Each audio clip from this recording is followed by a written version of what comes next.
We are live. Good morning, everyone in Toronto. Good evening, everyone in India. Well, we are here together 4.0. We have made it to the big day, the big night, the finals, the championship finals. It's been an incredible week. You know, when we started out here, Oscar, we had, such an influx of applications. We had nearly 200. Then we got it down to the 100 mark. Then we got it down to the top 17. And I couldn't think of how we were going to pick the top six. The judges went through the process, picked through the top six, and now we have a really spectacular final championship crew. And they're all in the back there online, waiting to get ready to go live and make their pitch to the judges.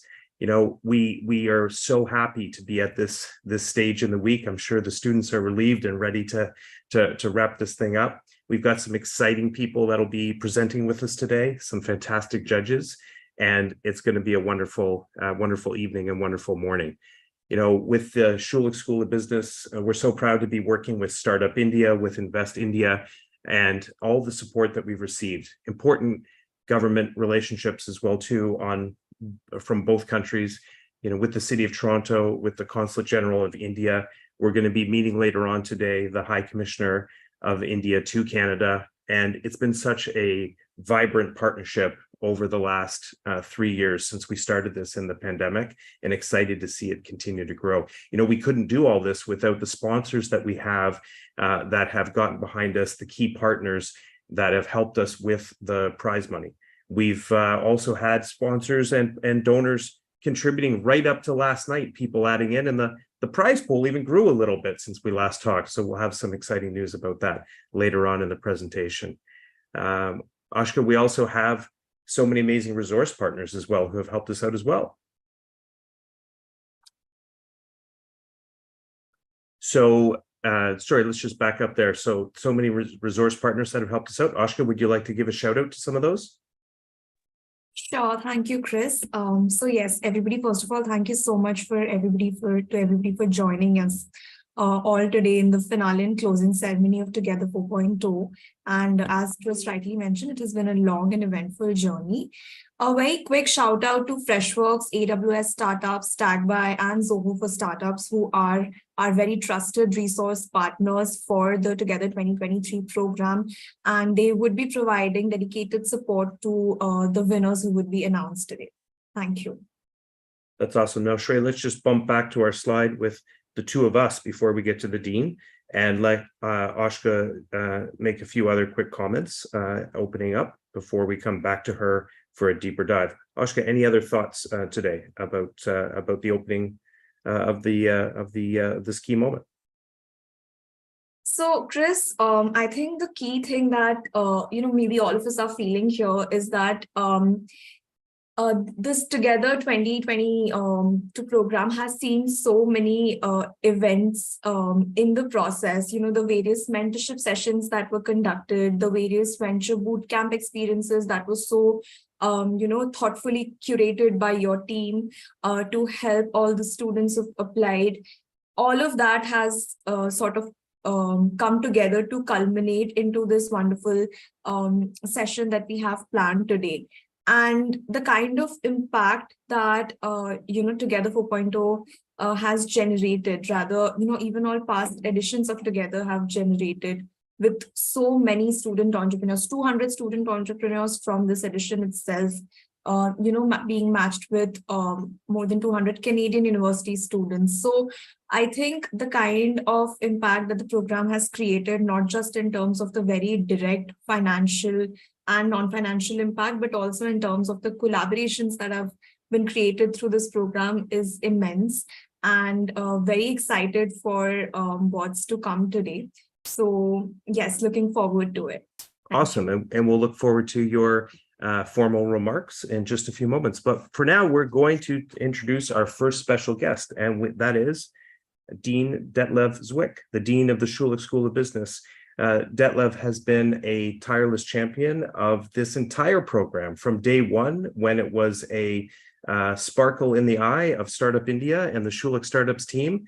I remember I called him and said, Dean, I've got a little bit of a wild idea and a wild mission to go on. And as he usually does when we have like exciting things, he said, yes, let's go for it. So we're excited to welcome him.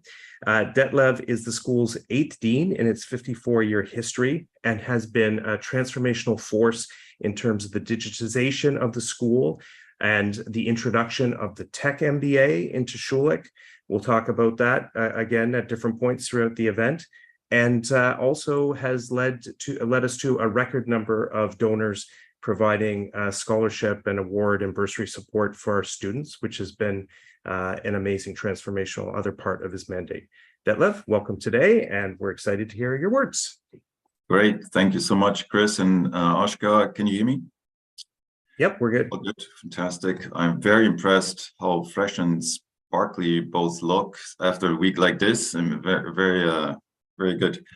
Well, greetings from the Schulich School of Business here in Toronto to everyone who is joining us tonight or this morning. Schulich is really proud to be once again partner with Startup India to organize the 4th edition of this amazing entrepreneurship competition. It's the biggest edition yet since launching this event 3 years ago. We have student entrepreneurs participating across 19 states in India. It's a fantastic example of the growing importance of the partnership and collaboration between Canada and India, which perhaps right now is actually needed so much more than ever. And it's a testament to the growing importance of India within the global economy, with India now one of the top 5 largest economies in the world. As some of you know, Schulich has deep ties in India that go back nearly 3 decades, especially for the past 10 years, with Schulich operating a state-of-the-art campus in partnership with GMR in Hyderabad. The campus is where we offer our Schulich MBA in India degree program, which includes the Entrepreneurial Studies 6500 course, where Schulich MBA students are taught startup and venture capital fundamentals to help them support student entrepreneurs in the Together Bootcamp. And all of our activities in India are supported through the advice and support of our highly distinguished India Advisory Council, which includes some of the top business leaders in India. And last year, we strengthened the connection between Canadian and Indian and the Indian innovation ecosystems. And with Together 4.0, we are scaling our impact among Canadian and Indian students even more, expanding our reach to the maximum number of aspiring entrepreneurs. And what this competition has shown us here at Schulich is that entrepreneurship can be learned. More importantly, Together is one of the ways our school is meeting the growing desire of Schulich students to acquire entrepreneurial skills and networks, and the impact on both our student entrepreneurs and our students in general has been really remarkable. So let me close by expressing big thank yous. Thanks to all of our judges, with special thanks to our finalist judges. Thanks also to Schulich MBA students from the Entrepreneurship 6500 class who enabled the student entrepreneurs to excel in the competition. Together Bootcamp and Venture competition has been a massive hit among our students now for 4 years running, and we are grateful for their vital contributions.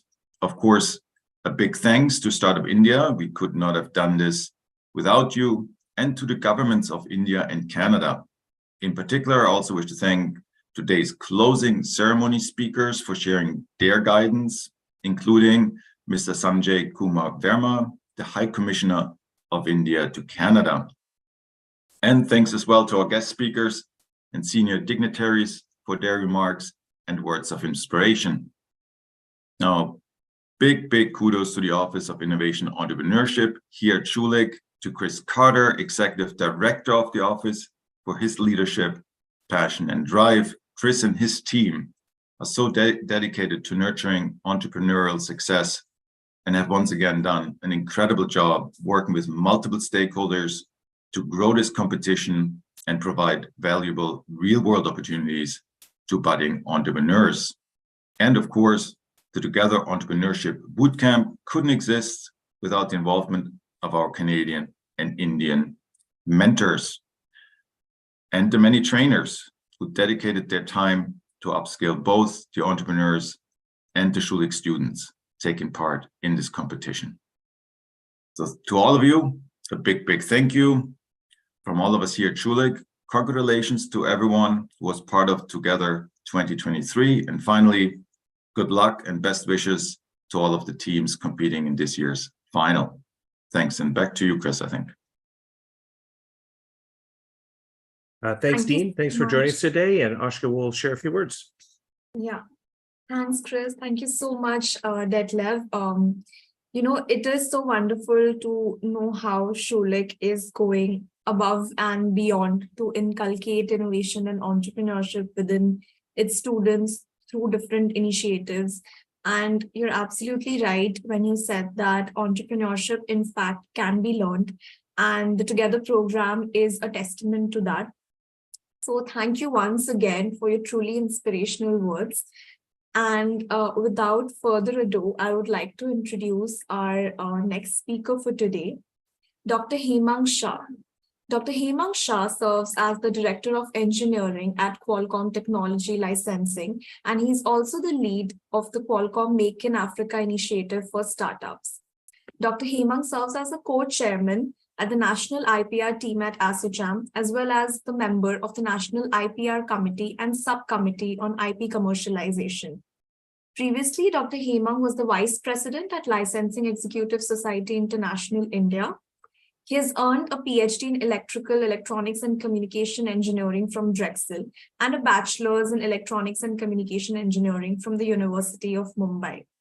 He's also an angel investor, a podcast host, and more importantly, a very active mentor to startups in India across various stages.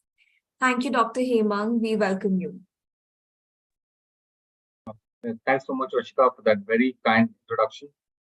And thanks, the team at Together 2023, the Startup India team, and the Schulich School of Business for having me here.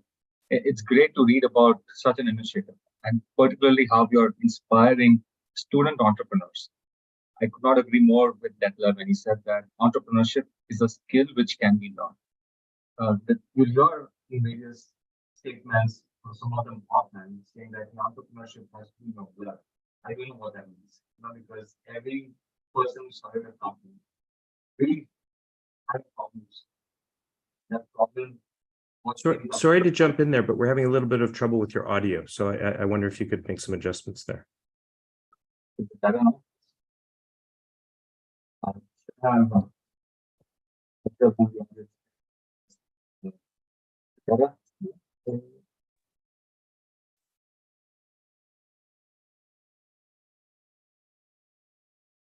How about now? Is it better? Now we're great. That's 100% good. Yeah. So thanks so much for having me. I don't know if any of what I said previously was audible or not. But I was mostly the thank you for being for having you here, and then it started to get garbled after that. Okay. So in our programs that Oshika mentioned, that me along with a very strong team, we are supporting 3 startup programs in India. One which is an incubation program for hardware IoT startups, one for women-founded deep tech startups, and one for semiconductor mentorship program. And we have one program in Africa, which is the Qualcomm Make in Africa program. If I include all of these are touch points, first-hand touch points with more than 140 plus startups. And they've done fabulously well in terms of the funding that they've raised, the products that they've launched. They've raised more than like $250 million in funding with the support of, let's say, the government of India when it comes to patent filing incentives. They have filed for more than 400 plus patents, right? And this number is increasing. Close to about half of them are in the grant stage. Now, I wanted to share just a couple of points with the students, particularly the entrepreneurs, with regards to what are some of the broad trends that these successful startups have done. The first trend that a good startup is terrific at is spotting opportunities. They really understand the problem which their customers face. They're deep in touch with the data, but more importantly, they understand the pulse of the customer. So even though you may have completed the program, and particularly for the ones that are not the finalists, know that all you need to do to get better fundamentally is get better at finding good problems to solve. The teams which are doing well, I guarantee you that they found a very good opportunity. And then after that comes the next thing, which good startups do well, which is delivering on them. And this is where you separate invention from innovation. I believe invention is an act of doing something different, but sometimes we get caught up in the idea that hey, we need to do something different just for the sake of calling ourselves as a differentiator or as a disruptor. That is not true innovation. True innovation takes that, but it figures out how do we solve that problem from end to end. How can the pipes after us and before us can also benefit? How can the customer experience be magical? Right. So this is what great startups are good at. And lastly, if I look at again what good startups are doing from the get-go, right? The good startups that we've come across, they place a tremendous value on intellectual property. And this is understandable because most of your time goes in spotting an edge. And if you work so hard at getting a differentiating element to your offering, then it serves in your best interest to protect it. And IP these days, and particularly for every startup, your market is the world. It is not just one country. It is not just India. We have startups which are based in India and they're shipping all across the world. So take care of three things. Be great at spotting problems. Be great at what is meaningful to the customer and how you can give them that wow experience. And third is make IP a core element of your business strategy. I congratulate every single one of you, who made it over here, and particularly the finalists, because you have crossed the biggest hurdle. The next one remains further ahead. And for that, I wish you all the very best. Thanks so much again, Oshika, for inviting me. Thanks to Chris, to Detlef for, again, making me a small part of this program. Wishing you all the very best. Thank you, Dr. Shah. We appreciate your words and your time this morning, your words of inspiration, and the students are well inspired and well wound up now for the competition. So thanks, enjoy the rest of your evening, and let's continue on. Okay, so for our next moment, we have students. I hope they're ready in the background, getting ready, because you're coming on soon. But first, we are going to recognize our honorable final judges. 3 judges that we have with us this morning, 2 from Canada and 1 from India. First up, we have Naaman Badeo, who is partner at Antler Canada. And many of you have already met Naaman because he's been such a leader within the program as a speaker, as a trainer, as a judge, as a mentor in different years as well too. And he's been here from the beginning and seen the whole trajectory of the journey. Naaman has founded multiple businesses in travel technology, including Flight Network and TripStack. And currently, he's working in the early stage VC world through Antler Canada, where he's building out the next big wave of tech. We're also excited to be joined by my friend, Schulich alumni, Alexander Barclay, principal with Graphite Ventures, up early here on a Saturday morning and ready to go with his ideas and his thoughts and questions. Graphite Ventures is a leading seed stage fund investing in high potential B2B SaaS, digital health, and fintech startups. Next, we have Isha Dash, the marketing director at Antler India. So we have a strong Antler presence here today. She also champions the AI vertical for the firm, and she's a first-time judge with us, but we're happy to welcome her here today. Thank you, judges. Excited to have you all here with us. All right, so with that, we're going to get ready. Teams, remember, you'll need to share your slides and come on board. I'm going to call you to the stage, and then I'll be timing you. A final reminder that you're going to have 8 minutes to speak.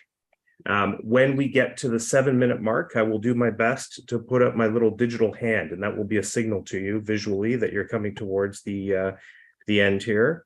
And then you'll have 12 minutes for questions. Judges, I'll call you out, and we'll go in a rotating order. So we'll start with Naaman, then we'll go to Isha, then we'll go to Alexander. And hopefully we'll be able to get a minimum of 1 question in each for you. So first up, we are coming to our first competitor, and that is Focus Flow. Focus Flow, welcome to the stage.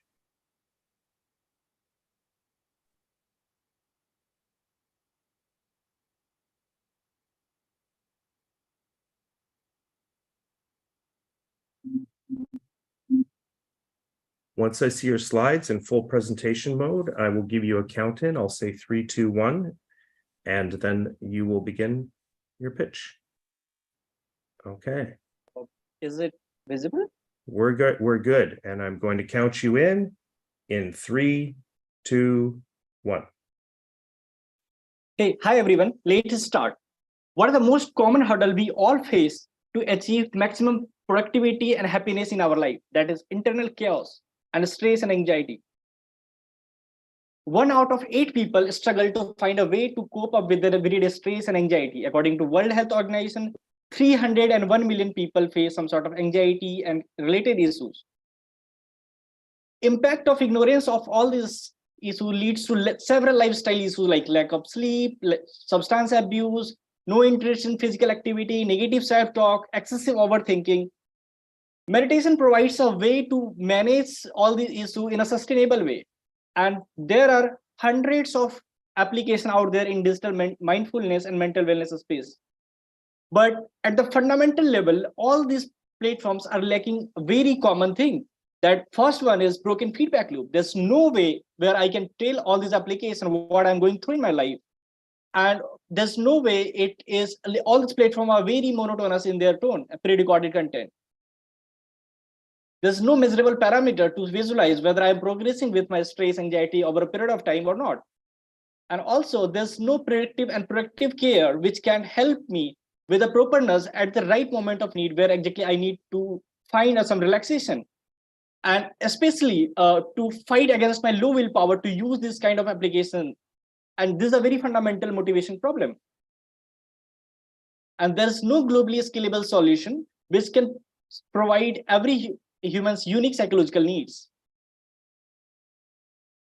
So everyone, we are introducing Focus Flow, your personal AI stress management coach. In terms of our early adopters, Focus Flow offers an interactive meditation experience tailored to his local accent, context, preference, along with proactive nudges. Focus Flow aims to bring sustainable happiness and sustainable way to manage stress and anxiety at the global scale by integrating ancient Indian wisdom of meditation and yoga, by integrating psychological context that it engages with the users during the meditation program with behavioral science, real-time biomarkers, and generative AI. Just checking if I'm audible.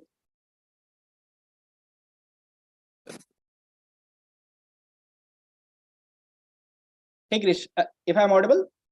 Hey, yeah, you're audible. Hey, guys, sorry to interrupt. In a longer term, we aim to bring sustainable happiness and health on the planet by building a personal AI for every human to take care of their mental, spiritual, physical, social, and nutritional health. So here is our application. This is the engagement screen of the application where you have 2 options, chat with mind and meditate now, where it engages with you in a vocal conversational manner to understand your psychological needs in the right moment of time, and it generates meditation program on the go while having a conversation with you. In the left, we have integration feature where you can connect your Apple smartwatch or other smartwatch devices to enable application monitor your HRV patterns. Here's the proactive retention feature, which continuously track your HRV patterns and your users pattern to give you proper nudges at the time. Let's suppose you are working in the office and you need some an application detect unusual HRV. It will give you a nudge and will try to have a conversation to help you relax.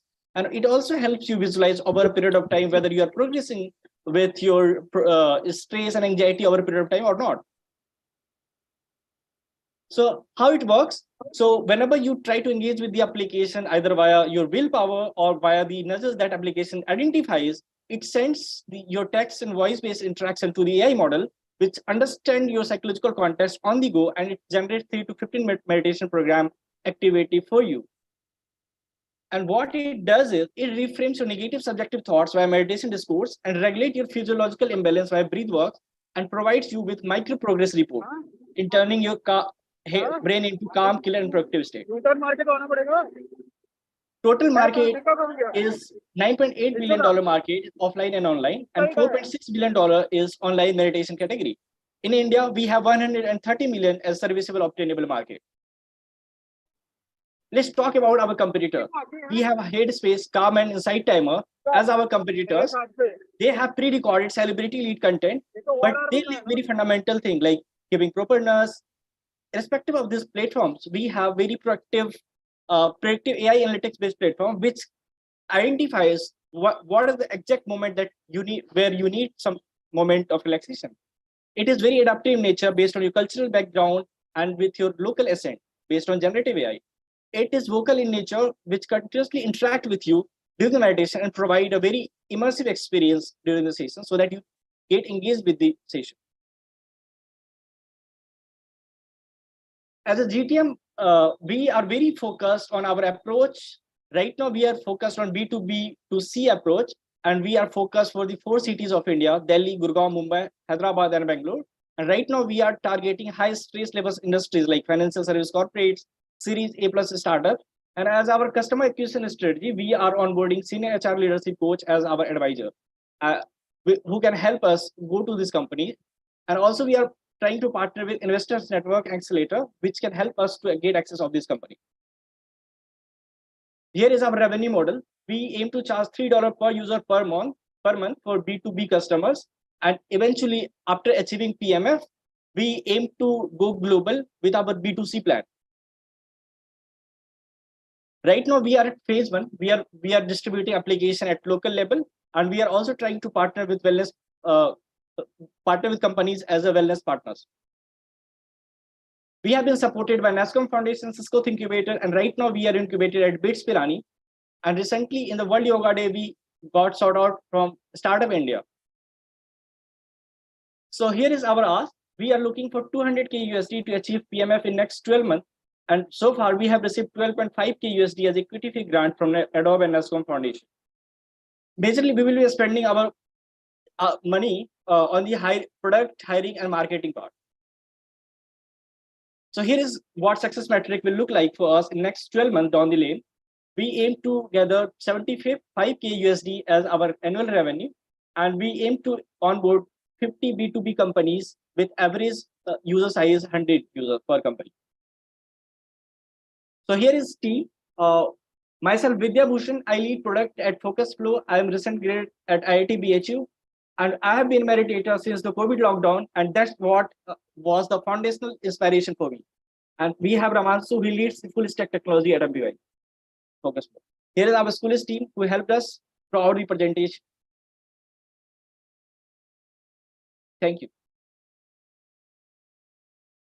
Okay, that's a wrap. Now we'll go to the judges, and judges, Naaman, you're up first. Well, great presentation, Vidya. Thank you for that. It looks very interesting. One of the things I see with these consumer apps, I've tried Calm before, as you kind of listed as one of your competitors, is that, people download the app and then, they might try it and then they kind of disengage from it. How are you tracking engagement?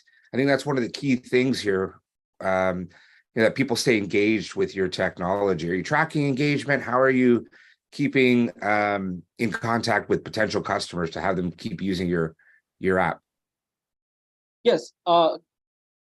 Yes, this is a great problem that this industry facing. Like, that is a motivation problem. Like, people need a strong willpower to use this application in moment of need, and it is very hard problem to solve. So basically, in current format, they have pre-recorded content where you need to first find the relatable content and they need to consume it. But in our application, how we are solving it? So whenever application identifies the nudge based on your HRV pattern, so if there is a variation in HRV pattern, it is established medical fact that you are going through some changes, physiological changes and stress. So first thing is that HRV pattern, and second thing is your user's pattern. So based on user pattern, and it try to find the optimum timing for you based on which it can give you proper nudges.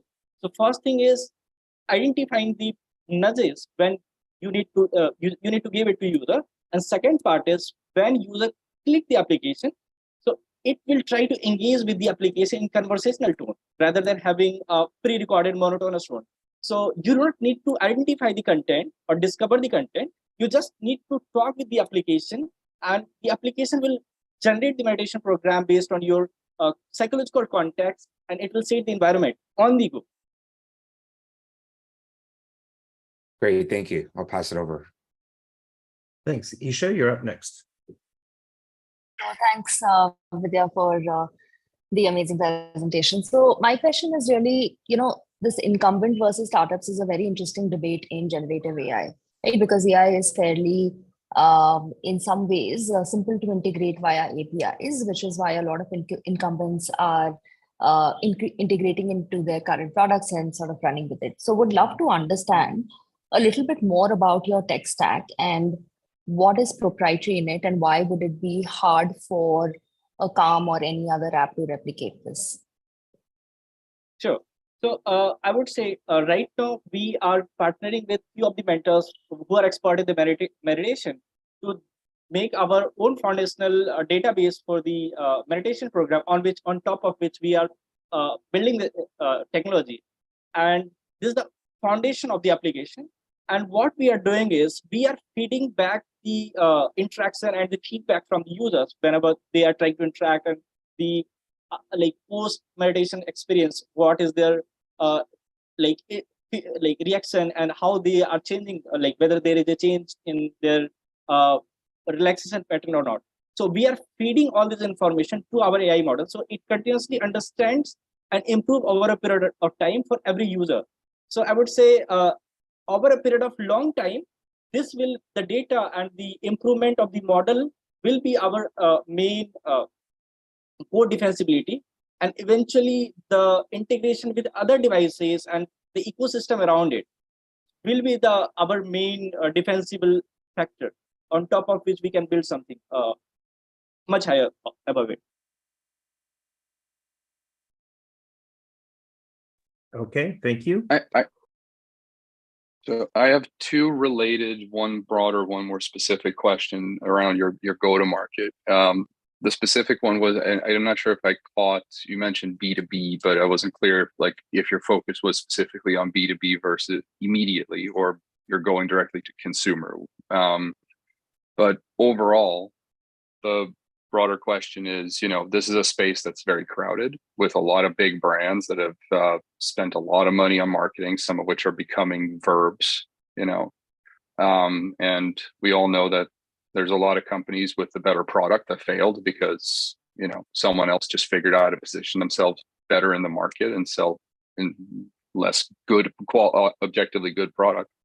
So how are you guys thinking about go-to-market and getting sort of space in the customers' minds and actually getting some momentum and showing that you're an option they should be going with? But regarding your first question for the GTM part, why we are going, what is the plan for B2B or B2C? So right now we are very focused on B2B plan, because we can get traction at the initial stage, which can help us build and scale the tech in the backend while having the paying users. And these B2B companies users have a working professional which is having the stress-related problem at the most, and they have disposable income to spend on these vitamin products. So we are going with B2B users first in next 12 months. Once we achieve the PMF, then we'll try to go into the B2C category with global approach. Like first we will focus on India, and then we'll move toward the North America and Europe market, because in India still these markets still growing, but the major market is in America, Canada, and these are the major paying market. So we'll move toward that at the later stage. Regarding competitors and the companies, I would say the take before, maybe 1 year before, was all the companies in the space was focusing on pre-recorded content. But I would say content can't be more commoditized for the longer time. Someone else will come in and with better content, with better meditation program, and all the existing company will again face some content related issue. But with what we are doing, we are trying to have a very interactive program with the user, so that users stay relevant with the meditation program. Because one fundamental insight is, whenever user try to get into meditation space, the first thing that stops them is a storm of thought that comes into their mind while having a meditation. And it is very hard when you see a robotic voice, like when you see a pre-recorded content that is not engaging with you. So it is very hard to focus on something. So I would say we are innovating on the experience side to get ahead of our competitors. Thank you. It's helpful. Okay, Naiman, back to you for your second question. Great, excellent. What's the long-term vision of the product? So you've got this short-term vision, but if we're talking 2-3 years out, where do you see, where do you see your product evolving into? Yes, sir. So in a longer vision, we aim to make a personal AI for every human, which will take care of their physical, mental, spiritual, nutritional health. As in the integration part of the application, you might have seen, we have a smartwatch-based integration. We are, in a similar way, we are trying to integrate with your digital users data, your physical data, and your like sleep data. And we will tune in all this data, and based on that data, we will, as the application is also understanding your psychological needs, it can help you with spiritual health. It can help you with your digital user predictive digital predictive digital related health, your physical related health. So in a longer run, we just want to have build a personal AI for every human, which will take care of all aspects of our life's health. So whether it is physical, mental, spiritual, nutritional. So this is our longer vision, where we aim to give a personal AI for every human on this planet.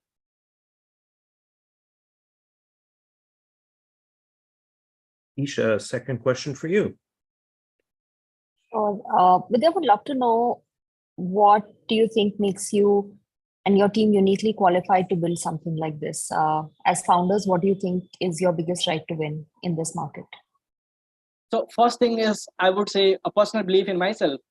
This is a fundamental thing, because since the COVID lockdown, I was in third year of my IIT BHU during the COVID lockdown.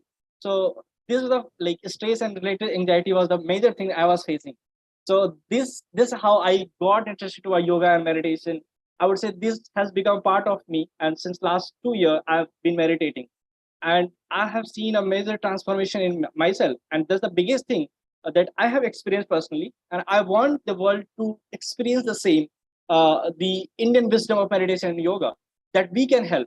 And being an Indian, we can help get out this core technology that has been developed by Indian VCs and SEC to the outer world with the 21st century technology that can be scaled to every human's unique need.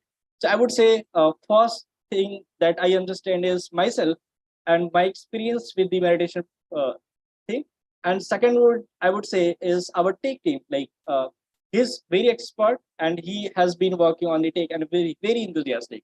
And also we have a very strong support from IIT BHU alumni networks and other people who strongly believes in us, and our mentors who like our mentor networks who strongly believes in our vision to helping humans. So I would say these are the fundamental insights or belief that we have regarding our product and our vision. Thanks, Vidya. Alexander, do you have one last quick question? We're down to the final minute and a half. Not sure how quick it is, but it's related to my last one. How are you thinking about market segmentation? Like where are you go? Where's the low hanging fruit for acquiring your initial sort of segment of customers? I didn't got your question. Can you? Yeah, sure.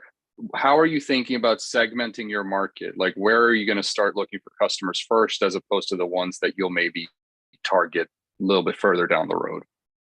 Yes. So right now we are very focused on India's 4 bigger cities: Delhi, Gurgaon, Bangalore, Mumbai, and we are very focused on the corporates which have a user base with high stress category, and we are trying to partner with this company via the senior HR leadership team.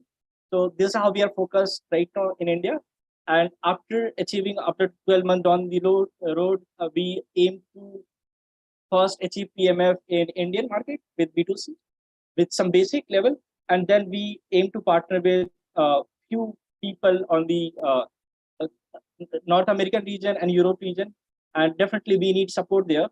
We do not have the active plan right now how we will go global, but eventually we will figure it out. Right on. Thank you. And we are on it. Great. Well, we came in right with 5 seconds to spare. So good job, judges. Good job, Focus Flow. And now, judges, you'll have a little 5-minute period there to go into your scorecards and take your notes and this type of thing. And we'll be calling you back to the stage in just a few moments. And in the meantime, it's back to Oshka and I.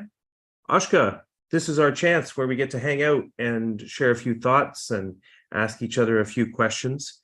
One of the things that has really impressed me throughout the relationship with Startup India and Schulich and watching the Together competition is just how much additional support Startup India has organized and has available for not only these young entrepreneurs, but for young entrepreneurs across India.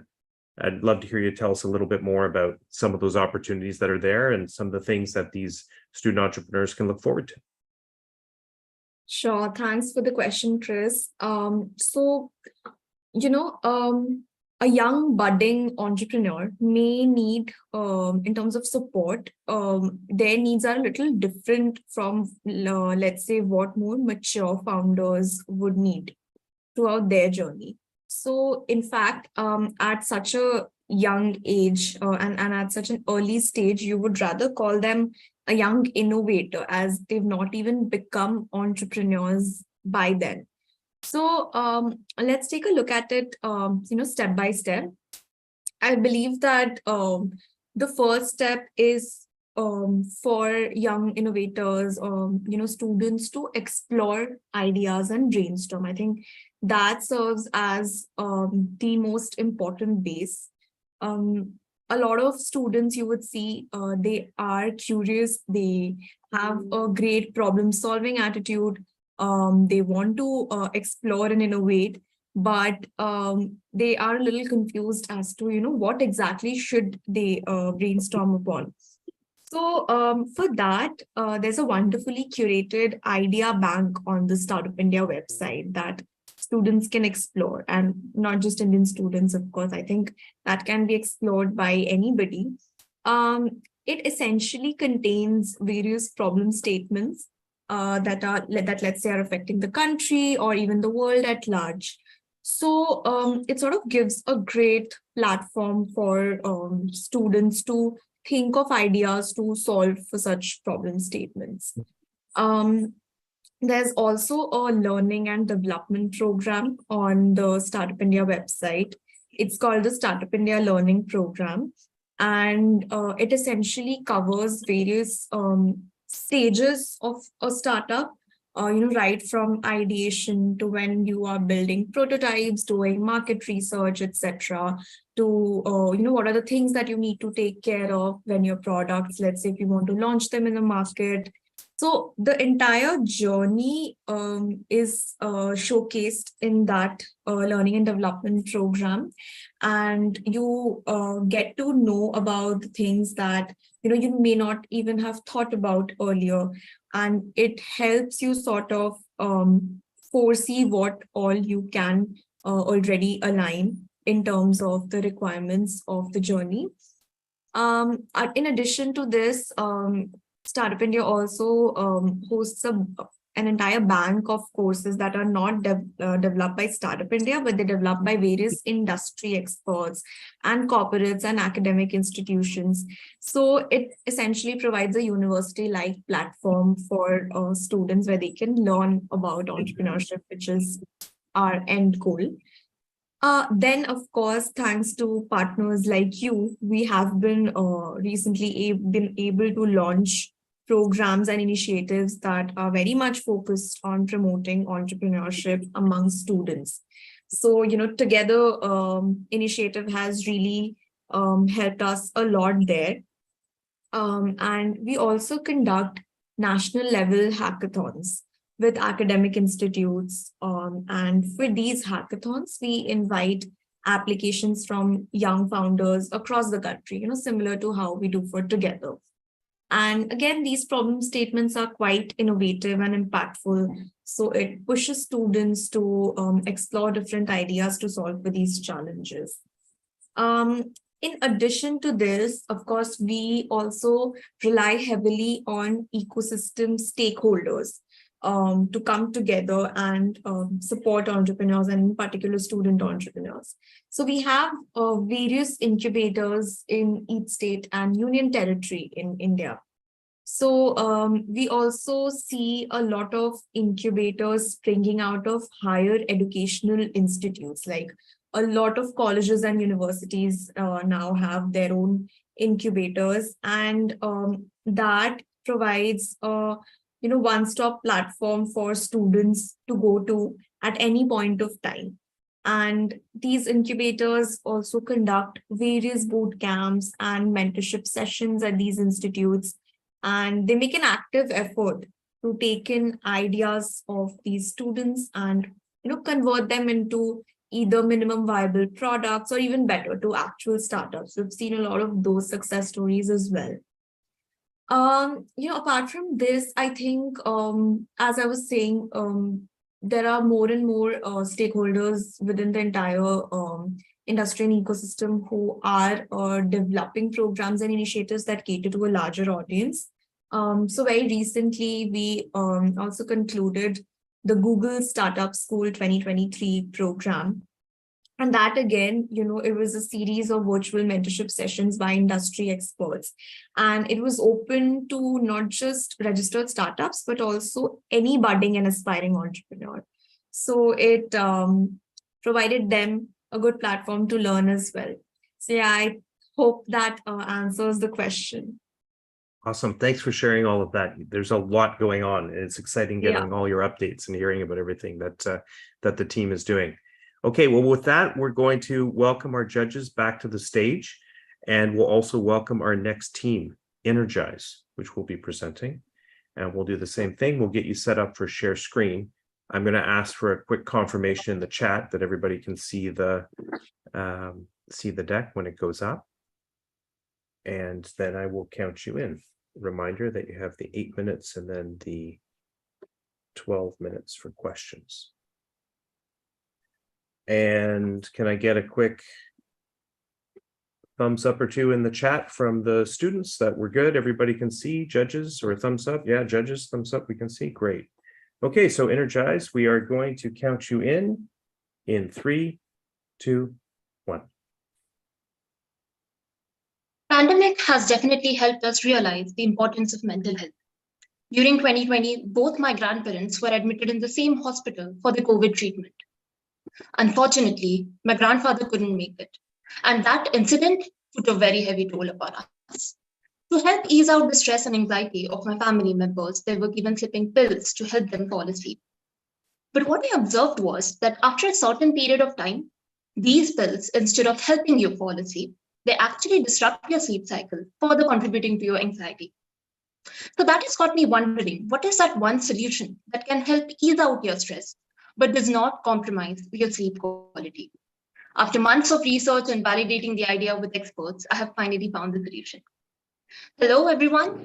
My name is Shalmali, and I'm the co-founder at Energize. We are on a mission to empower people to live their best lives by helping them manage their stress and anxiety levels.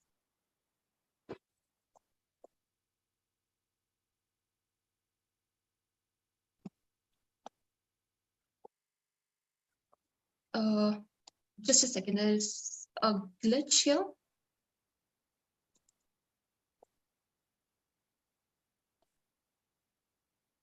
Take a moment. Don't worry. I paused the timer so you can reshare the slides. Yeah.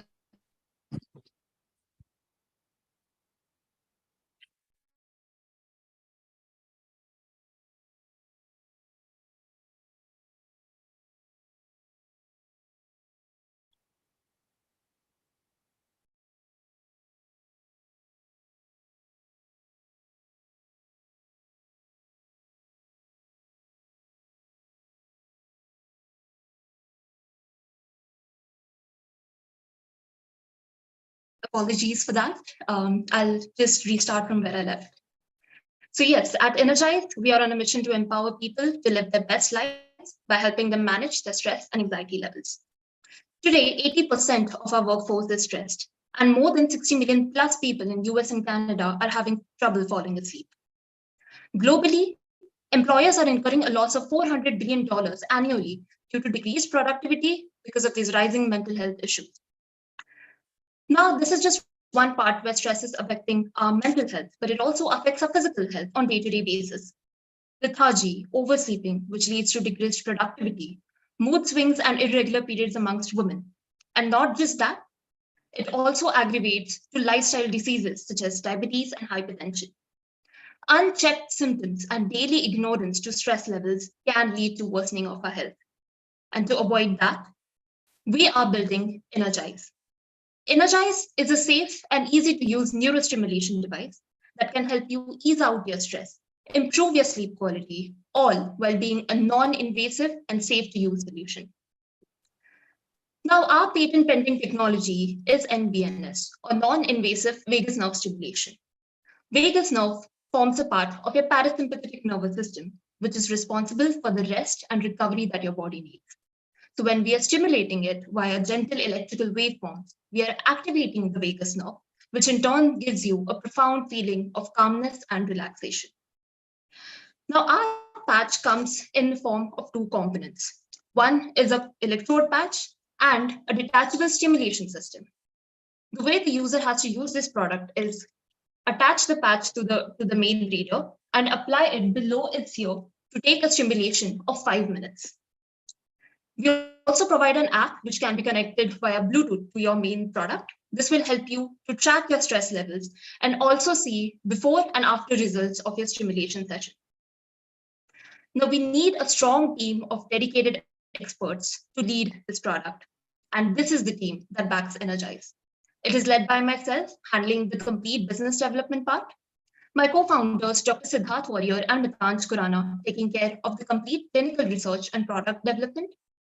Dr. Siddharth Bhargava, who is our business advisor, he is a Dr. Social Media influencer and co-founder at Fooddarshi. He guides us in the complete marketing and sales strategy. Mr. Tahir, who is guiding us in the complete manufacturing and distribution. On the medical front, we have Dr. Sameer Bhargava, who is an ENT surgeon. He helps us in increasing the efficiency of our technology, setting the protocols of our clinical studies. I am also joined by my amazing team of Schulich members, Ishita, Artem, and Amir. Now, under the guidance of Dr. Bhargava, our team conducted a 70-patient validation study where we are looking at various stress biomarkers. Now, after months of rigorous testing, we have found some promising results. A 5-minute stimulation session with Energize can improve your sleep quality by 50%, and it can reduce your stress levels by 41%. As we move forward, I'd like to share some user testimonials from our user study. Let me give you a brief about Mrigakshi.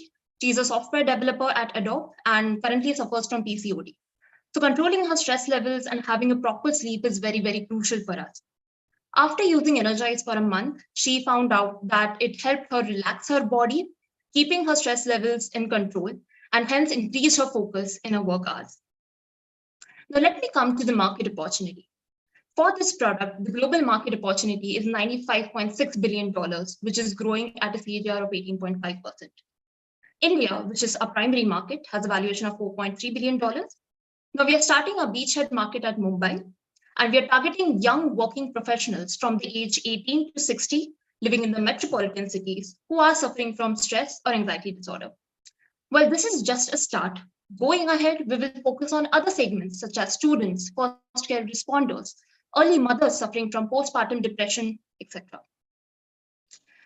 Now we understand that Energize definitely has some direct and indirect competitors. You have melatonin strips, as I had mentioned earlier in the pitch, which are sleeping pills, aromatherapy patches to help you sleep better. However, these strips and pills actually lose effectiveness over time. When we come to gadgets and wearable tech, there are Sensate and Hove headbands, which use the similar touch therapy. However, these companies themselves claim that you need to use their product for 30 days consistently to get the desired result. Energize, on the other hand, not only gives you instant relief from stress, improves your sleep quality, but provides a personalized solution catering to your stress levels. Moreover, its sleek form factor does not hamper your day-to-day activities. So it doesn't matter whether you're at your workplace or you're at your home or just waiting in line for your presentation. You can use Energize at any time of the day. Our business model is B2C, where we have total 3 packs. A starter pack costing $30. It consists of 2 replaceable patches and 1 stimulation system. Each patch will last you for 15 days. So similarly, we have quarterly or pack of $60 and an annual pack of $120. Now, for the go-to-market strategy, we have decided to go ahead with the Dr. Social Media influencer marketing, and keeping that strategy in mind, we have already a following of 2.5 million health-conscious users on our social media platform. We also have 400 plus doctors reached through our association with Neurological Society of India, which is going to help us a lot in our offline marketing. Now, the way we want to roll out this product is we have already received a 200 unit order from JGS Fitness Center. Once we have refined our product and launched in the market, we will go ahead with Dr. Social Media influencer marketing. And once we get an active user base of 30,000 users, we will go ahead with the strategic partnerships, which is B2B side. Here, I'm talking about health insurance companies, corporate wellness programs, which will play a crucial role while not only expanding in India, but in globally as well. So in the first year of commercialization, that is 2024, we are expecting 20,000 users, which will help us generate revenue of $1.2 million with a cap of almost only $10. Now, to reach this milestone, we are looking to raise $300,000 in manufacturing and commercialization, which will last us for 12 months. So far, we have raised funds of $150,000 from Contact, Thai University, and Startup India Seed Fund. So currently, we are doing beta testing, and we launch our product next year. Here, we will increase our outreach to 10 million users and onboard doctors for the offline marketing. In the third year, we'll do B2B partnerships and also apply for FDA and CE approval. Energize is not just a startup, it's a mission. We are here to build a world where mental health is universal and potential is limitless. Thank you so much for giving me the opportunity to present here today. And with that, I'm happy to answer your questions. All right, thank you. Naaman, you're first up.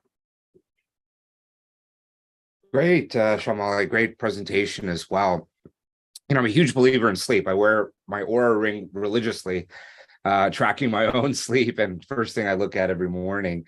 I'm not sure how stress is measured. Could you explain that? A measurement for stress. I don't think I've ever seen that, how you're measuring that when you're looking at, you know, how your product is successful and works. I saw some of your user trials, but how do you measure stress? Right. So when we are measuring stress, we are basically looking at the main stress biomarkers. So one of the biomarkers that we used while we were testing, I'd like to emphasize on that. So here we are looking at heart rate variability, which is one of the biggest stress biomarker, galvanic skin response, which is basically skin conductivity. And we are also studying your brainwave analysis, which is alpha, beta, and gamma waves, to understand what is your sleep quality.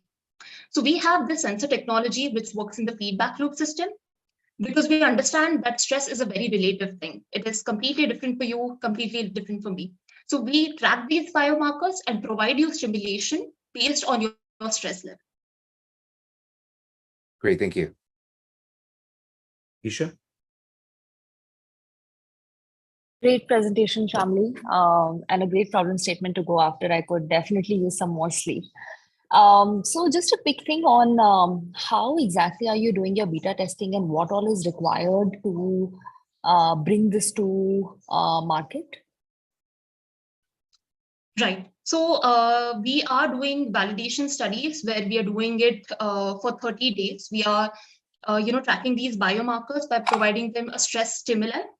And we are recording the readings and observing how long these effects last, right? So if we talk about the testings or approval slide, once we have refined our product and we launch in the market, we will have to take approval from the CDSU for a Class B medical device. And there are certain testings such as EMI, EMC, and biocompatibility tests. So once these testings are done, and we publish our results, we will go ahead with the mass manufacturing and then launch it into the market. Got it. A related question. What do you think right now is going to be the biggest risk to your business? Right. So if we consider the Indian market where we are targeting right now, post-pandemic, the mental health awareness is increased. So we understand that this is the right time to enter this market. And if I talk about the customers that we are targeting, now there are two sets. One set of customers are stressed and they understand they are stressed, but they are reluctant to seek help. They feel that the therapy sessions or medications are pretty expensive. Hence, they try to avoid it and ignore their stress. The other set of people are who are aware about their stress levels and actively looking out for solutions. So one hurdle or one challenge, I would see it as an opportunity to first create a brand awareness. When we started on ideating on the business model, we decided we want to go ahead with the B2C approach because we want to make this available for everybody. Hence, creating that market awareness is very, very important. And the B2C strategy through our doctor social media influencers is going to be a key part. So that is why we have started with the GTM through online awareness creating through our influencer marketing. Plus, on side by side, we are to make it much more effective, we are going through the doctor route as well. So to mitigate these challenges, we have taken this approach. And if we talk about product, yes, we will have to go through these regulatory cycles, which might be a time consuming. But for that, we have used the FDA predicate device. So GammaCore is a product that already exists in the market, which uses similar technology. So to reduce that regulatory hurdle, we have to provide equivalence to this product, which is much, much easier. And once this will help us to get the regulatory approval much faster and launch in the market. Alexander. You might have covered this. I might have missed it, but can you just dive in a little bit more into what exactly you mean when you say that the product stimulates? Like, what is the actual sort of actuator, and like how does the product actually interact with the users? Right. Yeah, so the main technology is non-invasive vagus nerve stimulation. So after rigorous testing, we have improved our technology, which provides gentle nerve stimulation. So what we have done is we have identified the vagus nerve. We have understood the product placement, where you have to exactly place this product. This is where once you start the device, it will first understand the what are your stress levels, what are your heart rate variability, heart rate, etc. Our proprietary algorithm understands these readings and provides you stimulation of that particular intensity for exactly 5 minutes.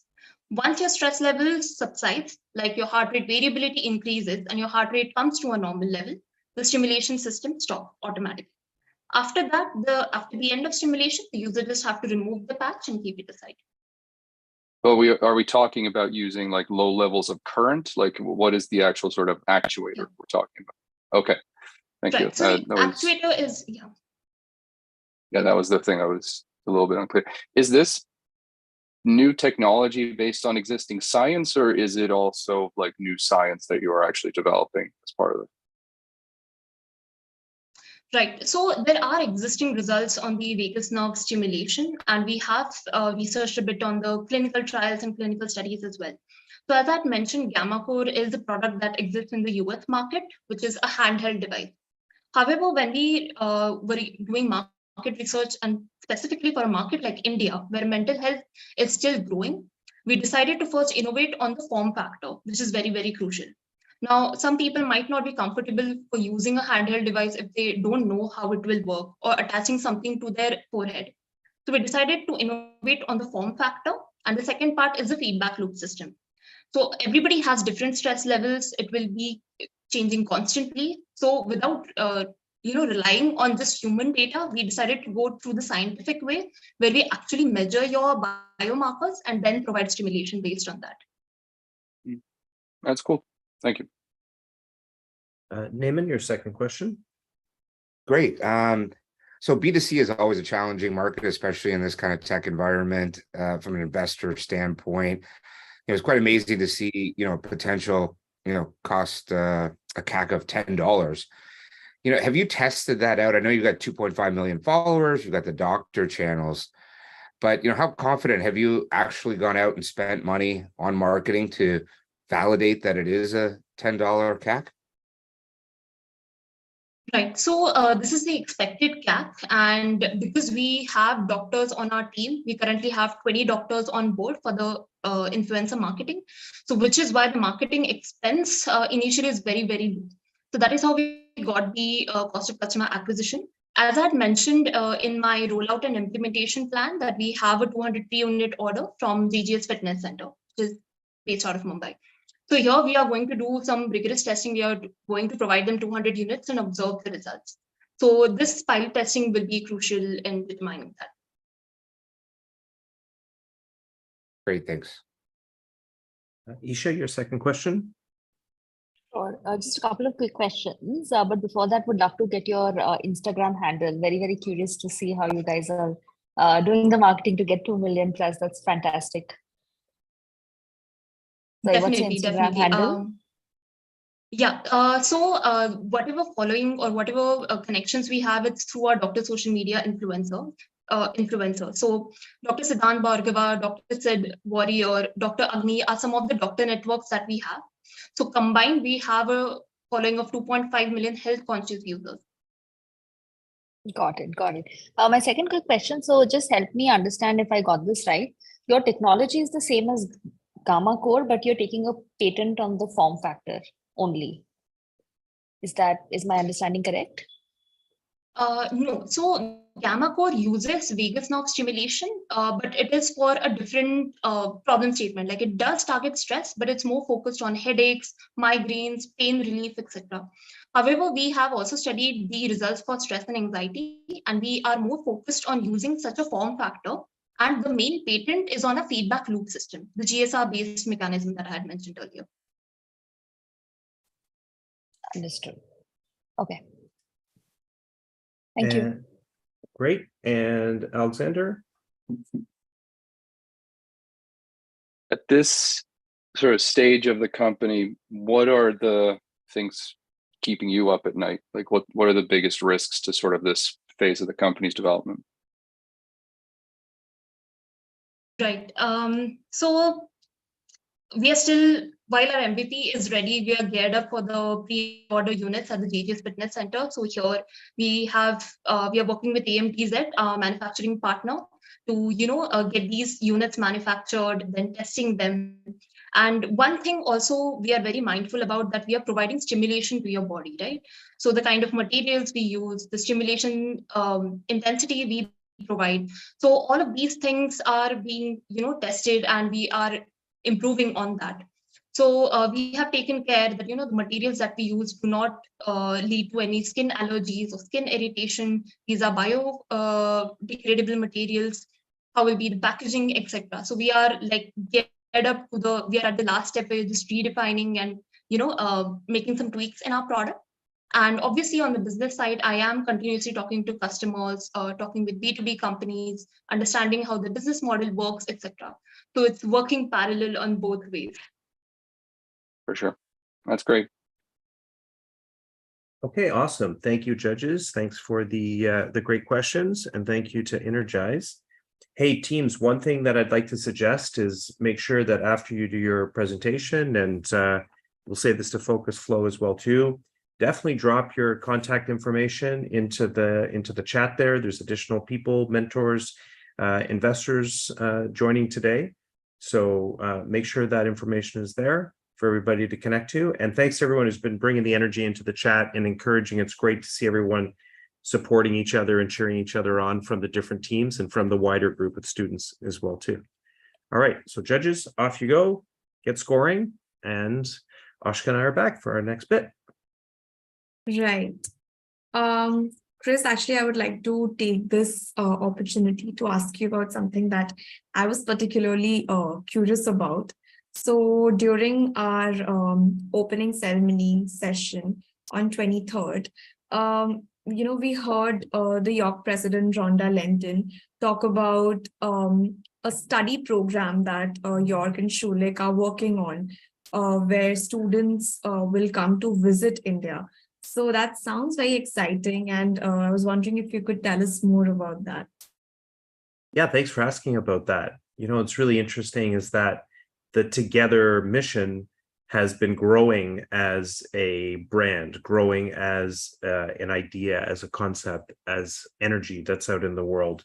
And people at York University and Schulich have been really inspired to be watching it. We've had President Lenton, we've had the provost of the university, of course, the dean, the head of the MBA in India program at the time, Ashwin, come out and spend time with us. And in all those kinds of observations, different leaders at the university have been asking themselves, this is really good. What more could we do to make this available in new and different ways to other students? Now, this program in particular that everyone is involved with here today is, of course, focused on our MBA students, the master's level students. So people have asked the question, starting with the president and the international team at York University, what could we do for the undergraduate students, the BBAs at Schulich, but also students from across the wider university, students from healthcare, students from engineering, students from law, from Osgood. So as they've asked those questions, one of the ideas that came up was what would it look like if we did a summer study tour where we took somewhere in the neighborhood of 25, 30 undergrad students to India to experience India and experience the startup ecosystem there. And we have this relationship with other countries and different programs where this has been done by different schools, where you'll take a group of students and it's a great opportunity for them to learn not only about a particular ecosystem, business ecosystem, but also to really learn to appreciate the country as well for everything that it is. And so, myself having had my opportunity that I've talked about before with the class and the group to travel to India back in November 2019 and to visit with our Indian Advisory Council, that was my opportunity to meet with Mr. Ratan Tata, the chair emeritus of our advisory board.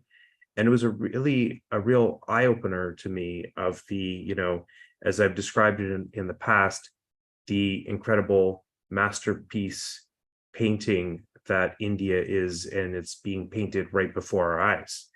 So I think this is a great opportunity for these young students and amazing young minds to visit India and to learn more about the country that we as York University and Schulich have such a special relationship with, but also the city of Toronto as well too, and Canada. So, what would that look like? That would look like the opportunity for students to apply from across the university and then to have their applications reviewed and vetted. We would pick a top 25, top 30 to go. Everyone's favorite, neighborhood Together mission program manager, Shrey Kumar Bhatnagar, would be like our key leader in terms of running the program and taking the students over. And also then I will recruit for an additional instructor to join the tour as well too.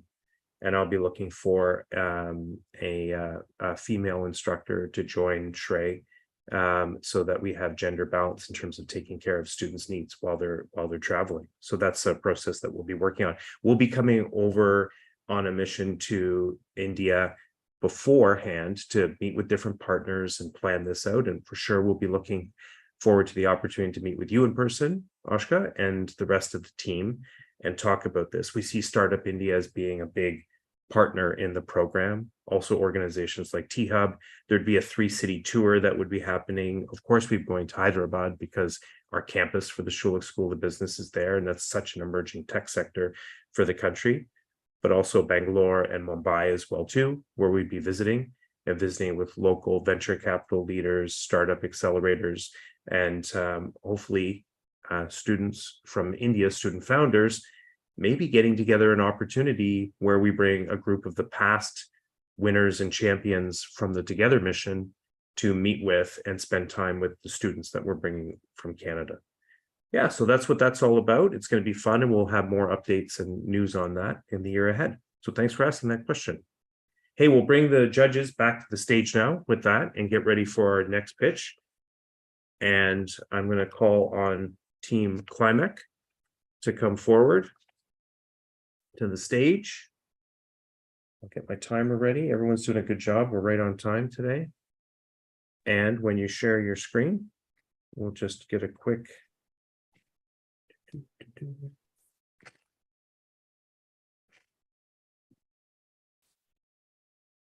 There we go. Yeah, you share your presentation now. And once you're on full screen, right? I'll ask for a couple thumbs up in the chat or thumbs up from the judges if we're all seeing the presentation well. Okay, great. And Klimek, I will count you in now in 3, 2, 1. Okay, hi everyone. My name is Indran Kannan. I'm the co-founder and CEO of Climate Labs. We are a climate tech company which is trying to fight climate change and revolutionize how people breathe indoors. I'm so sorry. Just can I? I'm so sorry about it. I think I have a wrong pitch deck. I'm so sorry about that.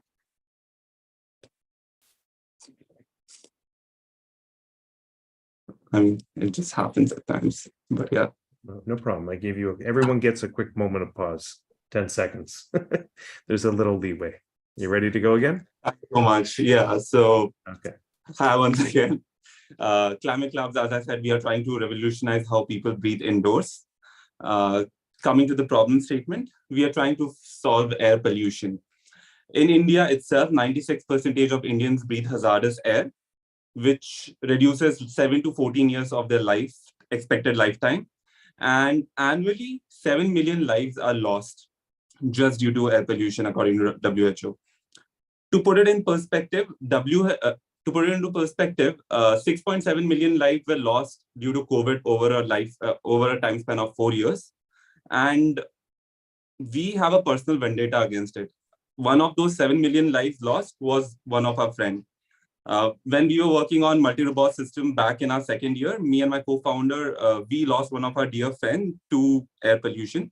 Her only mistake was that she was a citizen of Delhi, our nation capital, which is infamous for one of the most polluted air quality. We took it upon us. First of all, there was a hackathon that was coming around, and we took it upon us to find the best way to solve this problem. Not just purify air, but enrich it. You might think that this solution is already solved, and you couldn't be more wrong.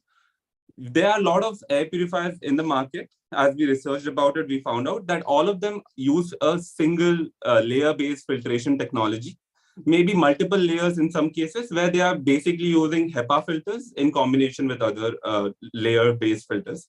But what we do here is we enrich this air. We purify your air instead of just filtering it. To do that, we use microalgae. So every time you breathe in, 70 to 80% of oxygen that you take in, that is the building block of life, is actually made by microalgae and not by a tree or a plant.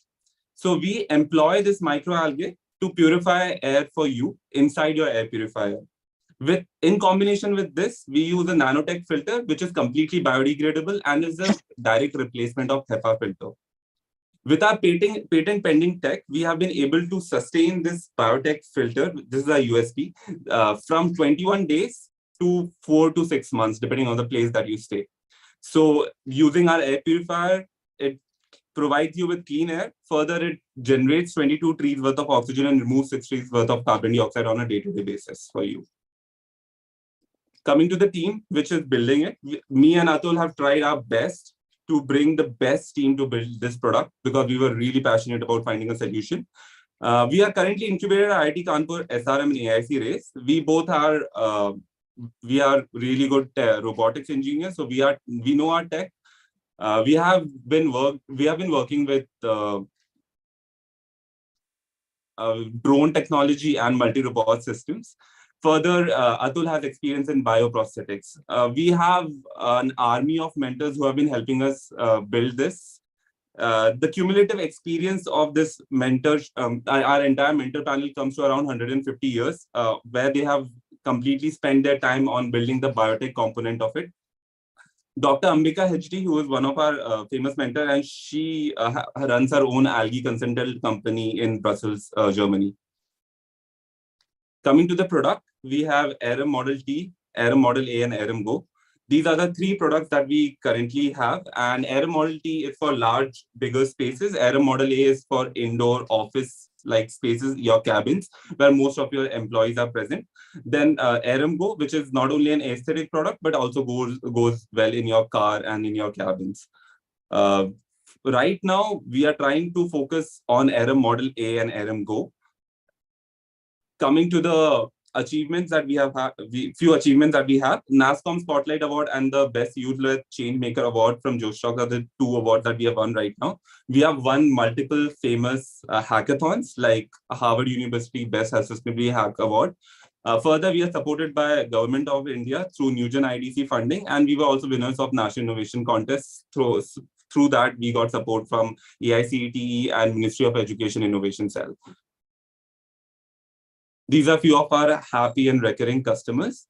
The last picture is of Atul in Expo. Atul is my co-founder, right?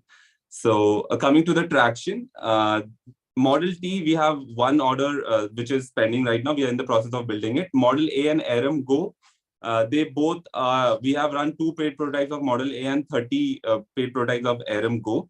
They both have, the Model T and Model A, both of them have the proprietary biotech solution embedded in it. And Aram Go, Model A, and Model T, all three of them have an AI-driven pollution forecast system.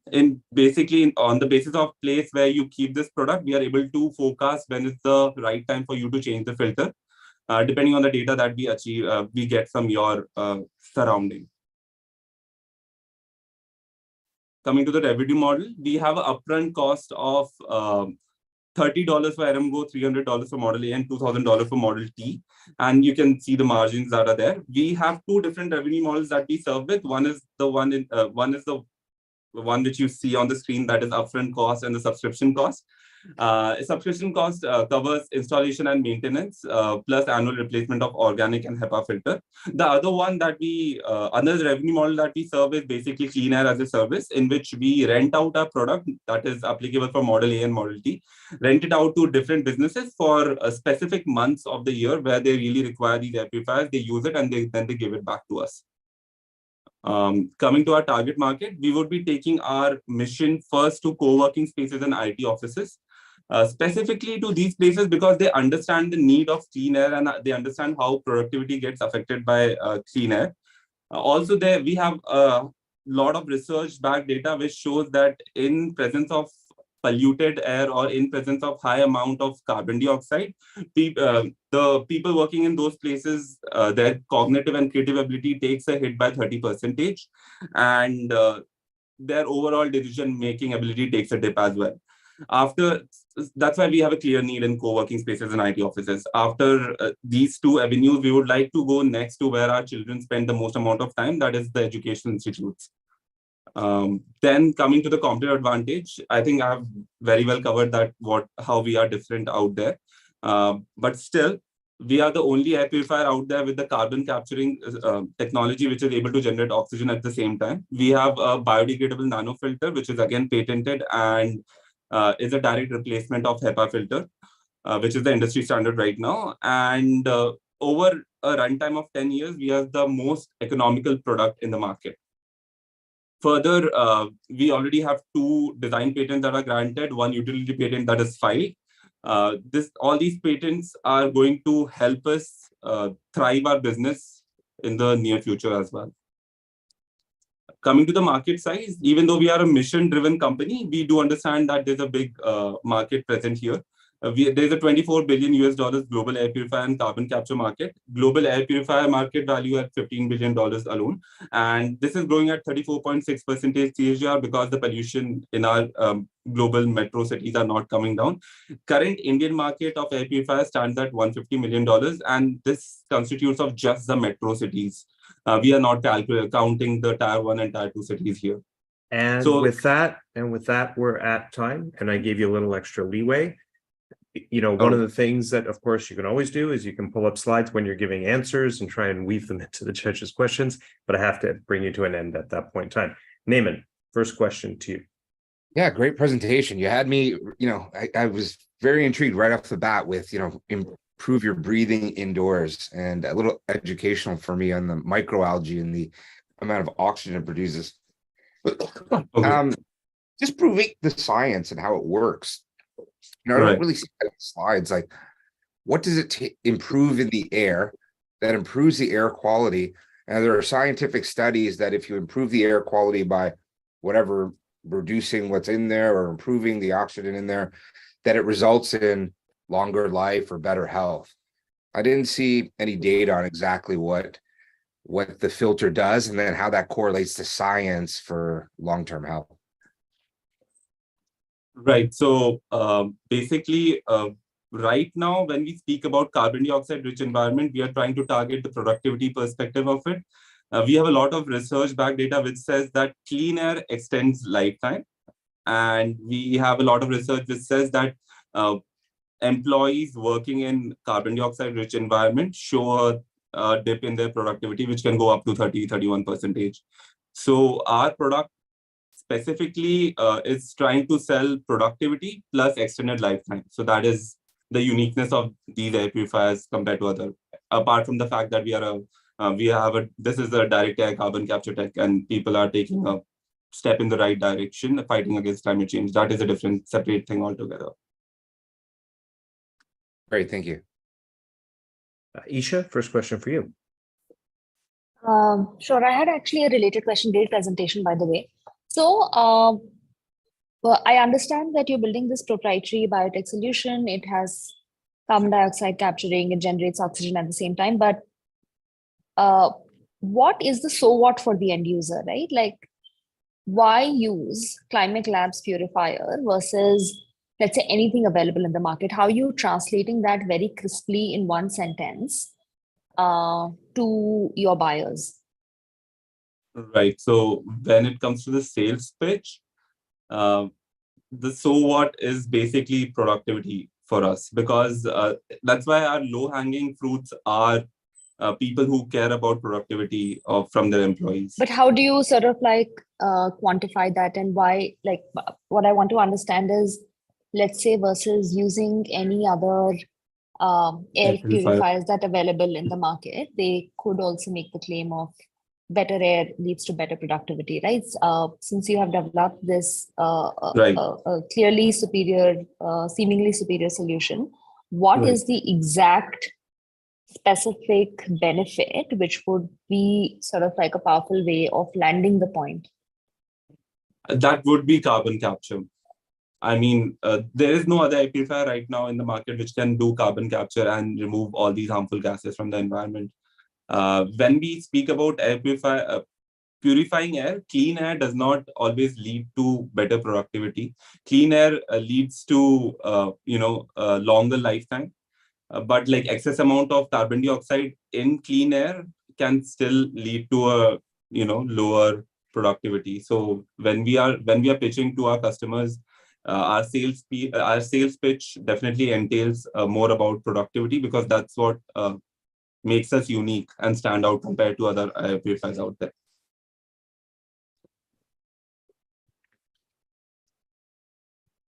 Thank you. Alexander? Yeah, great pitch. I kind of immediately bought your value proposition about productivity because I've been seeing a lot of studies that have been coming out in the US and the UK about this for following COVID and companies installing air purifiers and the impact on productivity. I guess I wonder I have a lot of related questions to what have already been asked, but it's really just more about thinking about how you position yourself. I guess the main question I have is, why do you relatively speaking, early in the game already have 3 different models out in the market? Because it seems like it adds a lot of logistical challenges and cost controls and so on and so forth. Yeah, so like if you focus on our roadmap, initially we are just focusing on Arum Go and Model A, like I mentioned earlier. Like the other product, we have not even started building it yet. Model T, that is a work that we want to do parallelly. Model A and Arum Go is what we are focusing on right now. Arum Go is more of a simple aesthetic product with which we want to start a revenue stream through which we will be able to sustain ourselves And that's why Aram Go is there, because Aram Go is economical. It's just 2,500 rupees. And that's very economical from a Indian customer's perspective. So it's easier to sell. And it would help us set a revenue stream for us, which could be reinvested to build a Aram Model A, I'm sorry. Okay, Naiman, back to you. Great, excellent. Famous statement saying investing hardware is hard at times. How have you chosen your manufacturing partner to ensure that you're going to be able to scale? You've got that wait list. I saw 7,000 with one of your products. How are you trying to de-risk something like this when you're probably using a third party to build this, I assume? Yes, so that's a very good question. So initially we thought of actually getting things done from China, but like the electronics part at least. But later down the line, we realized that import, export, and everything does not go so well hand in hand. So we finally figured out manufacturers right in India who are offering it at a cost which is close to unbelievable, and we have been able to undercut our competition by building these products in-house. So currently the products which you saw, all of them are 3D printed, and hence completely a zero waste producing company. It's biodegradable over like a time span of 6 to 8 years. And yeah, like right now, till we reach a number of 500 to 600 batch size, we would be doing it. We would be using the research facility in our college and the ones that we own ourselves to make those units. But later down the line, we have a very good supply chain in place, which is helping us scale up. Speaking about the biotech filter, we are really good in that front because we grow microalgae in-house, and we have a capacity of growing around 2,500 liters of microalgae every 20 days. So we are really good in that front. But speaking about the electronic side, we are doing the electronics assembly through multiple vendors based out of Gujarat. And then the final assembly of the product happens in-house. All right, thank you. Isha. Indra, one more question on the product side. This actually sounds too good to be true. It's quite innovative. So, to organic air purifier, are there any downsides? Like when you talk about using algae, does this mean, let's say, how many times do you have to maintain it, replace it? Yeah. Since you're producing oxygen, does it require more electricity consumption? So what, if any, what are the downsides of this tech? So the electricity consumption part, it consumes the same electricity as any other air purifier out there. It consumes around 40 watts. But speaking about the replacement of filters, it can vary. So that is one of the things that will depend on the place that you stay. The filter might have to be changed once every 4 to 6 months. However, the nanotech filter and the HEPA filter, they would be the same. So they would have to be changed only once a year. So there's no issue in that front. But the microalgae filter might have to be changed once in 4 months or once in 6 months, depending on the place that you stay, because wherever you stay, the temperature will vary. And depending on that, the lifetime of microalgae will change. Got it. And this is your subscription model where you go and replace the filters. Yes. There's a subscription model. Also, like I said, like we are trying to rent out the product to people, because in India, like you say, like the last 4 to 5 months of the year are the time when the pollution goes high. Like right now, if you open the newspaper, I'm sure there's an article about air pollution out there. So these are the times when people really go out and buy air purifier. So we are happy to rent this product out as well, and let people test the product and see for themselves how it works. Just one small quick question. Do you have any current traction? Have you spoken to any clients and managed to sell this? Yes. So we have run 2 paid prototypes, one in Zoho and one in SRM itself. And 30, again, Aram Go, the smaller one, we have run 30 paid prototypes where we have given it out to families, not friends and family, but like families who are based out of different cities, metro cities in India. So we have traction for 2 of our products. The third product, the bigger one, we are still building it. We do not have any traction as of yet. Alexander. I guess, and it's kind of related to one of the prior questions, which is why is no, or I guess it's two-part technically. Is anybody else using algae, and if not, why?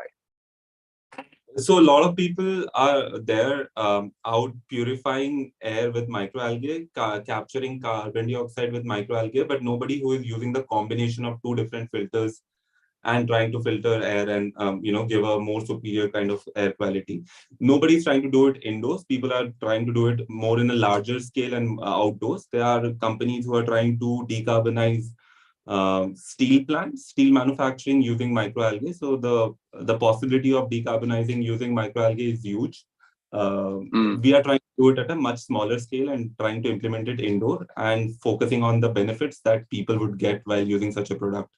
And parallelly, so you're taking a technology that has been applied in large industrial context and scaling it down for smaller use settings. Okay. Yeah. Makes sense. Okay, thank you, judges. We'll give you your time now to go do your scoring. Thank you, team. And reminder to all the teams, great idea to drop your information in the chat as well, too, after your presentation. Let's keep those comments coming from the class and the rest of the students of encouragement for everybody's presentations. And you see something that you like, let them know about it. Ashka, back to you and I. What's up next?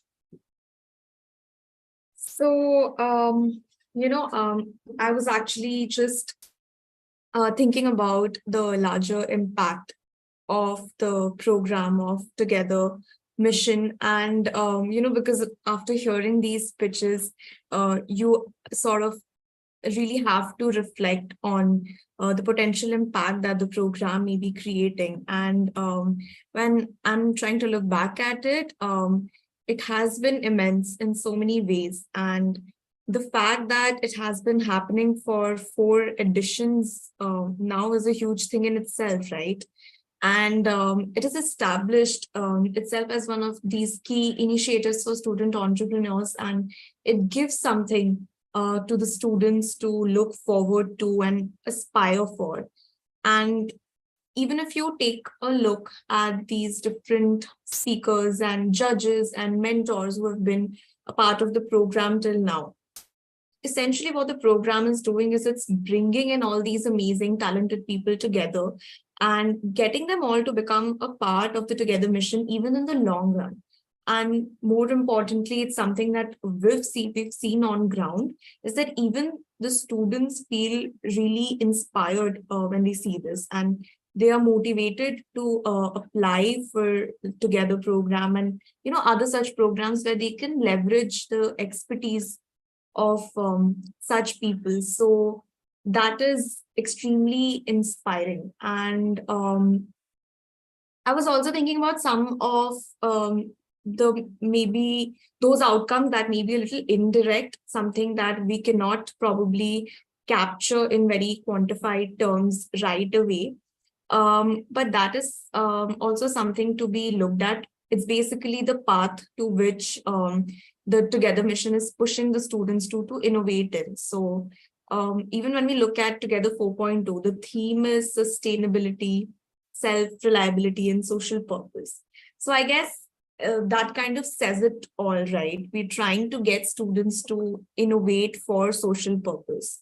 And you never know, you may see winners and finalists of the program going ahead in the future and solving for problem statements across areas at a much larger level. And that can be across, environment, healthcare, agriculture, fintech, which are only, again, some of the sectors that are in focus for the program. So it's incredibly inspiring. What do you think about that, Chris? Would like to know. Yeah, one of the things that is happening right now behind the scenes, really happy to give a shout out to one of our Schulich MBA volunteers, member of the current Toronto class in the course. Amir is working on going and tracking down all the past starting with all the past finalist participants, and going to be profiling and documenting their impact that they've had over the last 3 years. And he'll be doing that with this group as well, too, this top 6. And then after, we'll see how much time he has to get through that, because that enough is a big set of companies to go through, 4 times 4 years times the 6 companies. But then after that, he'll be working on, or we'll hand off to another student in the next term, going and looking at all of the participants who made it to the top 17, 20, whatever it was in that particular year, and looking at where those companies went. And then we're going to go and look deeper after that and look at all the participants and try and track, like, did they go on and start other businesses, even if they weren't the ones that were there at the time? Because we've certainly seen that inside the Schulich Startups program, inside the Schulich Startup Night competition as well, too. There's many people who apply, have opening concepts, and then go on to do something like completely different. But the things that they learned in those moments have been fundamental.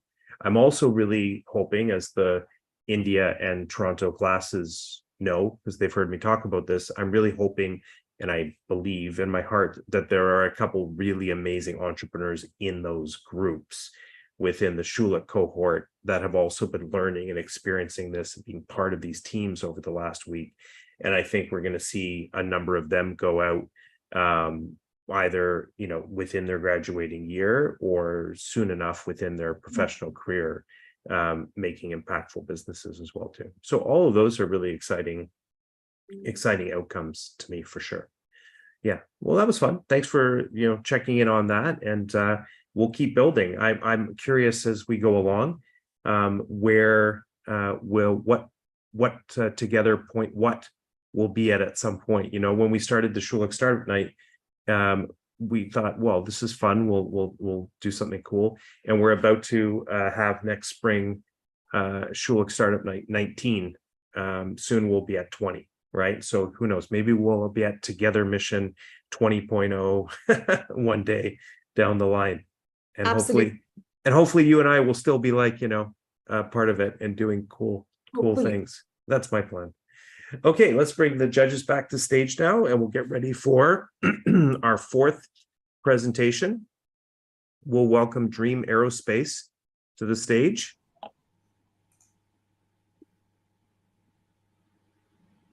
And you can go ahead and share your screen there. Yeah.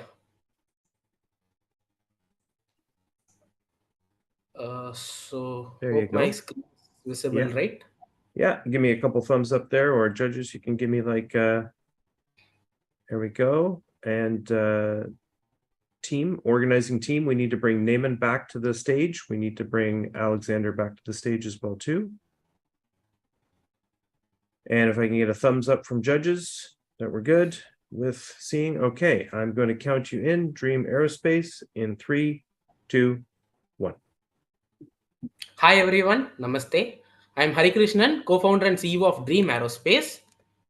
Myself and my co-founder have completed B.Tech in Aerospace Engineering from Hindustan University. We have been working on the satellites and rocket for past 5 years and have received few awards from India Book of Record, URF World Record for few of our projects. We have published few research articles on rocket propulsion. We are also very fortunate enough to get associated with industry experts like Dr. A. Pillai sir, who is a Padma Shri awardee and founder of BrahMos Aerospace, and also Dr. Venkatakrishnan sir, a distinguished scientist in Indian Space Program. Upon working on the satellites and rockets, we have understood that around 2,500 satellites have been launched in 2022. This includes satellites for various purposes like navigation, weather forecasting, communication, etc. The problem which we have identified in the industry is these satellites actually uses traditional hydrazine-based propellant which has been developed decades ago. Also, these propellants are very toxic and hazardous for human health. They actually pollute the upper reaches of the atmosphere, and these gases actually remains there for a very long term. They are not suitable for future space missions which we are planning, and also they does not satisfy United Nations Sustainable Development Goals. The opportunity which we found here is the space sector is getting crowded with many new players, and it is anticipated that the global space economy will reach 1 trillion USD by 2040. Also, there are more government initiatives for increasing the private sector participation in the space activity. Having understood the problem and opportunity, we have performed a market analysis and found that traditional propellant is efficient but not sustainable. Whereas the other companies, though producing a sustainable product, but they have their own setback in terms of efficiency. We have also spoke with many satellite manufacturers in the segment and also understood that there is a requirement for a propulsion system which is sustainable, very much efficient, durable, and versatile with the possibility of customization, and also it should be cost efficient. After this analysis, we found that there is a clear gap in the market, and this led to the innovation of our very own proprietary propellant, which is RH521. It was actually developed in partnership with IIT Kanpur, and it is a green propellant unlike other traditional propellant. It actually delivers 55% higher performance and also very versatile. That is, it will not freeze until minus 80 degrees Celsius, whereas the current alternative will freeze at minus 2 degrees Celsius itself. Thus, it actually requires thermal system which adds obvious weight. Also, we have been working on the catalyst and injectors, which are very crucial for thruster development, and perform necessary analysis and tests which are shown in the figures here. The section B clearly emphasizes how our catalyst, which we have been working on, the catalyst is very much for the propellant and it is withstanding more than 50 plus injection, whereas the current catalyst, which is there in the market, is breaking down after 50 injections. So this clearly confirms that our product can survive for a longer period of time than the existing solution. Now, having worked on this propellant and catalyst, presenting you our Atom engine, which uses our game-changing proprietary propellant and catalyst. It can be used for a wide range of CubeSat ranging from 1U to 26U, and the thruster actually comes as a plug-and-play system in which a satellite manufacturer can get the propulsion system, plug it to their satellite, use it. It is going to be as simple as that. Now, coming to our value proposition, our thruster can be customizable according to the mission requirement. The entire propulsion system is more agile when compared with electric propulsion system, and also it has considerable performance, and it is very much green, thus satisfying UN's SDG goals, and also it is very much cost effective. The infrastructural cost which is required for the propellant is very much less when compared with the competition. Now, coming to the market segment, the total addressable market for this particular product alone is 1 billion USD with a service addressable market of around $15 million. Our pricing will start from $200K, and the entire business model is B2B and B2G, where government agencies and private satellite manufacturers can become a potential customer. We are actually speaking on with these private satellite manufacturers who can become our potential customers to get an MOU with, so that we'll get their inputs throughout the product development progress, and will develop the product according to their requirement. Also, we are talking terms with these satellite manufacturers for using our thruster in their test satellite, which they will be launching for our flight proving purpose. Now, coming to the product roadmap of Atom, at 2021, we were in the technology readiness level of 1, which is basically basic technology research development. And currently, we are in a technology readiness level of 4, where lab validation is done. We expect that Atom qualification and first flight test will be done by 2025 and reaching us or taking us to the stage of technology readiness level 8, and ultimately providing a complete propulsion solution for CubeSat as CubeHood. We also anticipate that our orders starting, we'll be starting accepting the orders by 2025. Now, coming to our vision, as a 3-year plan, we want to provide a propulsion solution for CubeSat, and 5 years from now, we want to provide a complete in-space propulsion solution. And as a 10-year goal, we want to provide a propulsion solution for rockets and space plane as well. For this purpose, we have identified few potential products that we will add in our product list in future to expand our business. Coming to the team segment, we have a very dynamic technical team and technical advisors who are from prestigious Institute of India. We also had an opportunity with working on with Together 4.0 team who are very hardworking, and we are also fortunate to get supporting from mentors who have helped us a lot throughout the cohort.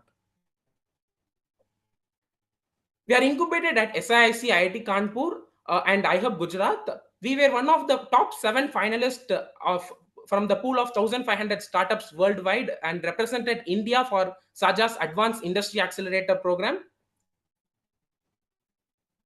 We want 30 lakhs grant, that is $45,000 grant from various government program and initiatives. We have also received a LOR from BrahMos Aerospace, a company under DRDO, and an expression of interest on our company from Space Aura Private Limited. So coming to the fund ask and utilization, we require a $250K to develop our MVP, and this will be giving us a runway till early 2025.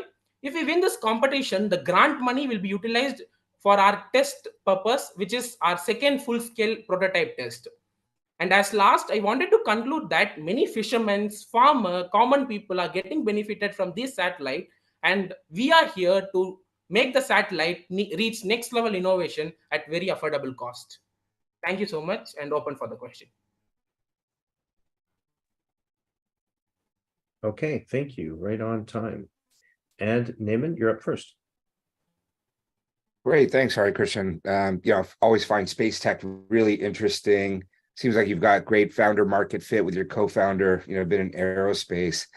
I think for me, just the one thing, if I could ask you to explain, I got a little confused. I thought we're starting off with almost environmentally friendly, all these toxic stuff in the atmosphere, then went into the thruster and the atom. Could you kind of just explain simply, here's existing state, here's the problem we're going to solve in like one or two sentences with our solution? I kind of got lost a little bit there from the environmental to the thruster. Okay. So the problem here in the industry is it is very toxic, the propellants are, and the scientists who are working on with this propellant has to wear a lot of equipments, and they are actually feeling it very difficult to work on with these very toxic propellant, which are very carcinogenic. So that is the problem which we have identified. And also, according to many nations, they are actually banning the use of these toxic propellant, like Europe have banned the use of this hydrogen-based propellants. So that is also a market opportunity which we found. So based on these two, we have come up with our own sustainable product, which is green, non-toxic, and also very much efficient than the existing current technology. Yeah, simple words. Great, thank you.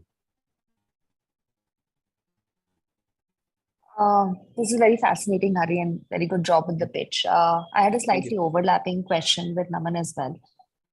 Would love to actually double click a little bit more on how did you identify this problem statement to begin with, right?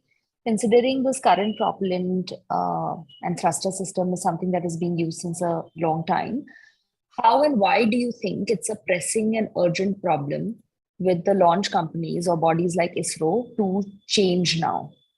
Okay. Is it good to have? Is it something that it's an active solution they're looking at? Just help me understand how did you identify this problem statement? Very good question, actually.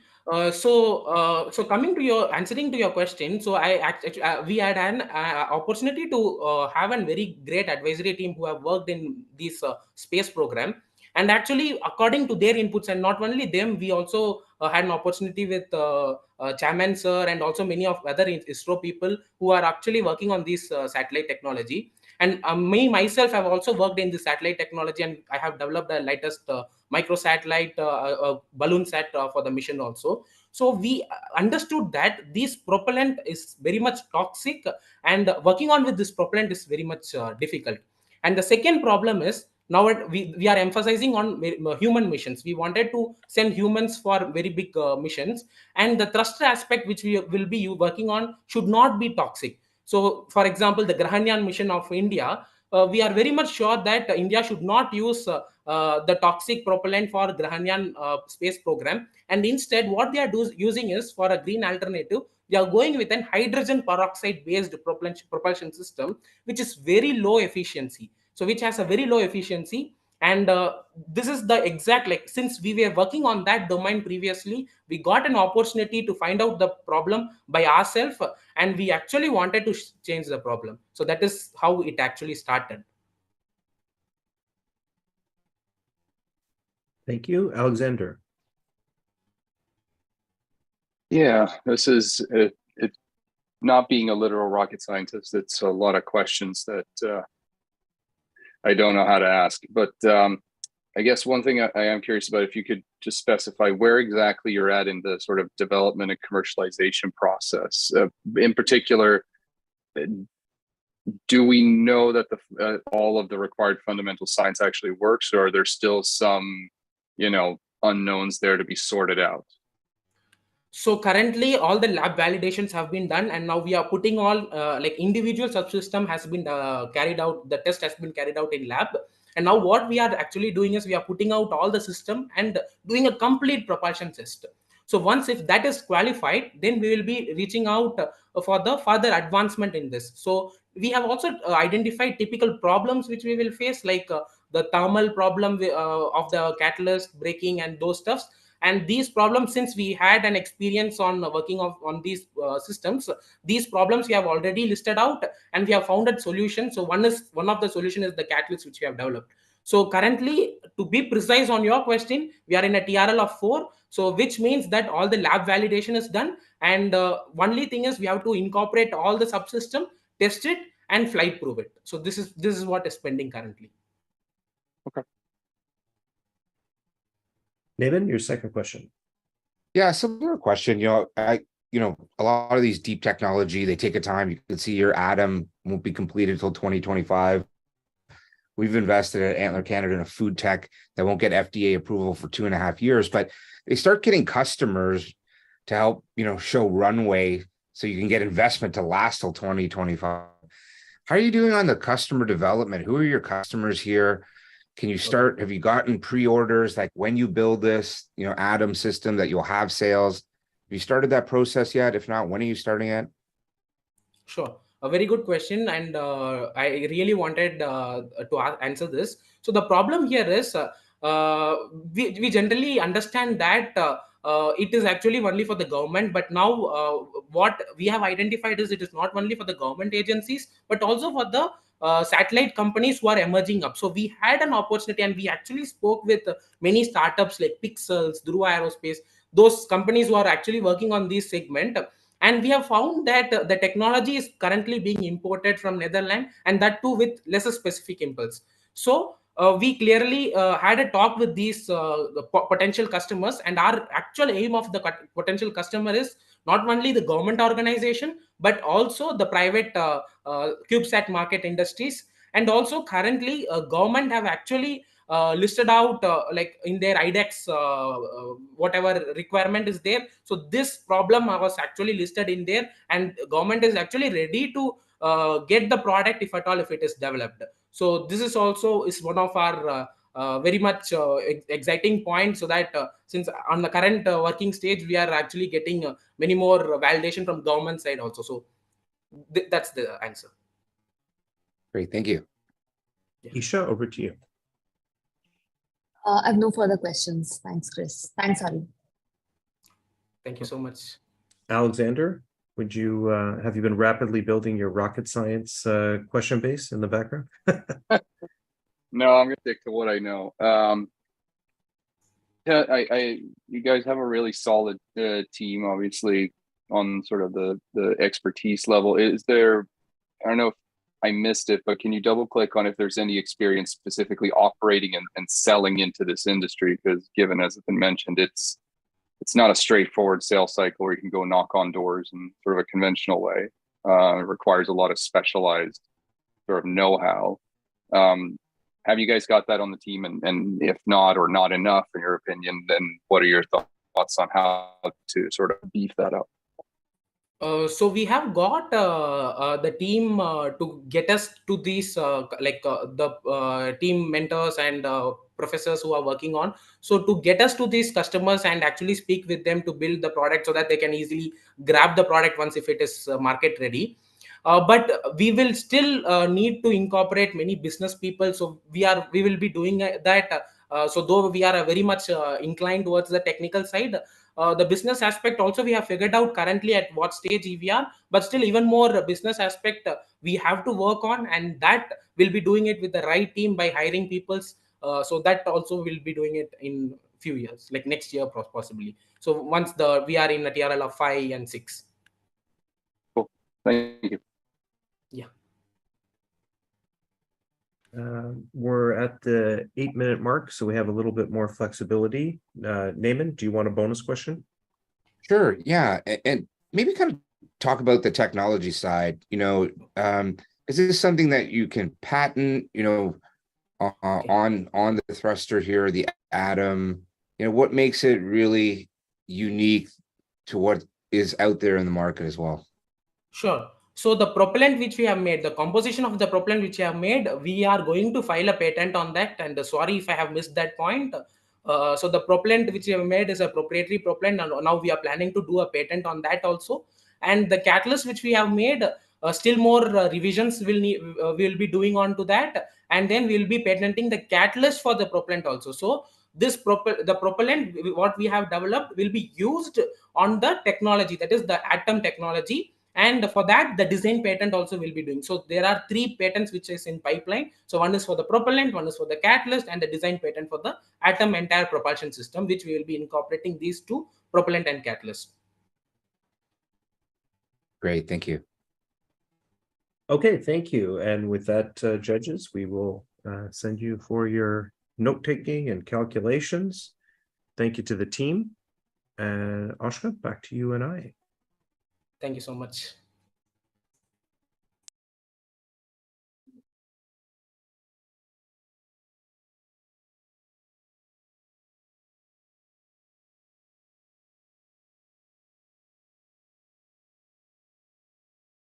Ashka, what would you like to talk about next? Do you have another question? Yes. There have been a few things that I, wanted to ask you about, and they are again very closely related to the larger theme of the program that we're a part of today.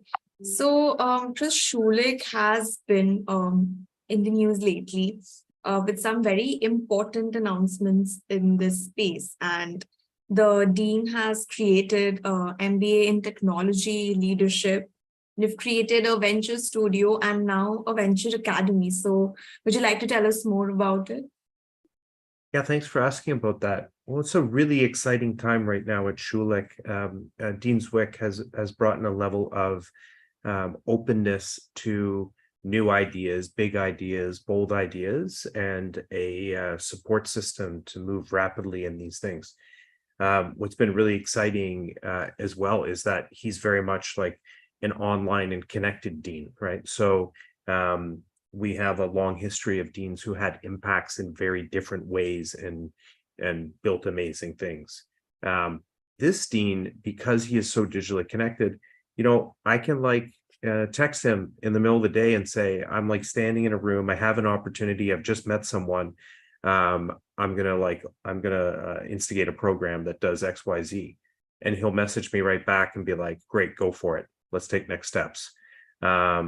And that is just like unlocked an ability to move in real time that is very different than you see from most business schools or academic institutions.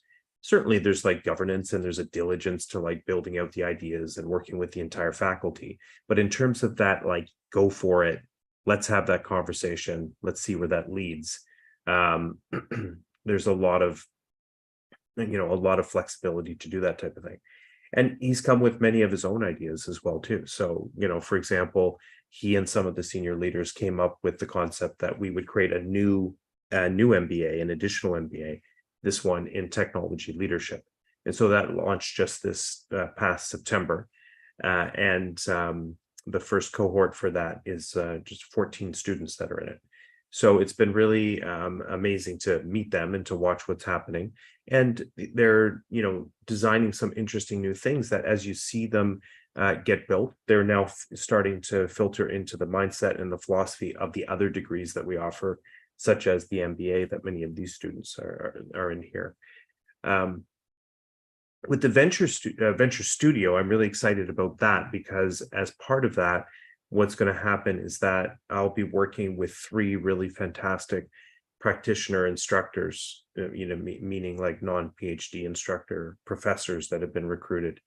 And so the 3 of them are Jack Fraser, who's a partner who runs the growth fund for the Business Development Bank of Canada, has seen every level of company and business and invested in it along the way. He's a Schulich alumni. And then Matthew Lombardi, who is the director of program support for TELUS Ventures, the largest social impact fund in the country. And he'll be coming in and looking at like an ecosystem perspective and his network relationships in the venture space, and his insights there are incredible. And then lastly, we have the head of product for the POS system for Square in Canada, and he'll be coming in and looking at everything from a product perspective. So what are we doing in terms of those instructors coming together with those students? Well, we're bringing in companies in the local ecosystem that are right on the verge of raising their Series A, or raising, if they have a large, like kind of like seed round that they're doing. We're bringing them into the lab and basically using it as a diagnostic opportunity where we bring in the company, we review the whole company to assess its preparedness to raise that round. And so they not only get the students who have been trained working through that process with them, but then they also get those 3 instructors that I just talked about looking at the business along with the students. And then there'll be some mentors working in the program as well from the venture space. So what we're really excited about is then drawing this next set of emerging companies from within the ecosystem that'll be in relationship with us and we'll be looking at together. The Venture Academy is also something that's a lot of fun, and this is directed towards our alumni, our students after they graduate, if they're looking to really accelerate their careers into the venture space. We've created 4 fundamental opening courses. They're continuing education, executive education courses.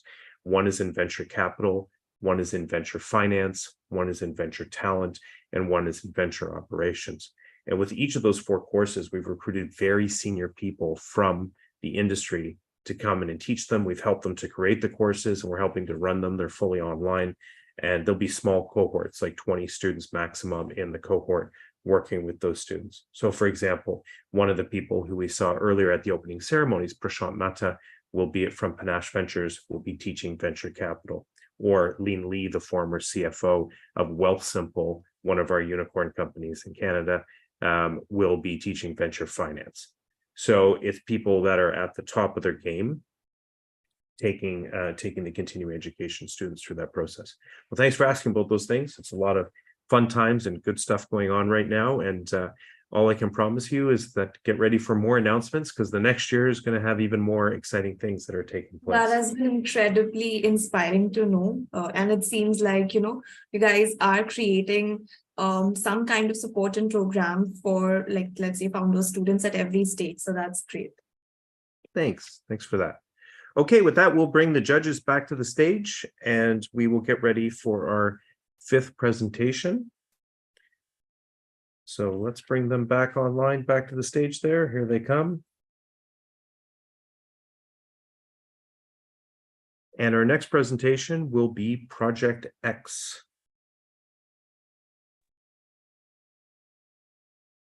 Am I audible, guys? Hello. Yeah, we can hear you. We'll get you on the stage. So I'll just quickly share my screen.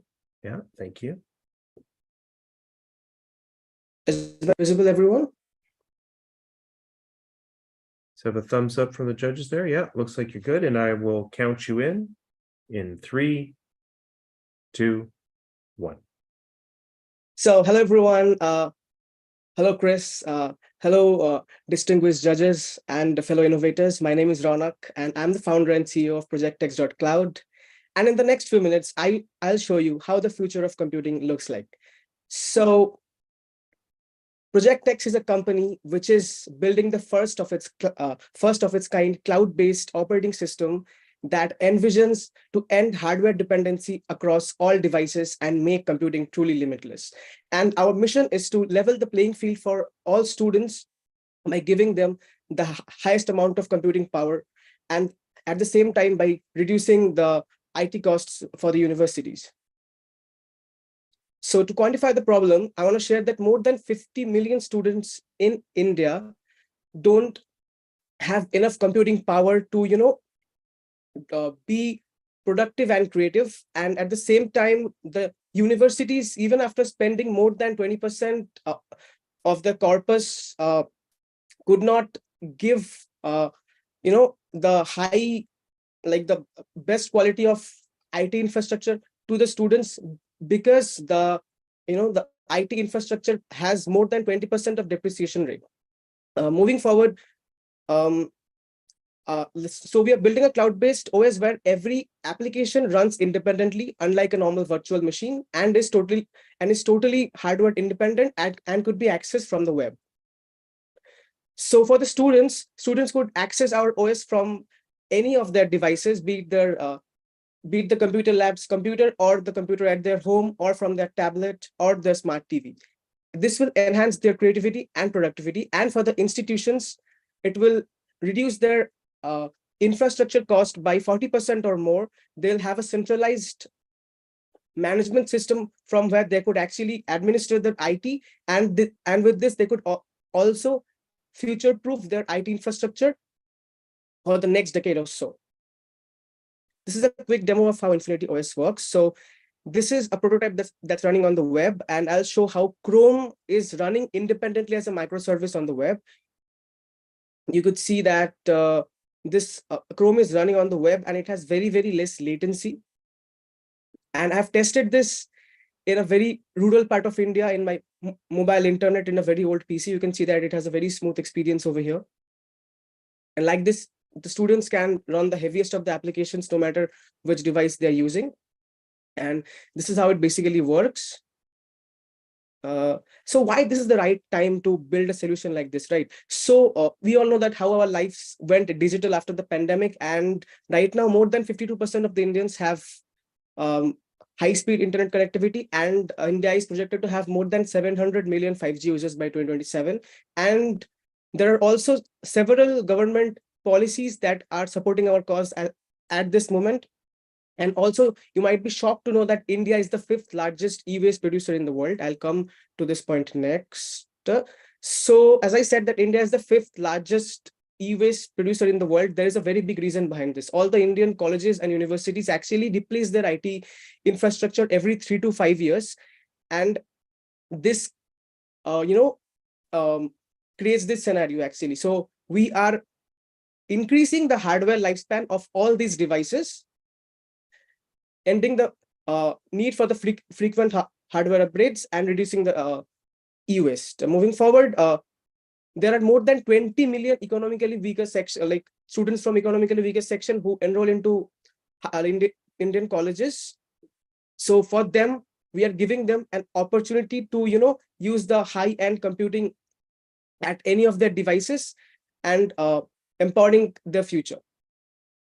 So this is the most interesting part. So as I said, that our biggest USP is that we are a full-fledged operating system that operates on the cloud. So we have a couple of companies who are in the virtualization space. Like none of them are in the education space actually directly, but there is Citrix, which has a very complex deployment process and is very costly. And there is Chasm, which focuses towards only secured browsing, not on computing, and they are more on the enterprise sector. And then there is Chrome OS, which we all know that Chrome OS could not run the modern heavy applications. So this is the competitor landscape more or less. Moving forward, the market size, there are like more than 45,000 high school colleges and universities in India. Like my bad, only colleges and universities, more than 45,000 in India, where 40 million students enroll annually. And we are targeting only the engineering institutes at this point of time, because engineers are the ones who need this the most. And even though, even the number of engineers are more than 4 million, more than 4 million engineers enroll into colleges every year. And we are planning to capture 5% of those engineering market. And our revenue model is that we charge the institutions for every student. Our average subscription cost will be 1,000 rupees. So this is the roadmap and projection, where in the first and second year, like from the next year, we'll start the pilot test. We already have LOIs from many big universities in India. So we'll test with at least 15 institutes by next year. And we plan to have, more than 300K users by year 4. And then after that, we will diversify into other verticals like, other courses and all. So this is only for the engineering student market in India. So In the last couple of months, we have received tremendous support from the startup ecosystem from around the world. We have been awarded many grants from the government of India. We have been selected for many prestigious and selective accelerator programs in India and have been recognized by all the top engineering institutes in India. So we have a very competent team which has the perfect blend of youth and experience. We have team members who have led organizations like HP, VMware, and there is NVIDIA, and so on and so forth. And we have a very, very brilliant team from Schulich and very experienced mentors who have helped us in preparing this deck in such a short time. So I'm really thankful to them. And that's all from my side. Thank you so much for hearing me out. If you have any more questions or queries, you can always send an email to me at info@projectx.cloud, and you could visit our website for more information regarding our Infinity OS. Thank you so much. Thank you. And Naaman, you're up first. Great, Rana. Thanks. Great presentation. Just maybe simplifying it a little bit for me. So you've got you're a student at a university and you're building an application, they would use your technology. Could they not get the same effect by just using regular AWS or Azure or cloud? What specifically will Project X do for, whatever software they're building and they need to test out that you can't get just for regular, using regular cloud? Yes. So this is mostly meant for daily usage. So see, AWS or Azure, they run virtual machines. So, the universities don't usually allocate virtual machines to students. It has a very complex deployment process. Okay, so what we are doing is that it is basically a website looking and functioning as a web as an operating system, and all the applications listed over there are independent microservices. So all the applications are running independently on the cloud, and they are consuming much less resources compared to a normal VM hosted in Azure or GCP or AWS. So Great, these are, yeah. Isha? Sure. So wanted to great presentation, by the way. Thanks for that. Wanted to double click a little bit more on the buyer profile, right? You mentioned educational institutions, but again, which kind of educational institutions have you spoken to? What kind of responses have you got from them? How are you segmenting this? Just a little bit more color on that, then. Oh, actually, this was a problem I faced all my childhood. So once I grew up, I talked with many of my friends. So there are my friends at IIT Kanpur and IIT Bombay who face the same issues. So one of my friends came up to me, that, I'm using ANSYS in our labs at IIT Kanpur, but, it's very laggy. And there is one of my friends who is pursuing MDes at IIT Bombay. They were building an AR/VR application over there. So they had timings to go to the lab.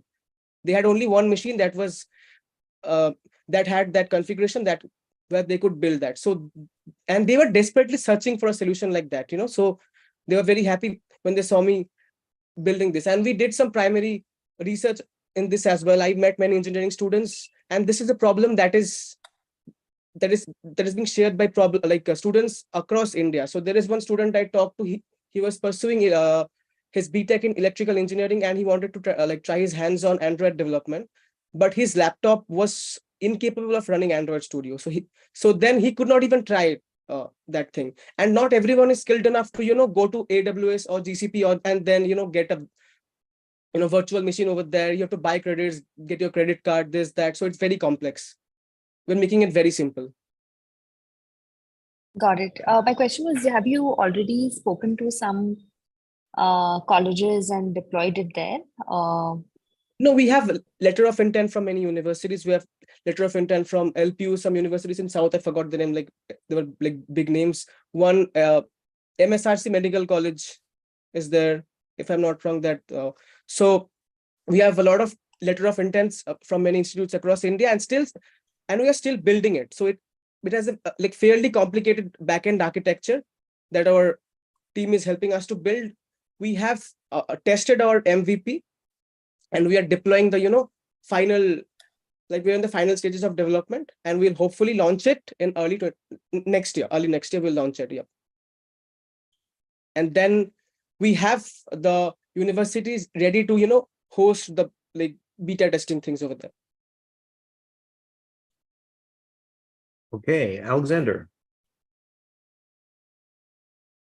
I totally accept the argument that virtual machines and leveraging these cloud services is complex for people who are not already sort of the initiated, but there's a lot of other like virtual desktop solutions out there that range sort of in their, call it, level of complexity and sophistication, target different markets, like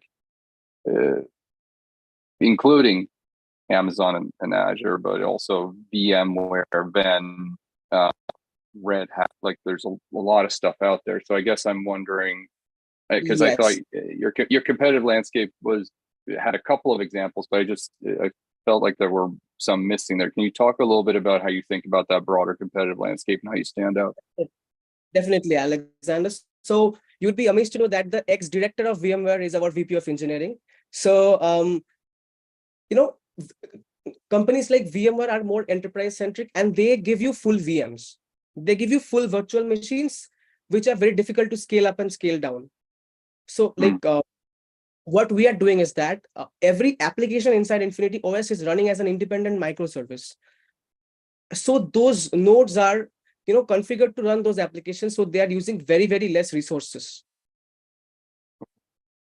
So this is USP. No, that's interesting. I think in your pitches going forward, I would spend a significant amount of time drilling down on that specifically, because there's just a lot of vendors out there that are not necessarily inscrutable to whether it be customers or investors, because that's going to be like the linchpin, I think, in terms of just like how you are able to communicate that differentiation.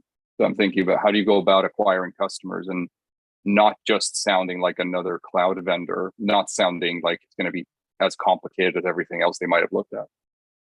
Right. Like this is our biggest USP. Like no one in the market is, giving this service like where application runs as a microservice other than Chasm, but their focus is more on secured enterprise browsing. So we are the only, company who is making an operating system interface on the web where you could get like everything done in a much simple interface. Yeah. Hope that makes sense. Okay, Naaman, second question. Great. There's always inherent progression in computing power, internet speed, 5G. Where do you sit in maybe 3-4 years when, there's always this progression in technology? Do you still have something then when everything's sped up by then and you may not need your service? Or, maybe kind of comment, or maybe you always need the service, but as things can, speed up to inherently speed up. Actually, this is why we are building this solution. So if I would have thought of building a web-based operating system 5 years back, there wasn't the bandwidth available for that.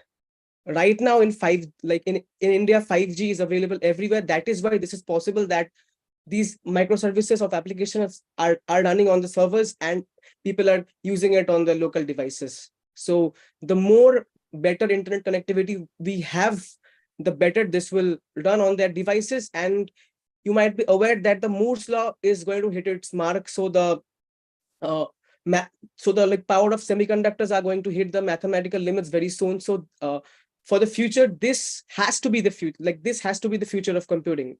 Maybe not us, some other company is definitely going to, this is the solution, cloud computing.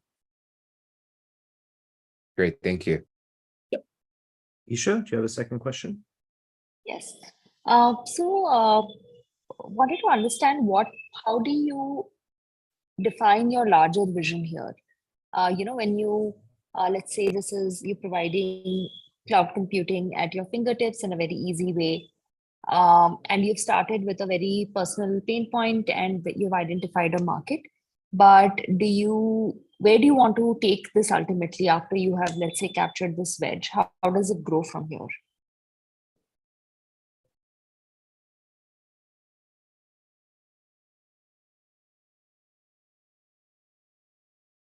Yeah. So ultimately our main goal, as I said in the first slide, that to make computing truly limitless. So once we have tested our web solutions and it is totally bug free and stable, and we have generated enough revenue from the education sector, we have definite plans to make our own devices which will run Infinity OS, and it will cost much less than a normal computer, and it will also last more than a normal laptop.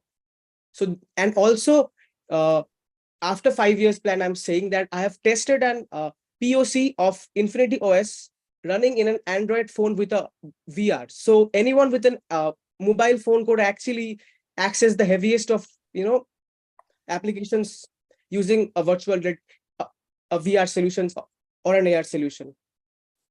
So we don't need computers altogether. If you want, I can show the video also, like how this works basically, if you have time. Otherwise, it's fine.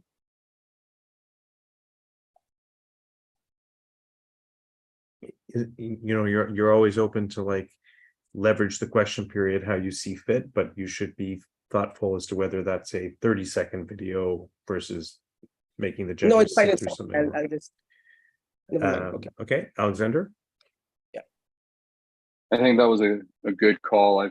I've never seen a product demo actually add value in a pitch. It usually just confuses things. You don't have enough time. I guess my understanding or my thinking of as to where the lowest hanging fruit is in terms of customers are those that are wanting to get better and more educated on using, developing and computing, but are not sophisticated enough to enable to actually know how to navigate AWS or Azure or whatever it might be. And you can tell me if how on mark that is or not, but if that is the case, or at least close to it, what is the risk that your customers sort of naturally churn out, that they eventually learn and become sophisticated enough that they would want to be able to leverage the capabilities of an AWS or Azure? And how do you avoid that sort of natural attrition? So we are not actually competing with an AWS or GCP because our solution is very distinct. I'll say you why. Because you can't, you have to set up an virtual machine over there, install applications, get the license, this, that. It is very complicated. And even if that is, made better, you still have to, set that up, set the resources, then, install the applications. It is just one click in Infinity OS. You just go log in, you have the applications, you will just browse through the library, click on any application. You don't even need to install them, just click on them and you can use them. Did you get the user flow? Alexander, are you there? Yeah. So this is how we are trying to put ourselves as an operating system and not as a cloud service provider. Okay, I follow that. Okay, great. Thank you. Thank you, judges. Thank you for the presentation. And we'll have you do your calculations and then welcome you back in a few minutes. Thank you, for everyone. our final pitch. Thank you.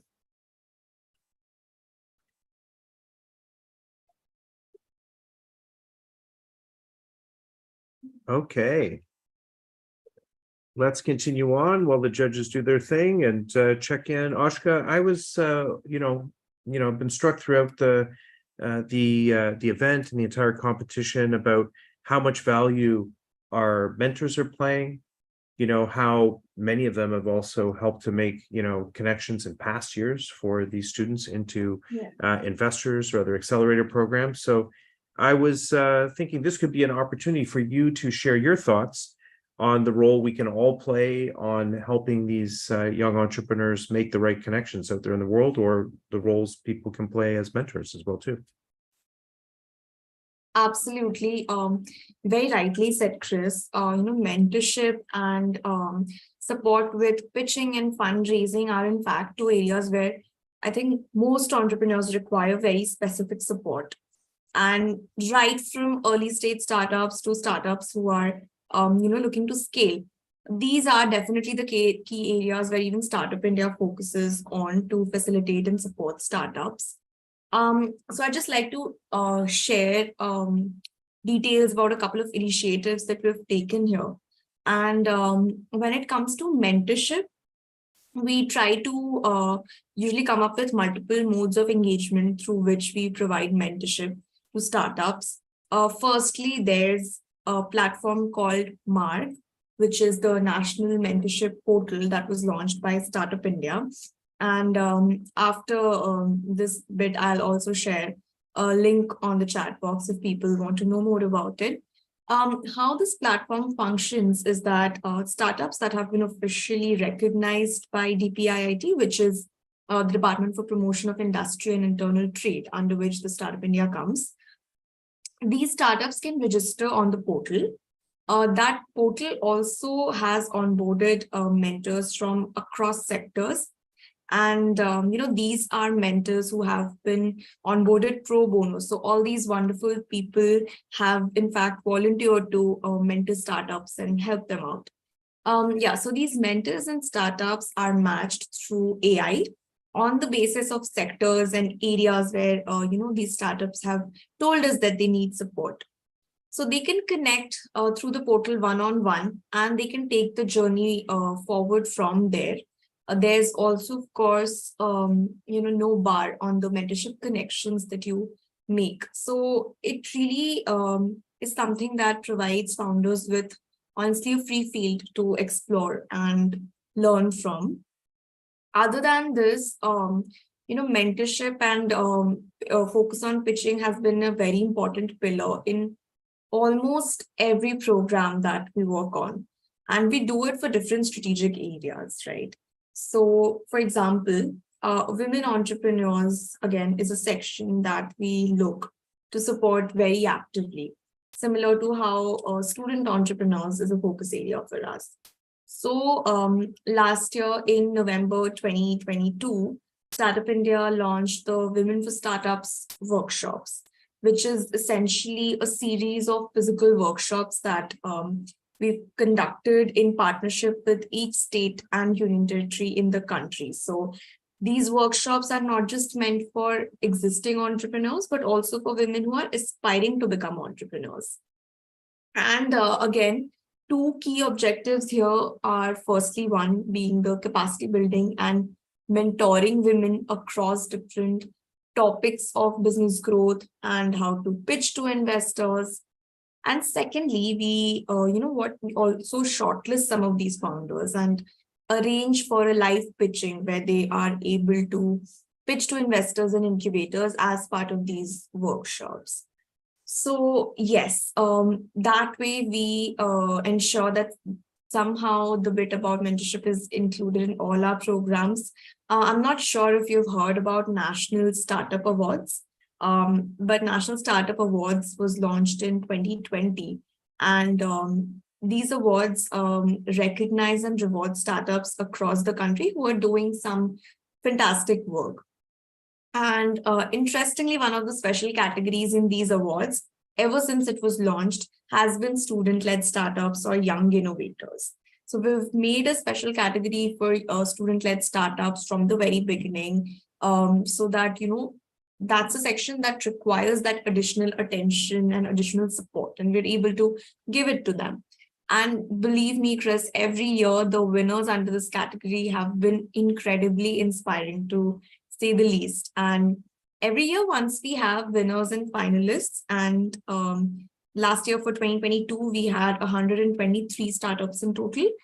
We provide dedicated handholding support to them through a period of, 12 months, the next 1 year, essentially. And we do it through specific tracks of support, which of course also includes mentorship and investor connect through different modes. So even through such initiatives, we always try to ensure that we provide startups with quality support in these areas. And of course, with Together, we hope there's a potential butterfly effect that we would want to see. So yeah, that would be about it from me for this. That's great. Thanks for sharing all of that. And yes, we really appreciate the work that all of our mentors have been doing here, but the role that they play right across the ecosystem, making introductions, providing those, those key moments of support. And I think those of us who mentor always want the student startups to be to have us in their first top 3 phone calls that they're going to make with the biggest challenges they faced or biggest opportunities that are there in front of them. And with that, we'll welcome our judges back to the stage and get ready for the final presentation. And that will be Women-tastic. And once we get them on stage as well too, we'll welcome them.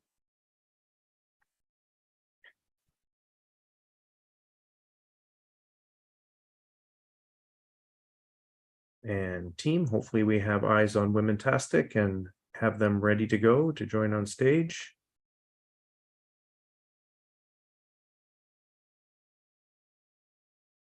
It's great. We've got a screen share, but we still need our founder on stage with us.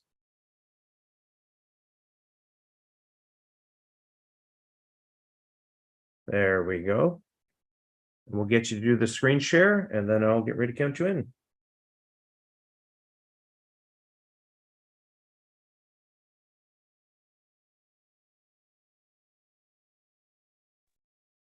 I hope my screen is visible. Right? Yeah, but let's go to full screen. Yeah, definitely. Yeah, right. Great. Now we can begin. Great. And there we go. And Uma, we will count you in 3, 2, 1. Yeah. Hello. Hi, everyone. Good evening. So we are Team Womana, and a woman-led startup and founded. And today we are going to see how we are going, with the help of women and a sustainable innovation, we are going to print the future with yesterday's plastic. Jatin, next slide, please. Hello. Am I audible? Yeah, you're good. We can hear you. Yeah. So the major problem around us is of plastic waste. Over 3.4 million tons of plastic waste is generated every year only in India, out of which only 30% of the plastic waste is being recycled. The amount that is being recycled is done in an unsustainable way, and that results in generating fumes, toxins, and other large carbon footprints in our environment. So the solution to this problem is transforming plastic waste into sustainable and high quality 3D printer filaments, converting plastic waste to contribute to a cleaner and a healthier environment, repurposing plastic waste to create new and customized products. So let's see how we are going to do that. So we'll be taking recyclable plastics such as bottles and other items. Then we clean them and put them through the polymer quenching process.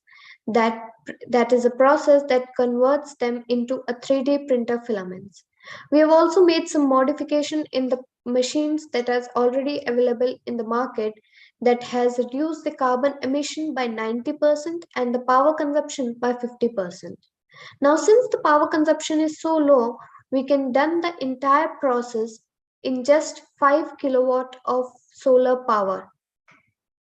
That is reducing the power consumption for the entire process. Jatin, next slides. When it comes to the business model, so the 3D printer filaments which we will be producing will cost us 1.20 USD per kg, and we'll be selling the same at 18 USD per kg. Whereas the competitor is selling the same at 48 USD per kg. We will also be providing the 3D printing services at a rate of 43 USD per kg. Now, when it comes to distribution and production, we'll be having partnership with some of the universities as well as incubator centers, which will provide us the space as well as the waste plastics that is being produced in their campus. Now, when it comes to the product, we'll be providing 3D printer filaments and 3D printing products that includes prototyping, industrial tooling, as well as customized gifting. Jatin, over to you.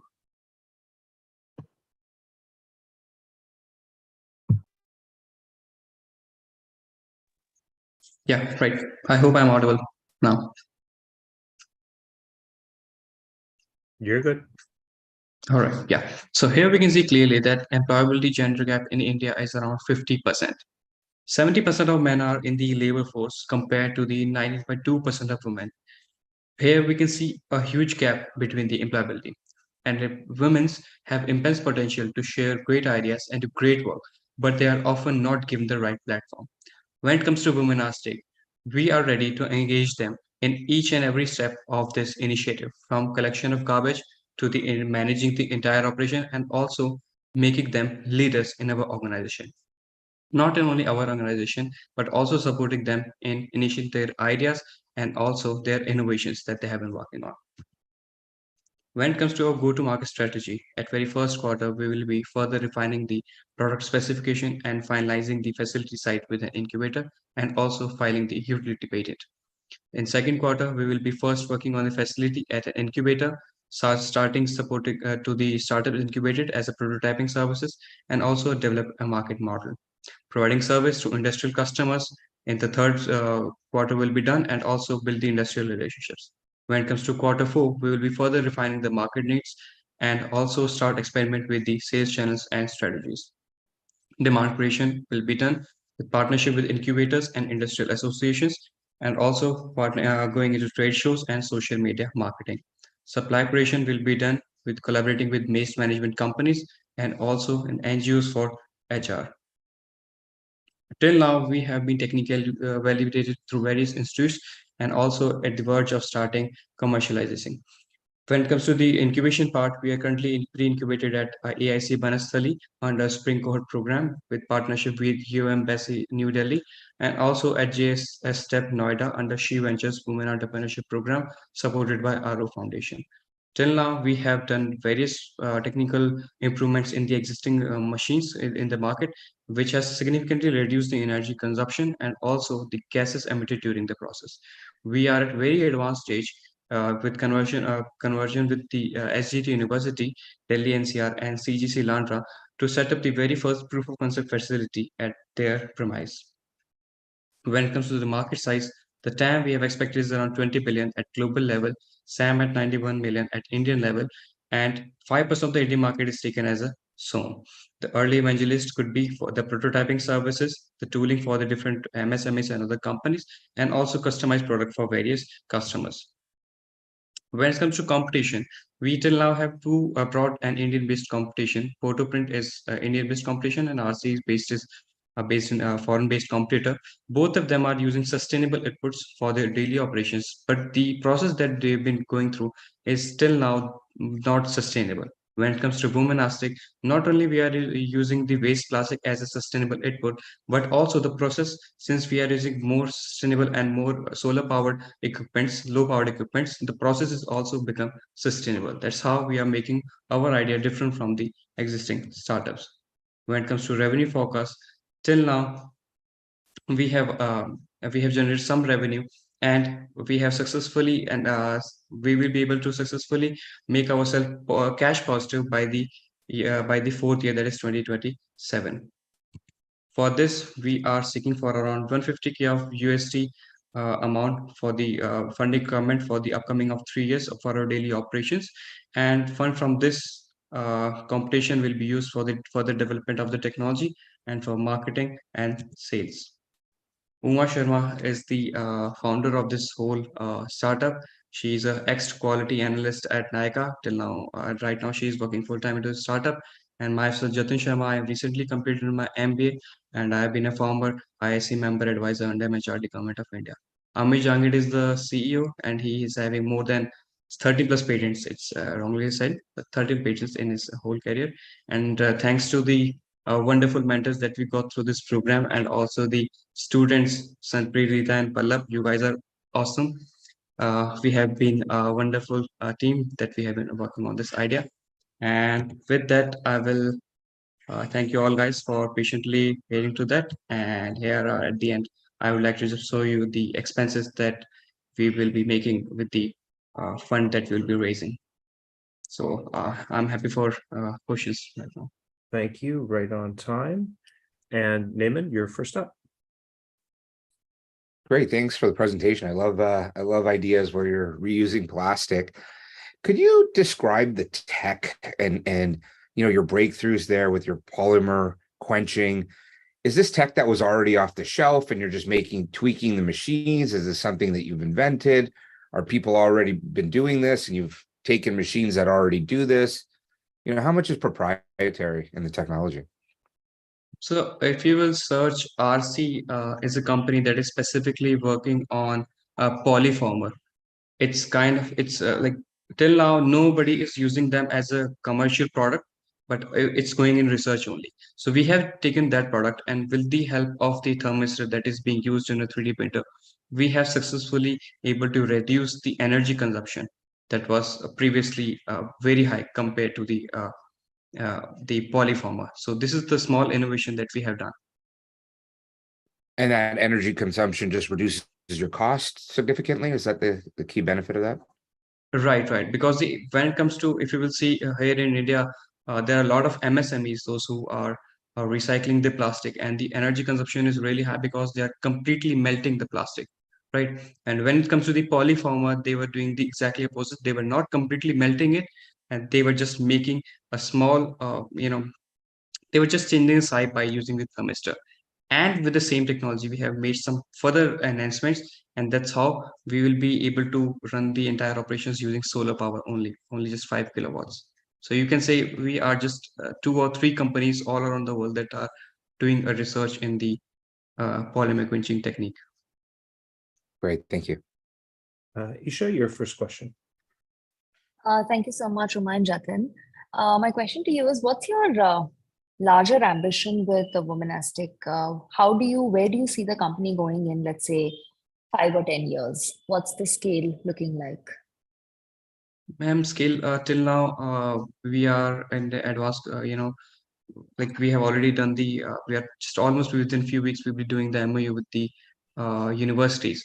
So till now, since universities, colleges, and few areas where regularly where events are going on, so there we can see there is good amount of plastic waste produced.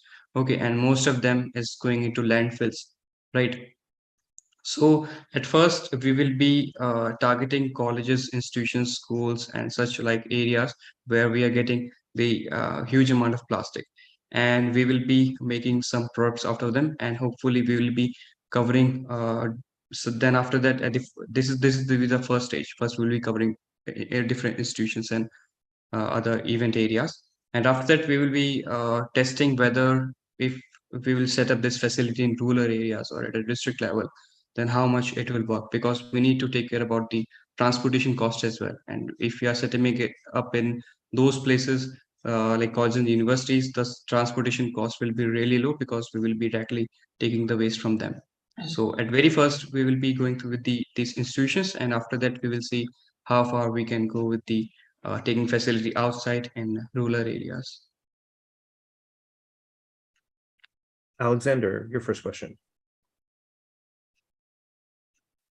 I'm afraid it's not too precise. It's kind of like it's a call up to Naaman's question, really, in a way. Like I'm just not wrapping my head around why the competition uses or would use a less sustainable process to produce a more expensive product. Like it doesn't, like there's some disconnect there for me, because if it's just you can do it cheaper and more sustainable, stands to reason everybody should just want to do that without like today. So help me understand like what I'm not following there. Yeah, right. Yeah, thank you for that. Actually, see, till now people were using the plastic waste only, and with the traditional method, they were just melting them and putting them into different molds, and they were making the plastic. So recycling was being done, but the huge amount of electricity, the fumes, and the carbon footprint that they were leaving, it was huge. Right. So people will see, okay, plastic is being recycled, it's very healthy for the environment, but somehow it was not. So we see that we are recycling, but not environmentally friendly. So then we came to these 2 companies and we saw what they are doing. And then again, we saw they are doing the exactly same thing, right? But the technology was really different. But the power consumption and the fumes was already there. Then we thought, how can we get rid of this? Because energy consumption is really high in this case, and also the fumes that are getting out of which they're really harmful. So then we thought of making this process more sustainable. The input is exactly the same, the plastic bottles, all the recyclable plastic, but the process of making this as a filament is something that we have changed completely. So that's something that is like patentable, like your intellectual Right. property. Oh, okay. Right. All right. Right. Naaman, back to you. Great. You shared your roadmap on what you're building. What are you thinking about from a customer perspective? Were you thinking about schools or institutions? What's the progress like there? I mean, kind of like what Alexander was saying, you can sell it cheaper, you can sell the environmental angle, you'd expect it to fly off the shelves, if it's also the same quality as traditional, 3D printer, filament. But, what's your sales cycle look like on your pipeline? See, till now, when it comes to the sales, we haven't had a hard commitment with any of the customers. But why institutions? Because there are many institutions like that are there having their own incubation center. So they regularly require prototyping services for their startup. Until now, if you'll see, the cost of PLAs and other prototyping filament for the 3D printer is really, really high. So if we are using these plastic bottles for the prototyping services, the strength will be just 2 to 3% different from the existing material. So that will be the very first reason why we will be shifting, why people will be shifting to our product. And not just only startups, but different companies like MSMEs and different institutions. Okay, those who are doing into R&D, they regularly require 3D printing services for the prototyping of the tools, or they want to test a part, right? So they regularly require these prototyping services. And in that case, the price is really high because they continuously have to do multiple tests on a single part. So in that case, not only just startups, but we can provide services to different MSMEs or companies, those who require a good amount of prototyping when it comes to the R&D. And again, since we are also providing customizable products, so home decor items or any personalized gifts could be our product that we could give to general public.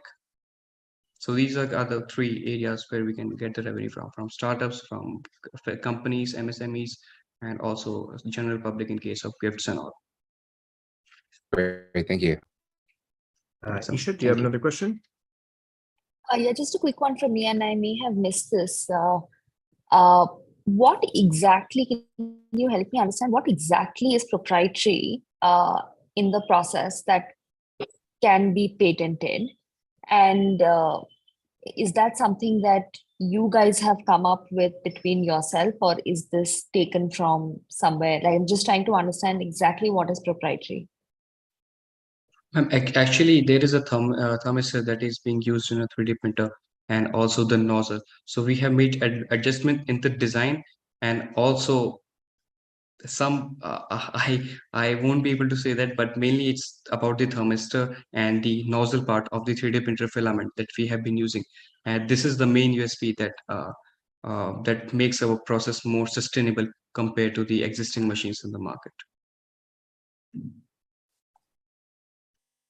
Okay. I hope that answers your questions, ma'am. Great. And with that, we will see if there's one last question, Alexander. Otherwise, we'll wrap. No, I'm actually good. Thank you. Okay, good. Thanks, team. And now, judges, we're going to introduce you to Chelsea and team, Schulich Startups team. If you can bring Chelsea on stage for 1 sec. There she is. Hey, Chelsea is our Associate Director for the Office of Innovation and Entrepreneurship and co-leader of Schulich Startups. Judges, you'll be going into the breakout room now with Chelsea. If you have any questions or anything that you're deliberating while you're there, she'll help you out. And then you can just emerge back out when you're done, as soon as you're ready. And we'll be having a couple of amazing guest speakers here in the meantime. Chelsea will be helping to provide the final decisions on the top 2 companies to the team from the City of Toronto, who will be making the announcements of the top 2. And then, of course, we'll ask you to have a nominee from the judging group for one of you who can give some commentary on your overall thoughts about the field today and the choices that you made for the top 2 teams. Good luck with your deliberations. I know it's not going to be easy, and we'll see you back soon.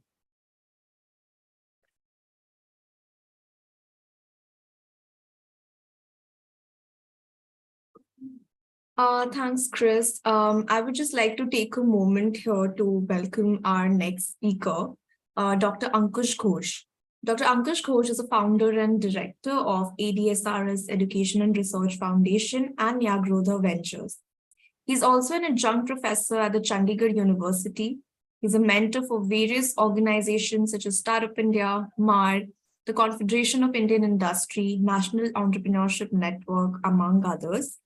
In 2019 and 2020, he was awarded for his contribution to Innovate India by AICTE DST, Government of India. Currently, he's mentoring more than 20 startups that have been recognized by the Department for Promotion of Industry and Internal Trade. Dr. Ankush is also a fellow of IETE and senior member of IEE with over 20 years of experience in academics, administrative research.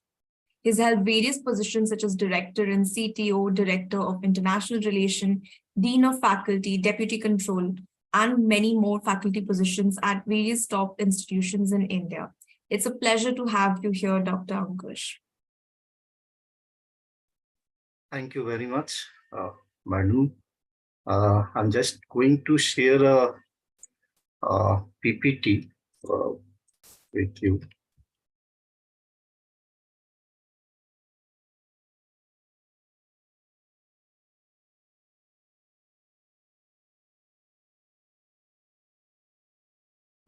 Is it visible?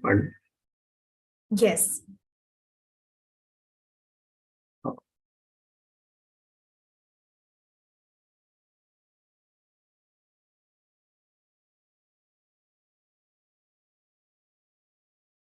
Yeah. It's in the full screen mode, right? You're good. Yeah. And one more question. Is it changing the screen slides? Yep, you're good. Great. Thank you. So thank you. So very good evening to ladies and gentlemen, esteemed guests and young entrepreneurs from around the world. I'm honored to talk before you today to share some of the word of inspiration from India that can serve as a guiding light on your entrepreneurial journey.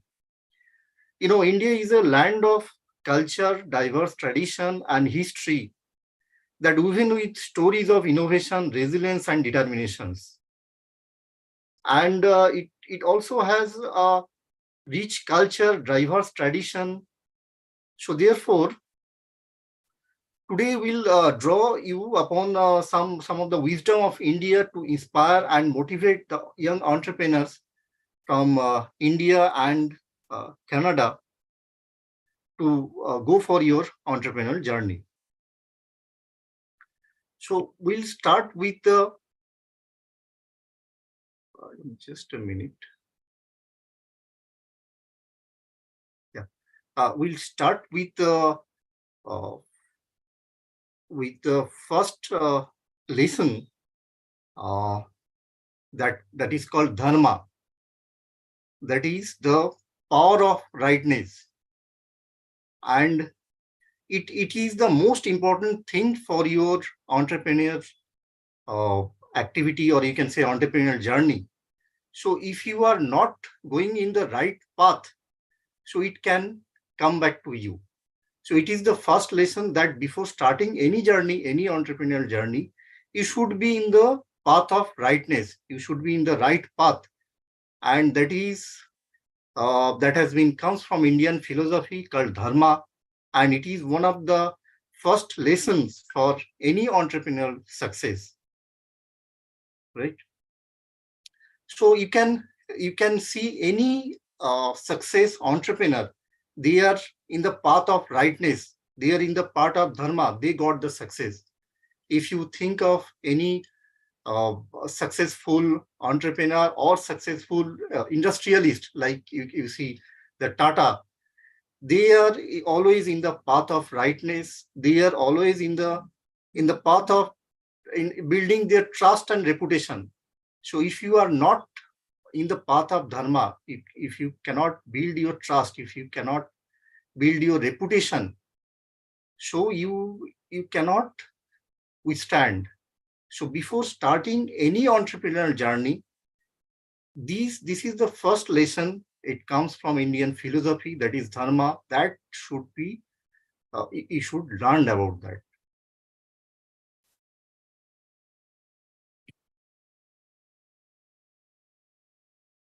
Next is these out of the box thinking that you have already learned about in your entrepreneurial journey, that your mentor, must learn about that out of the box thinking. However, in Indian perspective, the out of the box thinking is, you have to think the out of the box thinking. However, there are something like resources, and in Indian way, in Indian specifically, there you may find some of the resources constraint are there. So you should be thinking of some frugal innovations with fewer resources, with some limited resources, with some you have to think of some creative idea, creative innovations with limited resources. So one of the example I can say that is, you see India just successfully launched their one of the Chandrayaan 3, and that is it has cost only 600 crores, right? It is any of the the cost of any Indian movie or any Hollywood movies cost. So they have the few resources, they have some constrained resources. However, with the frugal innovations, they have launched it. So it is another lessons for you, that you have to think for out of the box thinking. Though you may have some resource constraint, though you have some limited resource, but you have to think on that way. And another is that adapting of change. You should be you should take the adaptation whenever it is required. It may be you can find the examples of Nokia phone, that they have not changed with the time. Now you can see their conditions. You can see you can get the examples of Kodak. So they are also the similar path. That means they have not adapted the changes with the time. So that is also you need to keep in mind, right?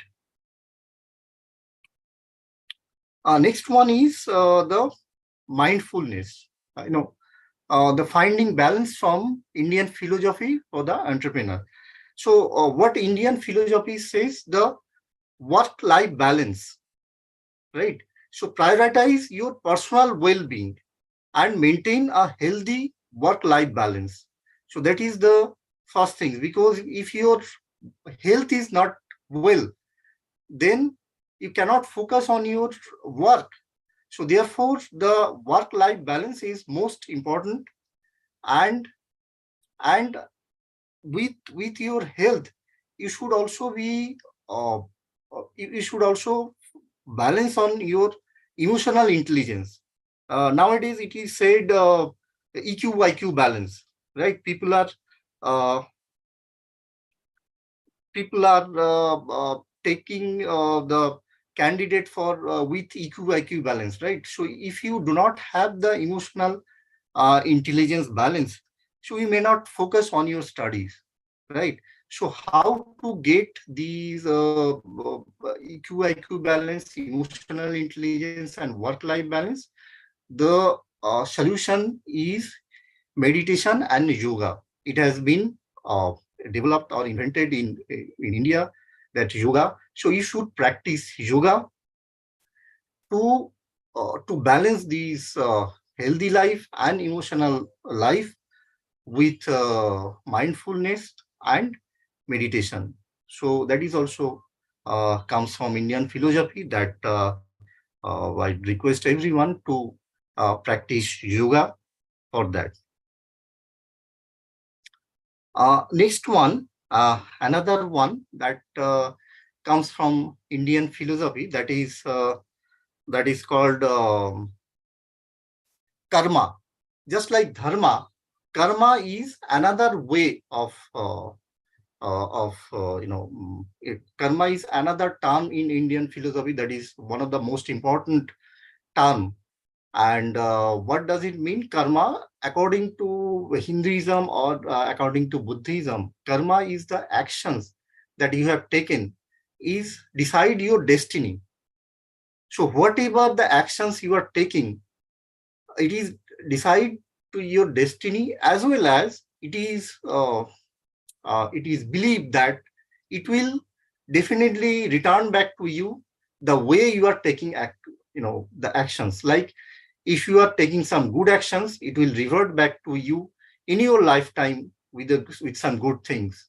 And if you are not taking any good actions, so definitely it will return back to you in that way, whatever the way you have taken actions. So that will definitely return back to you in the same way. And that is called karma. So it is very famous and important term from Indian philosophy. So therefore, you have to take the responsibility of your actions. You have to ownership of them, right? So whatever the actions you are taking, you are committed. You should have that ownership, and you have to have that thinking process that these type of actions cannot be taken. So whatever the dharma says, you have to take actions or you have to take karma with ethical way, with the dharma, right? So that is one of the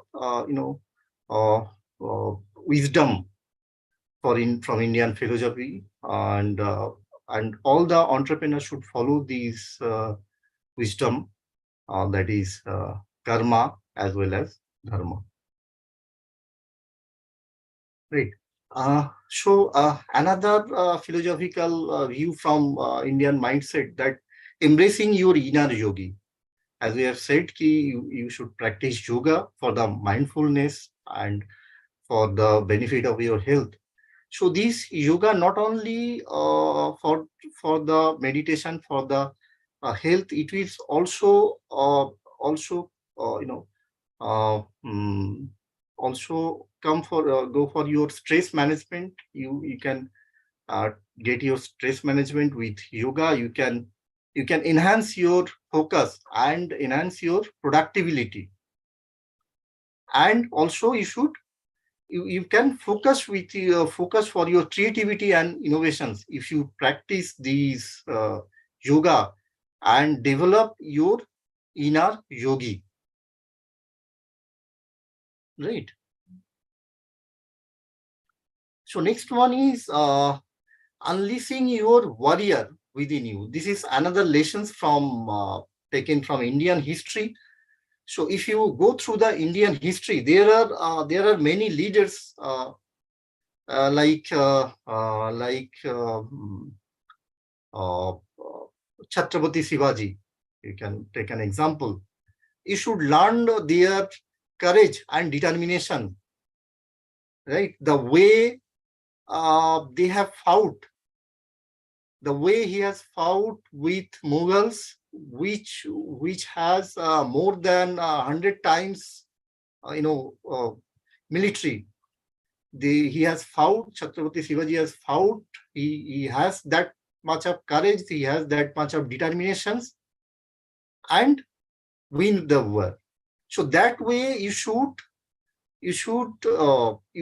must learn the lesson from Indian history and motivate and get that much of courage and determination for your entrepreneurial journey. Next, coming to the strategic thinking, you see the way these game chess has been developed in India, invented in India. So that in that time, ancient time, more than 15,000 years ago, that is in Gupta's empire, these games has been developed, chess. So at that time also you see they have that strategic thinking, right? So that strategic thinking you must develop with you, learning lessons from Indian history, Indian mythology, and that way you can motivate yourself, you can learn some lessons, and accordingly you can go for your entrepreneurial journey. So another thing you can learn from the history, that is Sorry to leadership and interrupt teamwork. you, Dr. Ankur. Sorry to interrupt you, but actually we're running out of time, so would request you if you can just wrap up in the next 2 minutes. Yes, Please. yes,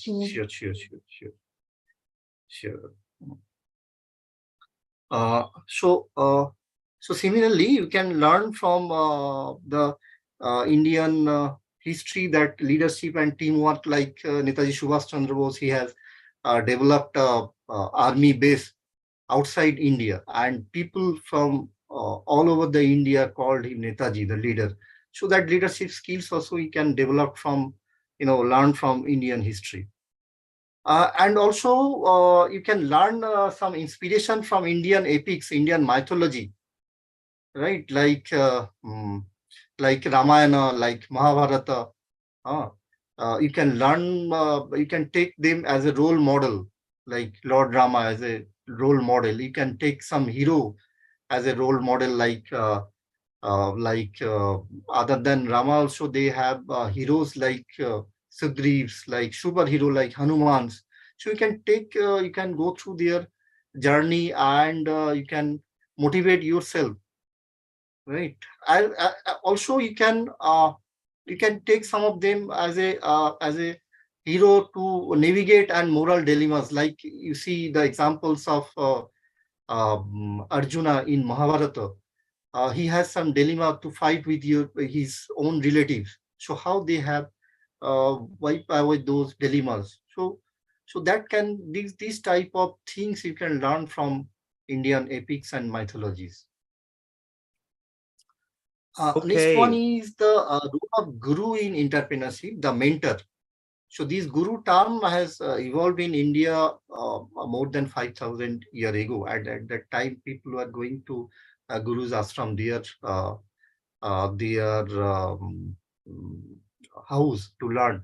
And the guru-shishya relationship, that means the mentor-mentee relationship, that will ever-ending relationship, lifetime relationship. It is not like you taken some mentorship from a mentor, and then after the classes it is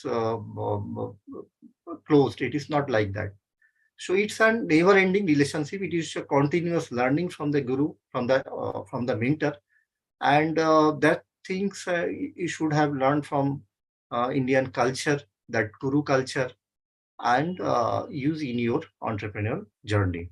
I apologize for having to interrupt, but we're out of time, and we thank you for everything this morning. We need to keep on schedule as we have our next guest waiting and ready to go in a continuous line. But I really appreciated this morning and this evening for everyone in India listening to you talk about bringing Indian wisdom to entrepreneurs.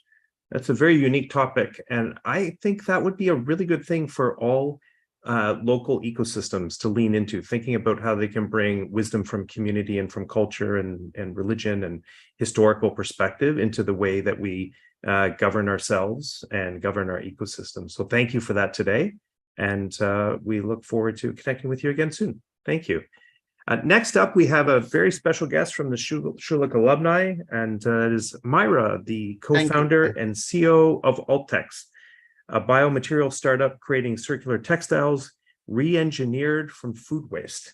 I love hearing Myra speak, and I love hearing the story and what's been happening. She is a valued senior leader in the Schulich Startups community. And Myra, thanks for joining us this morning to share your message with the students. Of course. Thank you so much for having me. Good morning or afternoon or evening, everyone from wherever you are tuning in the world. I'm so glad to be here. So like Chris mentioned, my name is Myra. I'm the co-founder and CEO of Altex. We're a biotech startup, and we're creating fabric from food waste. What I want to do in the next 15 minutes or so is tell you a little bit more about how we do that as you're thinking about how you're pitching your own companies and deriving your own value propositions. Often hearing from other entrepreneurs is very valuable. So I'm going to jump in, talk to you about what our business does, how it does it, but then focus more of that time about how we got here and the challenges we faced and the lessons we learned as a result of that. It has been a journey, so I'm excited to share it. So I'm going to go ahead and share my screen and just jump straight into things. Just give me a quick thumbs up if you can see that and you can see slide switching. All right, sounds good. So jumping straight into it, Altex is a Toronto-based biomaterial startup. We're creating a biodegradable and carbon neutral alternative that's re-engineered from food waste. So some people in this room might know, because of course, fashion is a big ecosystem in India. It's actually one of the most polluting ones in the world, but really to the core of that industry is a material that's in 60% of all of the clothes that this room is wearing right now. And that's polyester. Polyester is this petroleum and fossil fuel derived material that creates 55 million annual tons of landfill waste, is one of the most significant contributors to ocean microplastics. But despite its size and it being responsible for almost 40% of the GHG emissions that are released by the fashion industry, polyester still doesn't have any fully circular alternatives on the market. There is nothing cradle to cradle that starts with a material that can then be returned to the earth. And what that's doing on the business side is it's preventing half of the fashion industry that has committed itself to very stringent sustainability targets. It's preventing that industry or those brands from meeting those targets when the largest lever, being polyester, cannot be pulled due to the lack of sustainable alternatives in this space. So at Altex, we're changing that by creating what we believe, excuse me, to be the world's most circular polyester alternative, engineered from the world's largest landfill contributor, being food waste. We have a patent pending food to fabric technology that starts with landfill destined food waste that's plugged into a fermentation process that converts that food waste into a polyester like fiber. And that fiber is specifically designed to plug into polyester's existing ecosystem, where it's then woven or knitted into fabric for sale to fashion brands. Double clicking on the technology a little bit, sounds kind of crazy. Food to fabric, how the heck is that happening? Well, we start with food waste that's rich in carbohydrates and sugars, which really is most of the food we consume, the fruits, the vegetables, the grains. Those industries produce a lot of byproduct that we source. And in a patent pending fermentation process, we're combining that byproduct with various enzymes and microbes that convert that into a polymer. That polymer is then optimized to meet textile manufacturing properties. The polymer is then melted and extruded into fibers using the exact same system that polyester uses today. And the fibers are spun into yarn and then sold in the form of fabric to fashion brands. At the end of that process, you're getting a material that mimics many of polyester's mechanical properties. The reason polyester isn't 60% of the clothes we wear, but does so in a far more circular way. The end material is not only chemically and mechanically recyclable, but it's industrially biodegradable. It's also carbon neutral because we're drawing very carbon intensive source away from landfill, as well as the fact that this fermentation technology actually uses 60% less energy compared to its PET incumbent. All right, so that is what Altex does. It's kind of the brief and dirty version of it. If anyone else is curious or kind of wants to learn more about how we got to this value proposition and how we portray it, feel free to shoot me a message offline. But I want to spend the majority of this time talking about what it looked like behind the scenes to get here, because this pitch looks really neat and tidy, but this image is not very neat and tidy. And this is kind of the journey that we went on in the first year of the business, solely focusing on the inception, because I think that is one of the most difficult climbs, and how we were able to persevere and what lessons we learned at the end of it. So I'm going to take you through how the company was founded and kind of the battle scars that we walked away from and are still learning from. So Altex came together with myself and my co-founder. My family's history is in the textile manufacturing space, and my co-founder's expertise are in the bioplastics and the biochemistry space. We came together, it's been about 3.5 years now, and we were both gone our separate ways. I was in sales at Procter & Gamble. She was applying to med school and had gone in the direction of bioplastics. And at the end of the day, we said, hey, we both care about impact. Doing our current careers is not going to maximize that. What if we gave ourselves just 1 year to see if we can build more impact than we can in a corporate setting? So it just started off as a project. That was January of 2020. And when we started progressing and doing research by combining bioplastics, which was her field, and textiles, which was mine, we tried to come up with various prototypes that we knew needed funding to make an actual impact. But we had no resources to do it. We had no connection to investors. We had no true PhDs or scientists on board. And we kind of just had an idea and a bunch of literary research that we had done borrowing database access from various university students. So the first thing we did was we said, okay, we need the chops. We don't have it and we're not going to get it. So let's contact any professor we can find in Ontario and really try to convince them about what we're doing and try to convince them to take on this research, even though we don't really have much to give them in return. So we then called up dozens of professors and said, hey, you guys have lab space. Here's our hypothesis. We can't really give you much yet, but what if you were to test this hypothesis for us, do some really crude research, and at the end of that, potentially we could land a government grant, we could land some funding to help your lab and kind of progress and build on that research.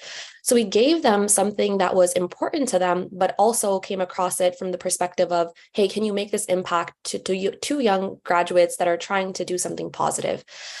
And to our disbelief, we had two professors that actually said, you know what, sure, we have some extra funding in the lab, bring in your stuff, bring in your hypothesis, let's get this stuff tested. They continue to support us today. And the first lesson that I learned here is relationship management is absolutely everything. The way in which we contacted those professors, the way in which we built that relationship to ensure there was a mutual exchange before we asked for something is the reason we were able to unlock that. So we got into the lab, we were then able to create our first few fibers, and we were able to take a whole bunch of photos in the labs of the actual product. We were able to write reports that we then were able to submit to the government through various funding organizations and start securing funding for.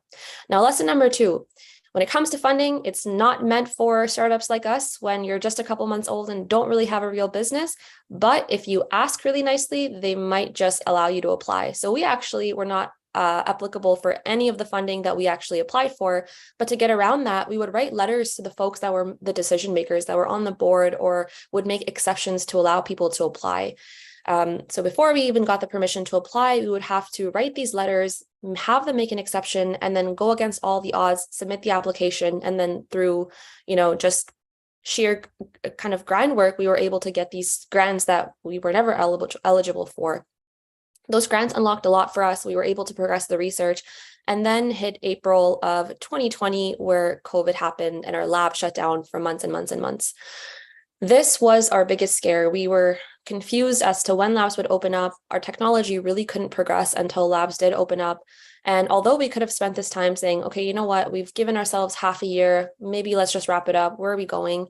We really had to tap into that founder mentality and resilience here and just go through the emotional burden of inaction and use that to replace it with other action that, could be equally as valuable.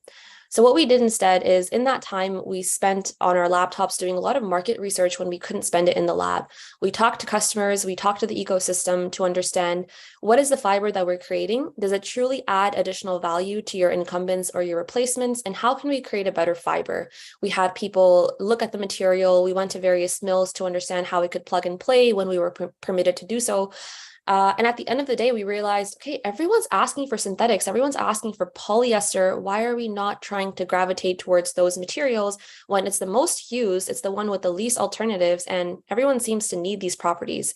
So then we took COVID to pivot, and thankfully labs opened back up and we were able to continue that research and pivot into polyester using similar principles.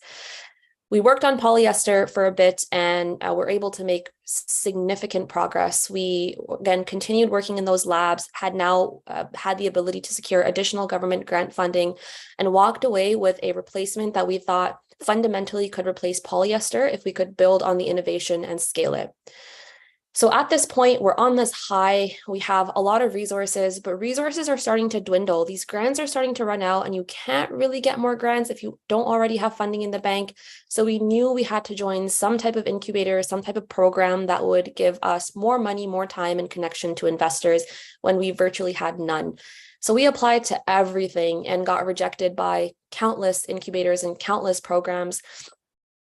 And I remember when we would get rejected, we would always schedule a meeting afterwards and try to understand why we're getting rejected until we could get to a position where we felt truly confident in our ability to get in.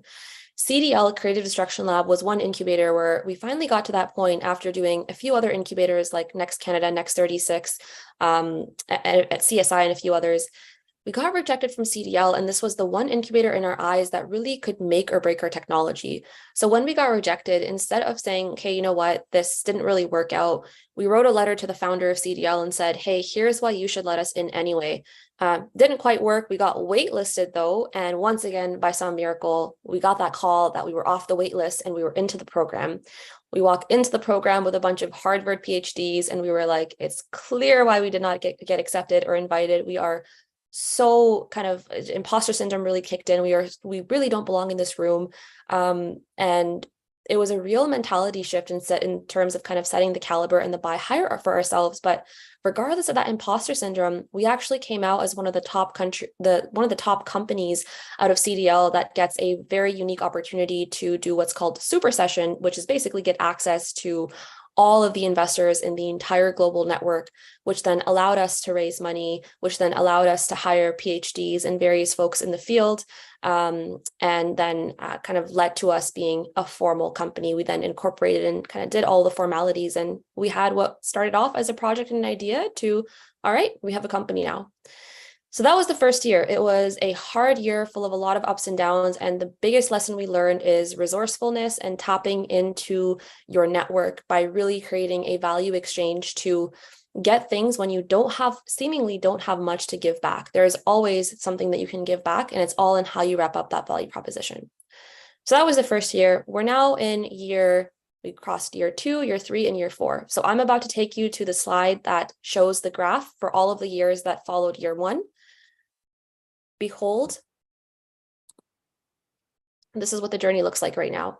It is up, it is down, it is backwards, there's loop-de-loops. It only gets harder. I am saying that with the utmost optimism to this group, but starting a startup is not for the weak of heart. It is an incredibly, incredibly tough journey. And further to the presentation that came before me, you really have to ground yourself in why you're doing it, because the only person crazy enough to actually go through this squiggle, this crazy graph that you see here, is somebody who is truly grounded in the impact that they can make, and the potential for impact greatly outweighs everything that they have to give up in order to get there.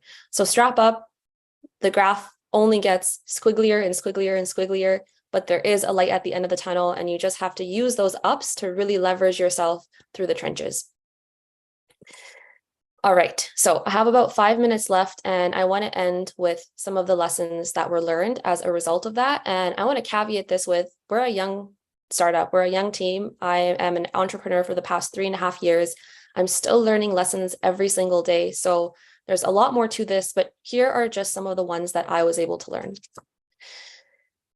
The first thing that I mentioned in the previous graph is being resourceful is so incredibly important. It is the critical thing that I think changes what successful startups end up doing versus what happens to the ones that are not resourceful. There are certain groups of people and certain situations where you will be expected to do more with less.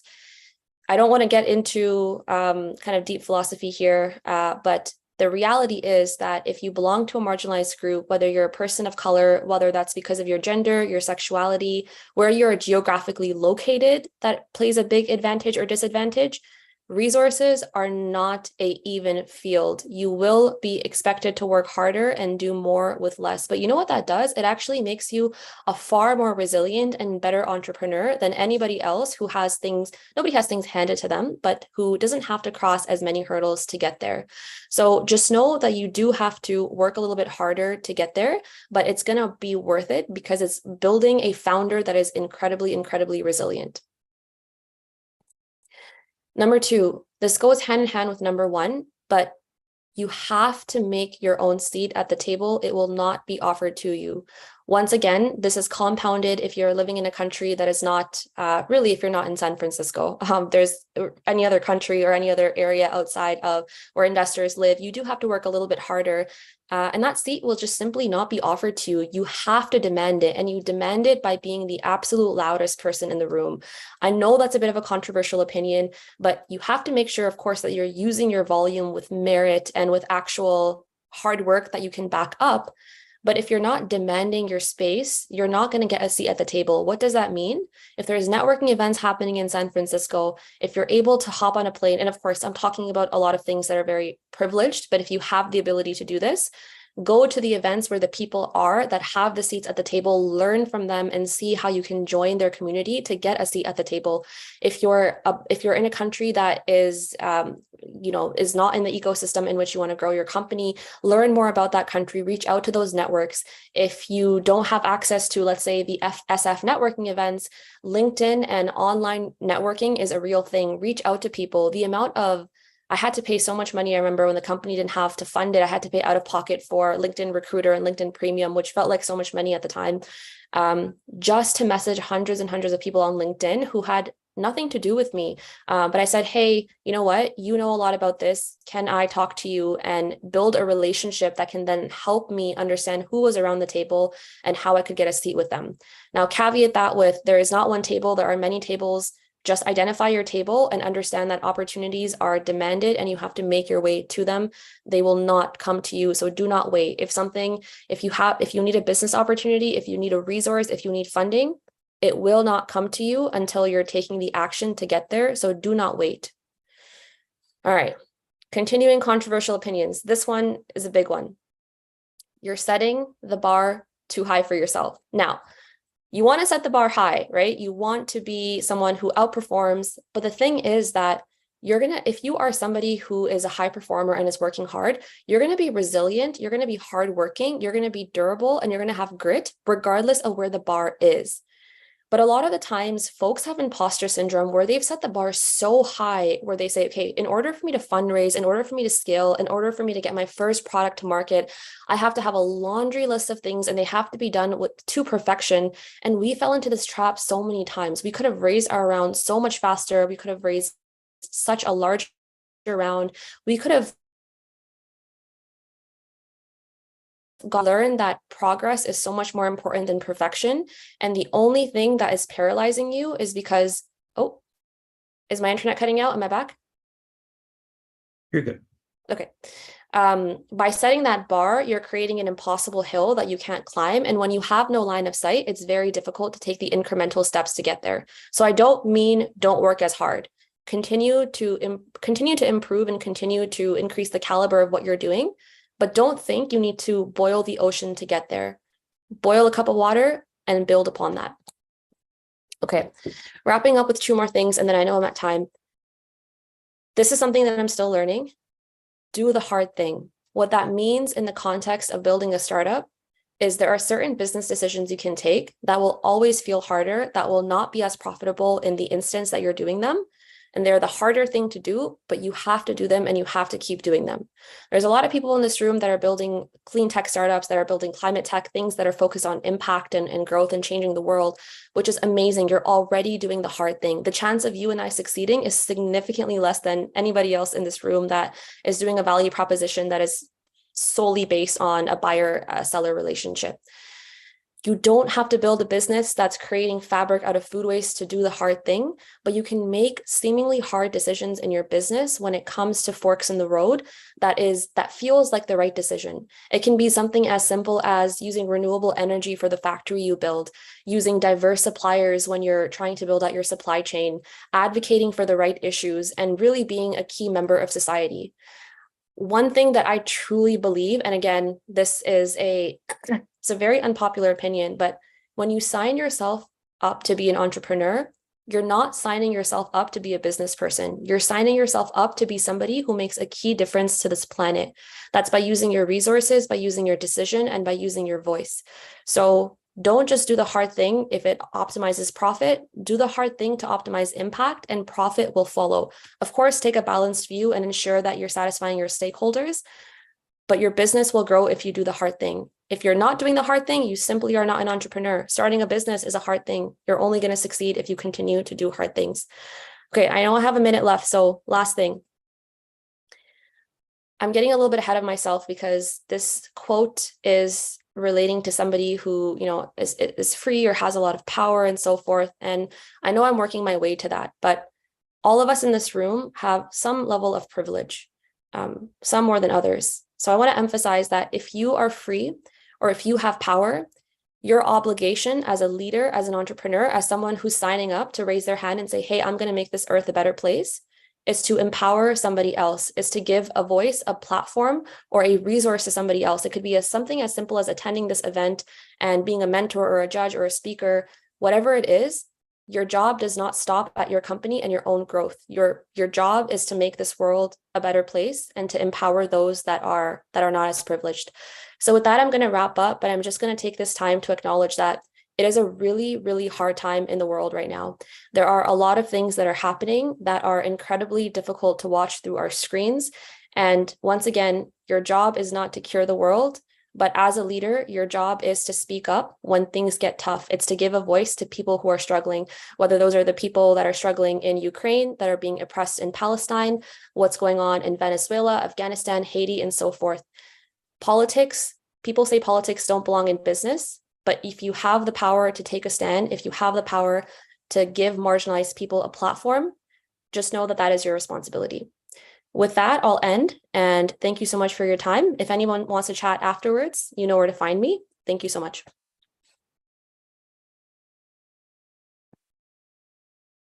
Thank you so much, Myra, for the really great insights. You were absolutely incredible. In fact, I had so much to learn from your session. And the entire journey that you showcased for your startup was really inspiring. Congratulations on the wonderful work that you're doing in the clean tech space. And, particularly the lessons that you shared about the journey of fundraising and how it's important for people to show up at networking events. I hope everybody took a note of that. And I'm sure it was a great learning for the students and founders who've joined in. Thank you. Thank you for having me. Thanks, everyone. Thank you. With that, we'll come to our next Schulich alum speaker, and that is Shai Nolman, who is co-founder and CFO at Montaro, his tech company. He's more than that. He's also an instructor at the Schulich School of Business, where he teaches private equity and venture capital. And he is also a former key strategic mind with Gibraltar Ventures. He's here today to give us words of inspiration and to share the perspective as having been a mentor in the program, working with the students. Shai, over to you. Thanks for the warm introduction, Chris. So this year, I'm really happy that you put me before the winners, because last time I had to follow the prize money. And so I'm pretty sure that nobody heard a thing that I had to say. So thank you for that. So before the formal winners are announced, I thought I would do my own little award ceremony to acknowledge some of those winners that we may not see on the podium today. So first off, the biggest winners we should all be celebrating are every single student team. For the past 4 years that this event has been running, I'm continuously blown away by the talent that it draws in terms of creativity, drive, business acumen, tenacity, and enthusiasm. More importantly, the growth mindset exhibited by these entrepreneurs allows them to iterate and refine repeatedly on their projects, often in the face of some pretty blunt feedback from their mentors. And that is one of the biggest benefits that a student team can take from a mentorship, is the open mind, setting the ego aside, absorbing and processing the ideas, and really making the most out of the wisdom that they receive, whether they agree with it or not. Implement what works for them, discard what doesn't, and move their projects forward. And while not all the teams may be going home with a trophy, I would argue that what they've won is much more important. The skills, perspectives, memories, contacts, and friendships they formed are foundational to their personal and professional development. The Schulich School of Business, my wonderful undergrad alma mater in Startup India, are also incredible winners. They've helped develop yet another cohort of fierce entrepreneurs and entrepreneurship-minded professionals. With that, not only have they advanced their mandates, but also their reputations as epicenters of startup activity in both India and Canada. Our generous partners, speakers, and sponsors are winners too, because in exchange for their kind and generous support, they've become associated with one of the greatest and fastest growing startup ecosystems in both countries. And finally, I would like to indulge in a moment of self-interest, in that I'd like to count my fellow mentors and judges and myself among the winners. Not only have we won the opportunity to pass our knowledge and expertise onto these young entrepreneurs and meet some incredible people in the form of our fellow mentors, but those morning sessions were inspiring. As you all know, in startup life, everything is often on fire all the time. So an hour in the morning of experiencing the passion and grit of the Tali Toys team and the brilliant insights of Howard Lichman and Layak Singh as my fellow mentors for our team has been more effective in starting my day strong than any Andrew Huberman routine. And so I would like to thank Mr. Sanjay Kumar Verma, the illustrious High Commissioner of India to Canada, Chris and the Schulich team, everyone from Startup India, and all the participants for putting together yet another together event that's made winners of us all.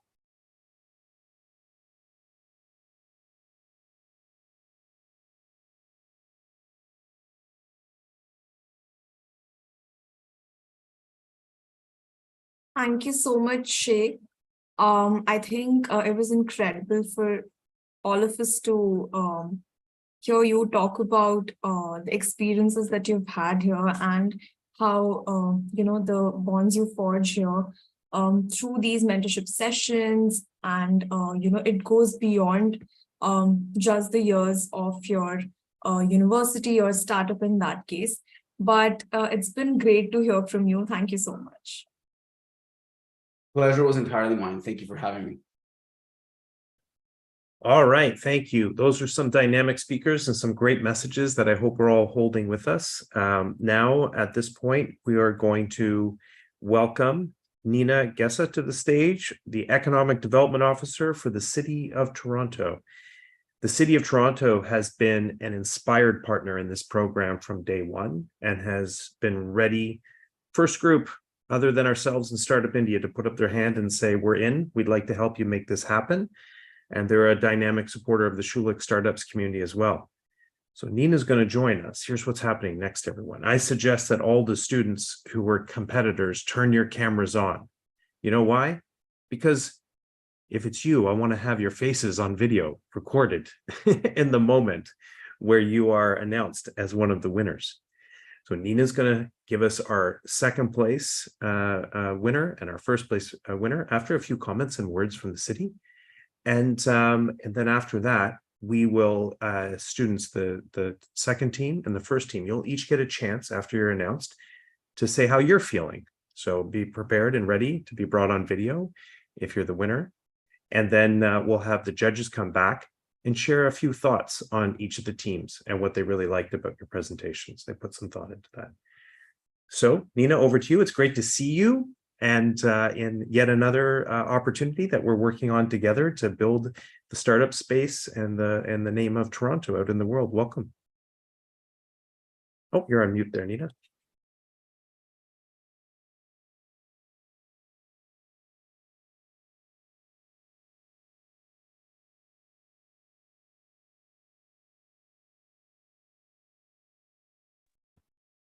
Just take a moment. Okay, can you hear me now? Yeah, you're great. Okay, great. Thank you so much for that, Chris. And thank you for your leadership and commitment to Together 2023 and for bringing together the best of our local talent and matching it with the extraordinary talent in India. Chris, you're a great ambassador, not only for Schulich, but for all of Toronto.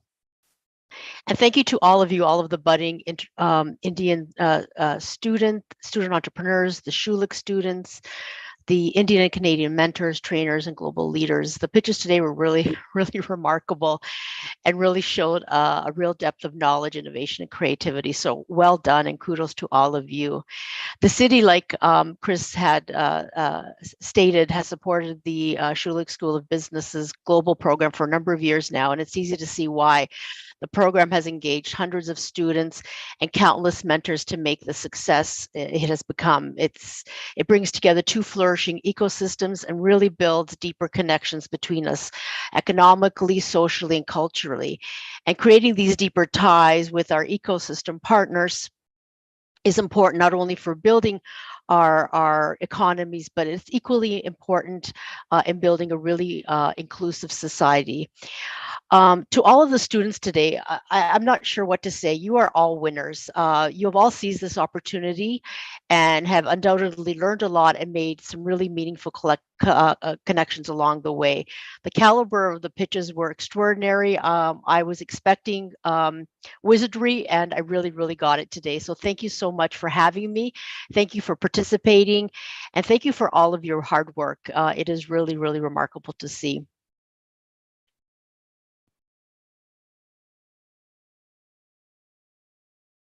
Thanks for those comments. Yep, thanks for those comments, and appreciate that. Now, everyone ready? I suggest again you come on video, get ready to celebrate in the chat, and as we said, we'll bring the each of the teams on stage for a few words, thoughts, reflections. Great opportunity to thank your teammates, your mentors, or other people who have got you to this point. So, Nina, let's start with the second place. Okay, so second place winners are Energize. Yay. Excellent. Congratulations. Schulich Startups team, can we get Energize to the stage?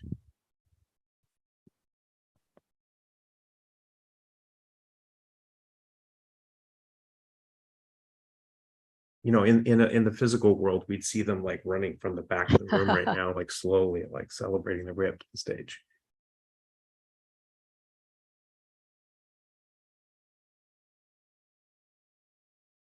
There we go.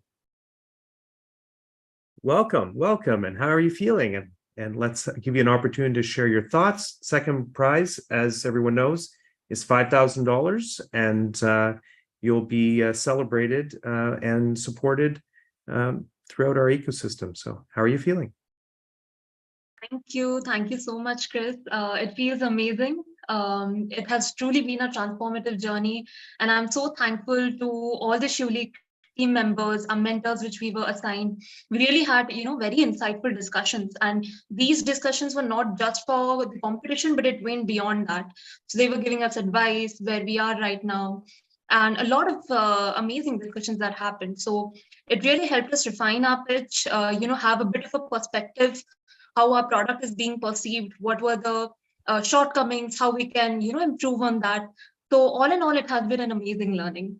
Thank you once again to Schulich team for giving us this opportunity.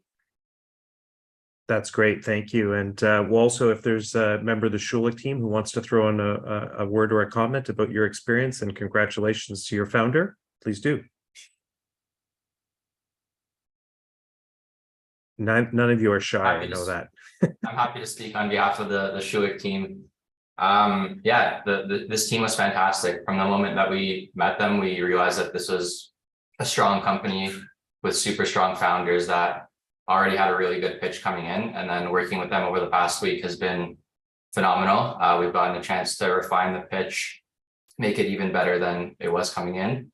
And we've seen several iterations through the week. And I think the best one, thankfully, was today's pitch. And I'm super glad and proud of the Energize team for placing second here. It's phenomenal, and congrats again. Thanks, guys. Anyone else? The last word from the group? You're on mute there.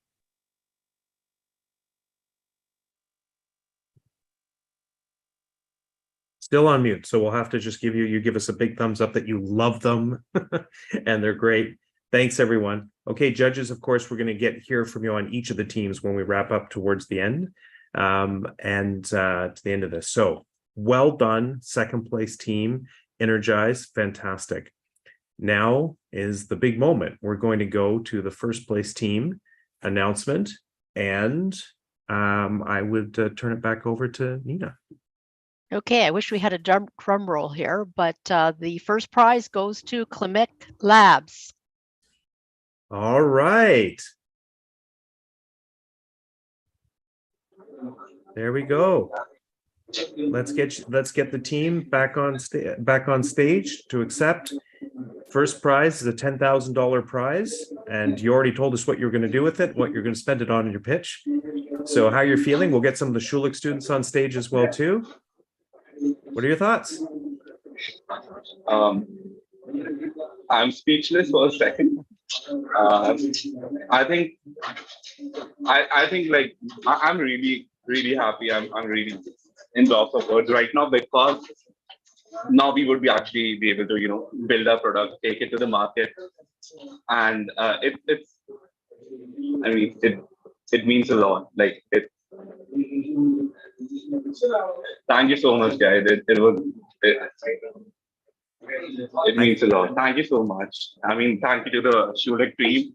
And, a lot of mess up happened during the presentation, but I'm glad. I'm so happy that it worked out. Thank you for supporting and understanding the cause that you're working for. And yeah, we'll be sure that, we are making the impact that we have promised. Thank you so much. That's awesome. Fantastic. And I think that smile says it all in terms of how you're feeling right now. Did a great job. Any comments from the Schulich team?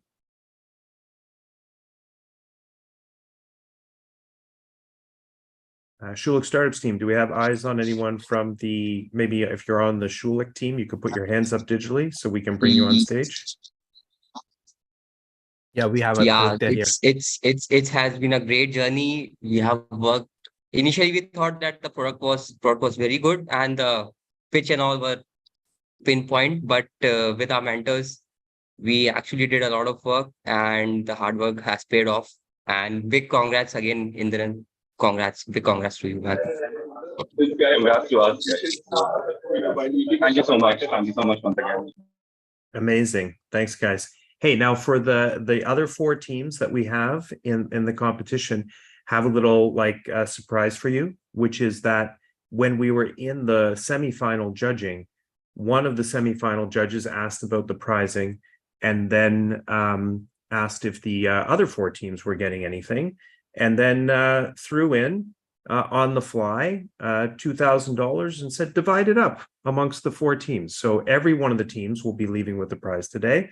500 for those next 4, and the 5,000 for second and 10,000 for first. So that was really, really nice. They requested to stay anonymous in their donation, but it was a really, really sweet moment that happened. And I hope that that gives a little fuel to each of the companies to do something important along the way. Okay, now we're going to bring, thanks Nina for making those announcements. Appreciate that.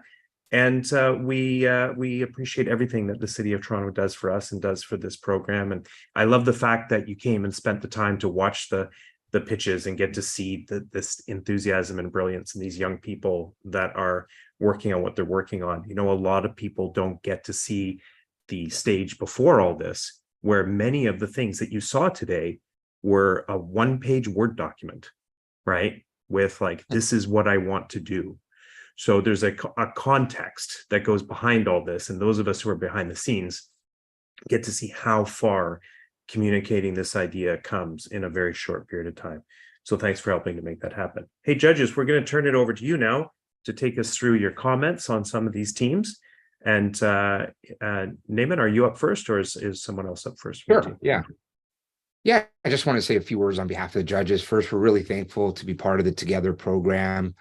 Thank you to the founders. You made our jobs tough this morning in a good way. They were all really great pitches. And you're solving big problems. 3 of you are solving problems, major health issues, 2 of you in clean tech and environmental issues, and 1 of you in computing innovation, which helps probably foster more entrepreneurship with students with faster computing. It's my 3rd year with Together, first year as a mentor.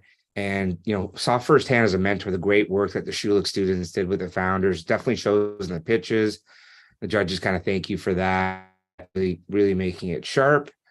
Thanks to Schulich team and Startup India for their amazing organization. They make it really simple for the judges to participate, score, and add our comments. We're each going to talk just a few seconds about each of the teams. The three of us judges were very close on our top two teams, and so we were pretty aligned there. And I'm going to talk about two. So I'm going to talk about climate labs, and we think you're solving a really big problem with air quality. We could see the link to better health. You've got a nice tailwind behind you with COVID. So not only better air quality, but maybe reducing COVID in the workplace. We thought the CO2 capture was really something that was interesting and an added benefit. There's always risks with hardware production, but we could see, when we asked that question, you seemed really happy with your manufacturing partner. You've produced some units as well. What we liked, especially, is that we saw some traction. You've sold some units.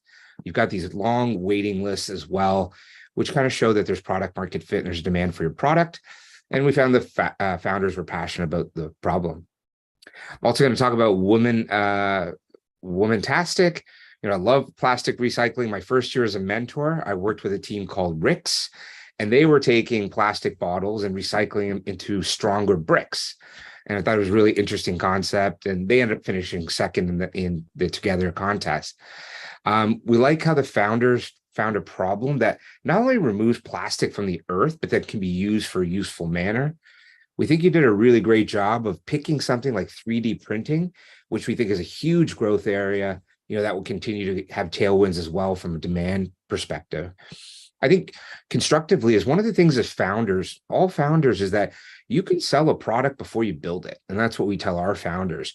And so you can maybe show, the top two teams had more traction in getting their product to market, from our perspective. So for example, you can sell your product to companies and say, I'm going to build this 3D fulfillment that's going to be just as good as what you're using now at a third of the price. And will you sign an LOI with me that when I have this, that you can buy it? So just something to keep in mind to show traction. But we really liked, again, how the founders were genuinely excited by their idea. I'm going to pass it to one of my fellow judges to talk about another two teams. Yeah, thanks, Naman. So I'll take it on from here. Firstly, thanks for having me, Schulich team and Startup India. It was great to see all of the teams come out and pitch. And of course, all teams are winner in their own rights. I would be talking about two teams today. Firstly, Focus Flow. What we really liked about Focus Flow was firstly the problem statement identification itself. I think it was bang on that the lack of personalization and feedback loops in mental health tech is what causes poor efficacy and what causes retention issues. And that with AI for the first time, you can actually solve these problems of personalization at scale. And then sort of like this whole vision that everybody can have a personal therapist or a personal yoga instructor in their pocket. And you were able to see that, and that premise itself is very, very powerful. I think one more thing that you could additionally possibly think of is a lot of things in mental health tech is besides just the AI layer, it is a lot of like behavioral science that needs to go in. And how do you sort of like marry these two to create a 10x better product or a better experience for your users? But overall, good job, Vidya. I'll also be speaking on Dream Aerospace. So Hari and team, again, what we call a great founder market fit. And of course, undoubtedly a very deep technical know-how for developing the propulsion system. So one part of, all this is the deep tech nature of what they're building, but then you guys are also selling to a very small cluster of sophisticated buyers with potentially very tough sales cycle. And I'd like to just highlight that it takes a very special kind of founder and a very different level of passion and dedication to go after these kind of really hard, unaddressed problems, right? And these are the hard problems that is not your low-hanging fruits, but that will create value in the future. So all the best, Hari and team. Over to you, Alexander. Thank you. And thank you to Chris and the Schulich team. I always enjoy working with my alma mater, and it's nice to come back. even if virtually. Both of the companies I'm going to cover sort of exemplify a thing that I obsess over with all the startups that I meet with and invest in. And that's the fact that's the identifying of sort of a market gap. Because as any business student will know, the whole efficient markets principle is that if there is a gap that's worth solving, someone somewhere will want to solve it. And so they are few and far between. Energize being in a very competitive market that's very hot at the moment, with that falls under the category of consumer self-care, which we all know has been very elevated since the pandemic. It just sort of raises the bar for finding those kind of genuine business opportunities. And the fact that the team has identified that what is seemingly one of these gaps that exist that can be addressed with something as seemingly simple to the non-scientifically engaged form factor is really impressive. And accomplishing them while having to overcome both those market dynamic challenges as well as the, call it, scientific medical aspect of actually delivering the value that they are seeking to do is very impressive and shows a lot of perseverance. The second, Project X, it's not an unfamiliar picture to see that as technology advances and more capabilities become available to greater numbers of people, there's often gaps that are left unserved merely because of the lack of imagination on behalf of developers and product managers to see the people who technological sophistication or resource-wise are just out of reach, but could still make so much value out of having these capabilities. And so addressing that by essentially going and saying, we're going to make these tools as easily and readily accessible as the incumbents pretend theirs are in the marketing materials, thereby bring this power to so many people is it's a tried and true method. Their opportunities likewise are very difficult to find, but this seems like a genuine case of that. And it's going to be exciting to see how they're able to roll this out over the coming months and years. Congrats to them and to all of the companies. You all did really, really well today, I think. Thanks to all three of you for doing a great job today. You brought a lot of insightful questions. You push the companies, but you're all really thoughtful, lovely people in terms of how you hold the students in that space and give them the confidence to answer at the same time. So definitely appreciate you and everything that you bring to the Together mission and the competition. And with that, we will hope you'll hang out with us for the next few moments, but also release you from your judging responsibilities for the year. Thanks. Congrats again to all the teams. And now we're going to bring on stage two very important people who work tirelessly in the background to make all of this, happen on the Schulich side. And that's Jeremy Vo and Cherry Rose Tan, the two instructors who led the classes working behind the scenes. And I think it's really cool that we have a team in the top two from the India cohort and a team in the top two from the Toronto cohort as well too. They're both amazing entrepreneurs and investors in their own right, but also really valued instructors at the school. So I'm really curious to hear from them for a few moments in terms of what their experience was like behind the scenes working with the students from Schulich.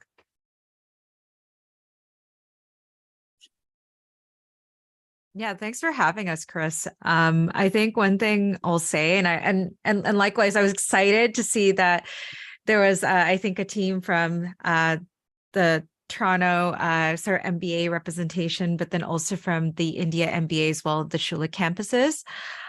It was really a pleasure I feel like, to collaborate with this whole team, also with Jeremy, because so much of the intentionality around working with our Schulich students this year was really around teaching about venture capital as an asset class. What does it mean to have a pitch deck that's not just about telling the story, but really understanding what are the incentives behind creating that pitch deck? What do VCs look for? what are the different components that people need to look at? And I know there was so much excitement just coming from my class, but also Jeremy's class as well, around really engaging a lot of the Indian entrepreneurs this year. So it was a pleasure. And maybe I'll pass it to Jeremy as well for some comments, because it was awesome to collaborate with you. Yeah, likewise, Cherry. I want to say that it was an honor to work with such a bright group of MBAs. I got a chance to meet everyone in person at the Hyderabad campus, which is not something I get to do every day. So it was absolutely an incredible experience for me as well. 37 students in total, future leaders, all keen to learn entrepreneurship and share what they've learned now with the world in the context of Together and Beyond. So just for context for everyone on what that course entailed, it was 6 weeks bootcamp style with assignments, theory, practical. We had an emphasis on technology ventures, both hardware, software, and sometimes with a tinge of social impact as well. And what Cherry and I did was we focused on equipping our students with some of the early fundamentals of startups. So things like pitching, how investing works, building a product. And I love seeing us being able to put together some guest speakers as well with some real startup experience. So I hope everyone enjoyed that. My favorite part was personally getting everybody to participate in putting together a pitch, but also learning each of your stories and what motivated you to take that course in the first place. And so all of this within the same vein of going from 0 to 1. And we know that you took those concepts and were able to teach others those concepts as well. So all in all, I'm incredibly proud of this group, and I can't wait to see what everyone does after Together as well. Wonderful. Thanks for both taking the time to join us today and for all the hard work that led to this point. I can definitely see your insightful fingerprints all over everything. Oshka, your thoughts?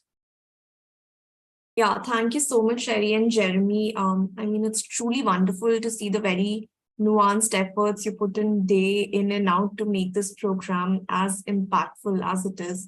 And I think whatever we witnessed today during the pitches, during the wonderful pitches, is a very direct result of your efforts. So thanks a lot. And with this, it's my absolute pleasure to invite our next speaker for our closing remarks, Mr. Sanjay Kumar Verma, the High Commissioner of India to Canada. Born on July 28, 1965, the High Commissioner Sanjay Kumar Verma graduated from Patna University and continued his study at the Indian Institute of Technology, Delhi, pursuing a postgraduate degree in physics. Mr. Verma entered into the Indian Foreign Service in 1988. He was stationed at the Commission of India, Hong Kong, and at the embassies of India in the People's Republic of China, Vietnam, and Turkey, before serving as the Consul General of India in Milan, Italy. He also served as the Indian ambassador to the Republic of Sudan. Following his tenure in Sudan, High Commissioner Verma served as Joint Secretary, Global Estate Management, and later as Additional Secretary for Administration and Cyber Diplomacy in the Ministry of External Affairs, India. Before arriving in Canada, he served as the Ambassador of India to Japan. High Commissioner Verma is deeply passionate about information technology, artificial intelligence, cyber diplomacy, delivery of people-centric services using interactive technologies, and guiding and facilitating small businesses and investors. It's a pleasure to have you with us here, sir. Thank you. Thank you very much. Thanks a ton. My congratulations to everyone there. I'm very glad to be here at the platform created by Together 4.0. My commendations to the organizers. Thanks to the Schulich School for the initiative which has been taken. Mentors and judges, you have done a wonderful job by telling the new and budding entrepreneurs the path that they must take and the path that they have chosen so far. Participants, for your enthusiasm, thank you very much. Now, what I'm going to do is I'm going to look at everything from a policy perspective, from a government policy perspective, rather. And I would like to have a few comments for all of you, all the participants, and probably the mentors as well. Whenever we talk of innovation, largely we are focused in the more wealthy ecosystems, as San Francisco, someone mentioned that. But we should also try to look at the incremental innovations, which may not bring out a product as the outcome. It may be just fitting into a supply chain of innovations, wherein there could be an integrated approach, and then people could take them forward as a team of startups put together. And from there, they will be able to do good to the society. Global South is the largest population in the world, and the Global South needs frugal innovation. Global South needs filling in the gap in the processes which are there. So though everyone was talking about product innovation, I would also encourage them to look at the process innovation, through which they will be able to address many of the social issues, social problems which are there. For an example, if the batteries are to be recycled, there is a gap in the process of collecting those batteries. So just by launching a startup, which will enable them to identify the sources, collect those batteries, bring them to actual recycle center, itself is a huge startup. And that will make a huge difference in the lives of the people. We should also look at the innovation clusters, where a particular startup would be able to fit into the innovation clusters, which are already existing. What it does is then you don't need to go out and find your own network. You are already networked in a cluster, and you can go ahead. In India, we have created a few such clusters and hubs, wherein the Indian startups can take advantage of already existing networks and take things forward. Aggregated supply chain is very important for today's innovation. We can do innovations ourselves, one by one, but we can also look at the aggregated supply chain for the innovation. Once we are able to focus on that, again, we are already a part of the network, and therefore our progress will be faster and we'll move further. When we look at the global supply chain, India and Canada can create a bilateral value chain, as a part of the global value chain. That should also be looked at as to how the two ecosystems can combine together. It should not only be raising the finances, doing the pitch, going for the series fundings. It should also be a part of developing a bilateral value chain between the two startup ecosystems. When you have already innovated, the next problem becomes, what are you going to do with it? So therefore, you need to link up with the industries which can scale up your innovation. These networks, which I just mentioned, already have industries as the partners. And therefore, after you have innovated, scaling up is not so difficult. And then actually that is the time when you start making money as a startup, when industry comes on your side. The contextualization of innovation is extremely important. The innovation which is important for Toronto may not be so important in Congo. The one which is important in Nigeria may not be so important in India. So we need to contextualize our innovations so that we are able to focus on a very niche group of people or technologies, and from there we can scale it up. Finally, the world today is not only innovating, it is also innovating through contracting. So look at the contract innovation. The startups are the ideal places to do contract innovations. Large corporates today are not interested in doing innovation themselves. They generally buy into innovations. And therefore, it will be a great idea to look at contract innovation as one of the possibilities to take things forward.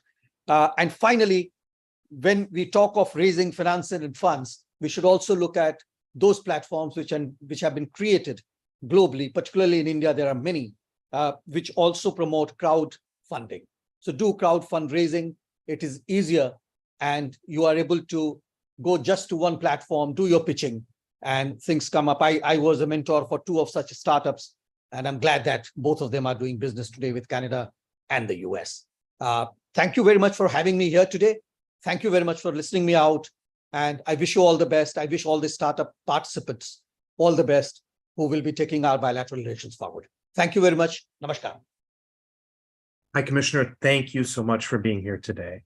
You know, I think it shines through that you've spent time as an entrepreneur, as an educator, as a mentor, and that you've invested in so many people with your time and your wisdom over the years. It comes through in terms of your depth of being able to speak to what this community is all about, what the innovation ecosystem holds. And I also want to say on a personal level that I deeply appreciate that you are here today. And I think you are a man of high integrity to spend your time with us and to be here. And when you said to me when we met in your office, I'm going to be there, I want to see these young people succeed. And you are here. And that means the world. Thank you. And I look forward to seeing you again soon. Well, with that, we're going to now start the process of wrapping up today. Thanks for all the awesome comments and celebrations in the chat, for the experience that you've had. The student founders from India, the Schulich students from the MBA in India class and the Kiel class as well too. This has been a lot of fun.